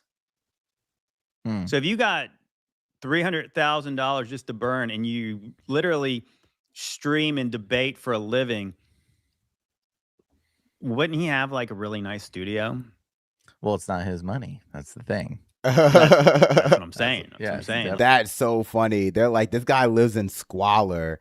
If he has the money to pay Candace for a debate, how come he doesn't stop looking like shit? That's crazy. Like pocket watching. Good because question. Most rich people, even if they are rich, they don't part with $300,000 easy. I mean, that's still a lot of money. No, there's a ton of money. Well, you're fulfilling an agenda. And so that was an agenda that he was fulfilling. And it's like, okay, and that's why it would cost money. Agendas cost money. And so it's like, okay, dude, well, you're clearly a part of some kind of agenda. Somebody has something to say. And it was definitely not that man, because he looked like a tard a little bit. And like the thing is, like, there is that's not so right. many inconsistencies. Why would a gay dude, like, just the story alone? And that's the problem, is they're not considering hypnosis. And I wish we had that conversation. Like,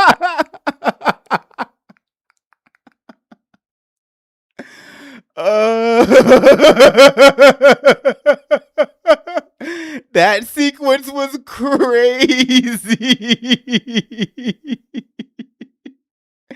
That sequence was crazy. But they're not considering hypnosis. Consistencies. Why would a gay dude, like, just the story alone? And that's the problem, is they're not considering hypnosis. And I wish Candace would have a conversation. Like, I would love to talk with her and be like, bro, you need to consider hypnosis, because she didn't have a way to describe it. She knew there was flaws, but she didn't have a way to be like, this is what it is, because she's not put together MK Ultra as part of the whole setup. So like, Candace Owens hasn't put together that Tyler Robinson is under hypnosis. Okay. And so is the little Lance Twigs. And so is Erica Kirk, to believe things and to say certain things. So everyone's They have hypnotized. been hypnotized to respond to certain things certain ways. And it's so obvious they're under hypnosis. If you don't believe it, watch my video where I talk about Erica being under hypnosis with the hypnotist guy. And it's dude, I point out all the things. It's pretty obvious, and they're all under hypnosis. And so Candace really needs to know that hypnosis is actually a real thing, and it's being utilized right now against these people. Okay. And that needs to be a considered aspect of what's going on in all the situations. The court needs to consider hypnosis, everything. But regardless, RGZ says money hypnotizes people too. Money hypnotizes people too. That's very true. Yep, so, I think that's it. Yep. Mm-hmm. But the stuff that's going on with this is like, bro, like we have to like look at it from the courts never consider hypnotism. In my experience, they never accept hypnotism as a real answer unless you're a police officer trying to explain why you're driving drunk. They go like, oh, like you were hypnotized? That makes perfect sense. a very sort of, I don't know, like unbiased space if we can, which I don't even know if we can at this point. But like there's just so much to realize that like it's so inconsistent. The fact that Charlie Kirk never talked about Tyler Robinson, or Tyler Robinson never talked about Charlie Kirk. See, like people who want to pretend like Andrew Wilson won that debate would use the fact that these people think he lost as some kind of like gotcha. They would go, see, these are the kinds of people who think that Candace won. But in reality, everyone thinks that Candace won. And so the actual way to frame this is that even these people could see that Andrew lost that debate. Ever to his little gay boyfriend, yet then decides, I'm going to go murder him. That is so insanely just absurd that that's even... Okay, I'm going to skip towards the Sonic stuff. I just want to hear some of the Sonic stuff. This was very funny, but I definitely have to hear more about Sonic the Hedgehog. Where's Trump delivering remarks? On education policy, Jesus. I hope he plays a little Sega opening sound effect. That's what I think about when I think of Sonic the Hedgehog.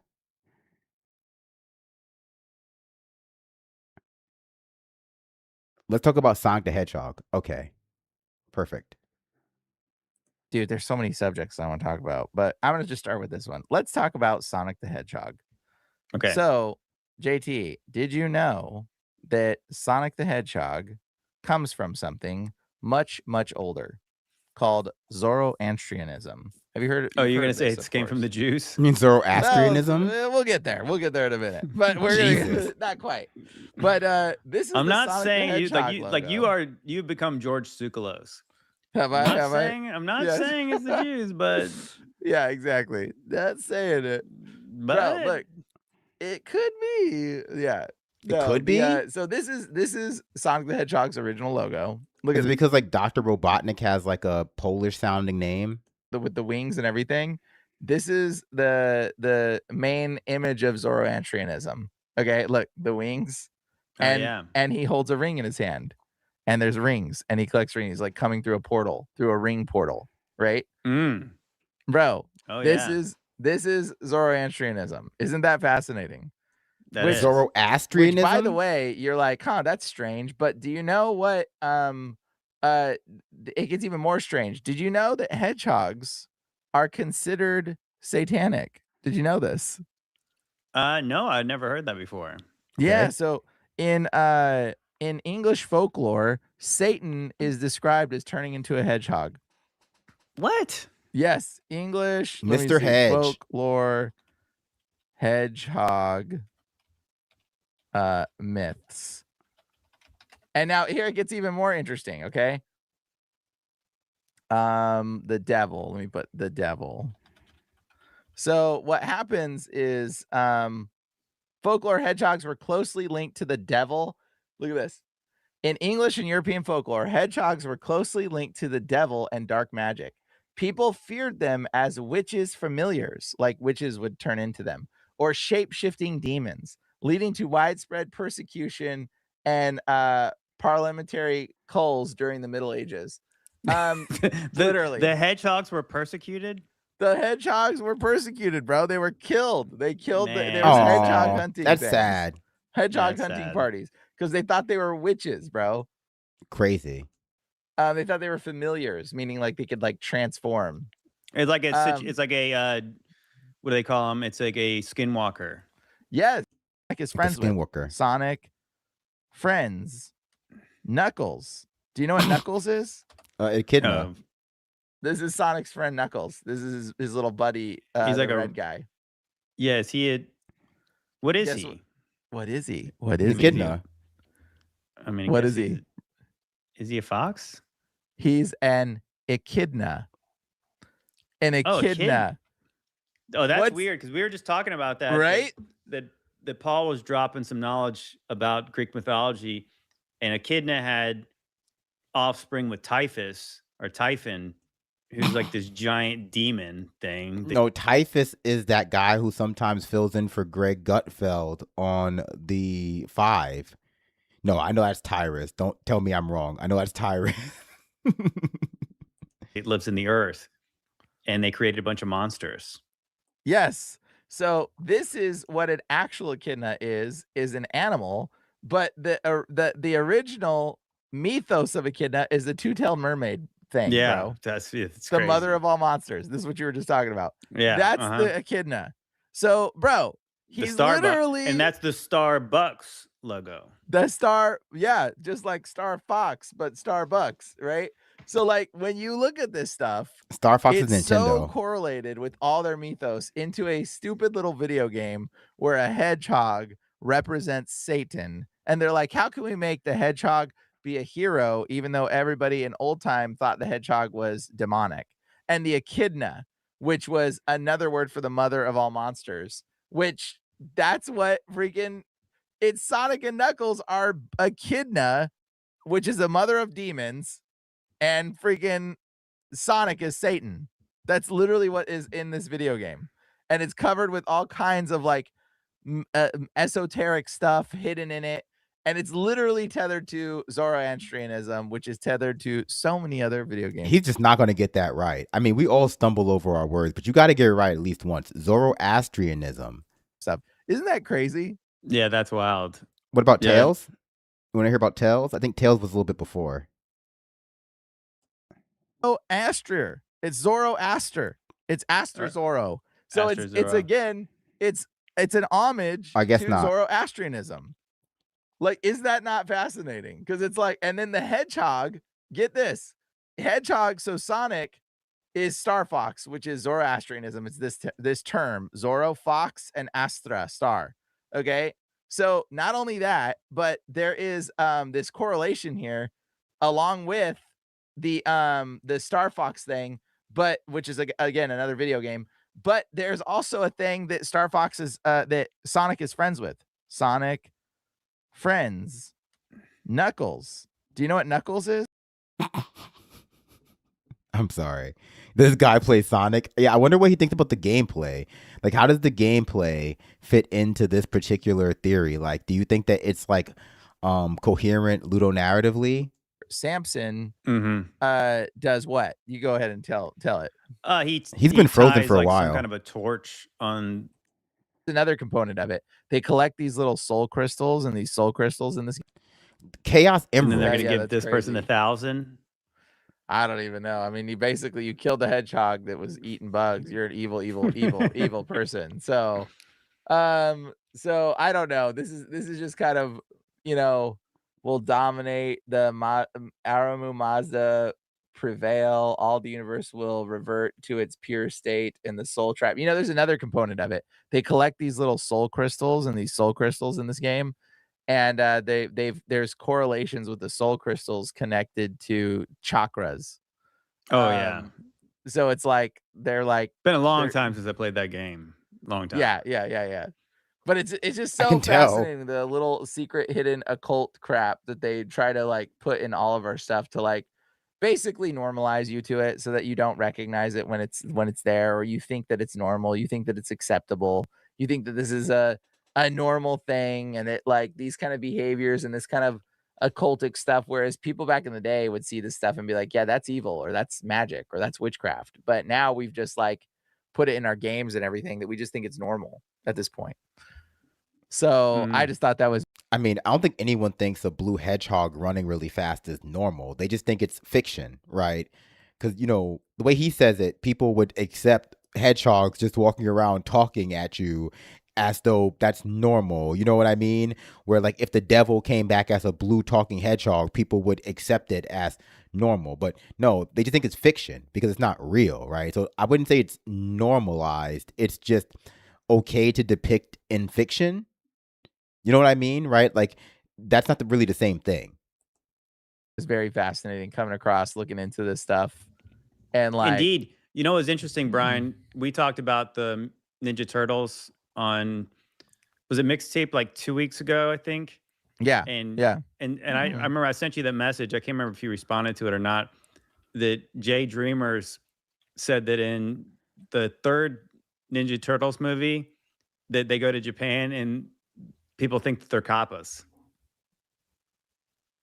Really? Yeah, they get called that. They're kappas. I don't remember that. But that totally makes sense. According to Jay Dreamers. Yeah, he said that they called them kappas in that. That totally makes sense. I you know, I didn't think about it like that, but yeah, I would see that would be a part in the video for sure. Kavas. Man, that's Kappa. interesting. That's like very interesting. Kappa. I suppose. Yeah. So of course I thought they were gonna do something with their names, like Michelangelo, Leonardo, Donatello. Those are all the names of like fallen angels or something. Of course, they would think they're kappas though, because they are kappas. They're also Jews. Wow, crazy stuff. In everything. The Temple of Moloch. Okay, we're gonna get out of here. It's crazy what you can have on YouTube. Oh, okay. Let's do a few chats and get out of here. Let me set up the raid. What a great show today. What an absolute banger. Thank you, Brandon. I appreciate that, other Brandon. Oh my God, their abstract association lands on bigotry every time. Of course, they're Americans. Mine do too.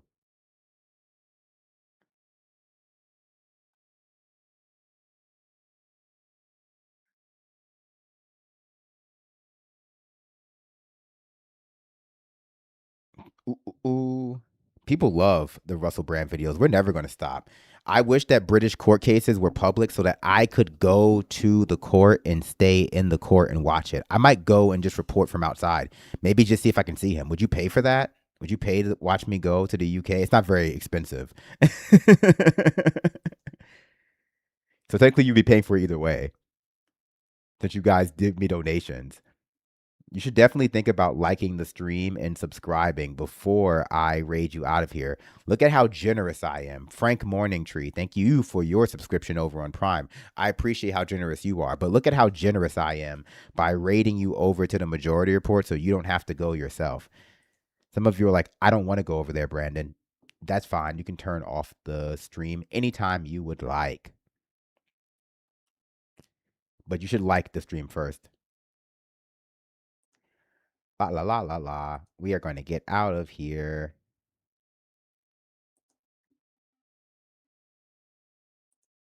Let's go, Brandon. You can go in. I will let you know how I feel about the movie tomorrow. Sorry, I read it out of order. Minnesota sues Texas and environmental racism in Memphis with Keith Ellison and Keyshawn Pierce, or Kayshawn Pierce. I apologize for not knowing the proper pronunciation.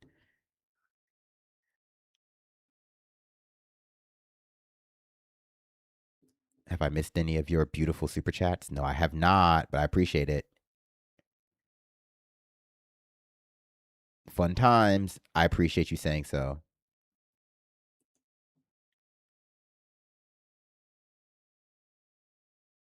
All right. Whew, nice day. Got a little steamy in here. Oh, we are only about 508 followers. I say about, but that's like the exact number. We are 508 followers from 10,000 on Twitch. I don't know. I'm excited to get to 10,000 on Twitch because it's taken a lot longer because obviously a lot of the people who follow me come from the Majority Report. But I'm excited to get to 10,000 on Twitch. It feels like it's been a lot more earned because it's taken longer. Although I gotta fight and, I don't know, scrap for each follower. And I appreciate that. It keeps me humble, keeps me hungry. I am hungry. I have a Pokeball I'm going to eat. My traps look pretty big. I like that. I like that. I'm kind of constrained by this chair, but it's fine. I'll survive. Let's do some chats. Get out of here. Street Sharks are surprisingly not satanic. I love Street Sharks. Another great show. Another great Ninja Turtle ripoff show. Not as good as Biker Mice from Mars, but probably my favorite.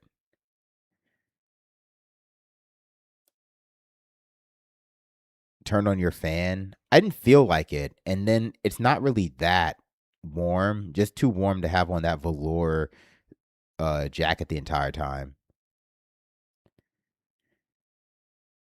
Twitch has slower growth but more stable. I suppose.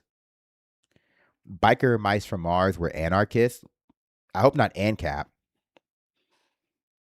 Are you watching X-Men 97? I am. I actually started Black Torch last night, and I thought it was pretty good, the first episode, I mean. Because it was just on, like, the Crunchyroll YouTube account, so I was like, oh, let me just watch it. I'm trying to watch more anime before my neighbor anime mogs me again. All right, everybody. Take it easy. Keep it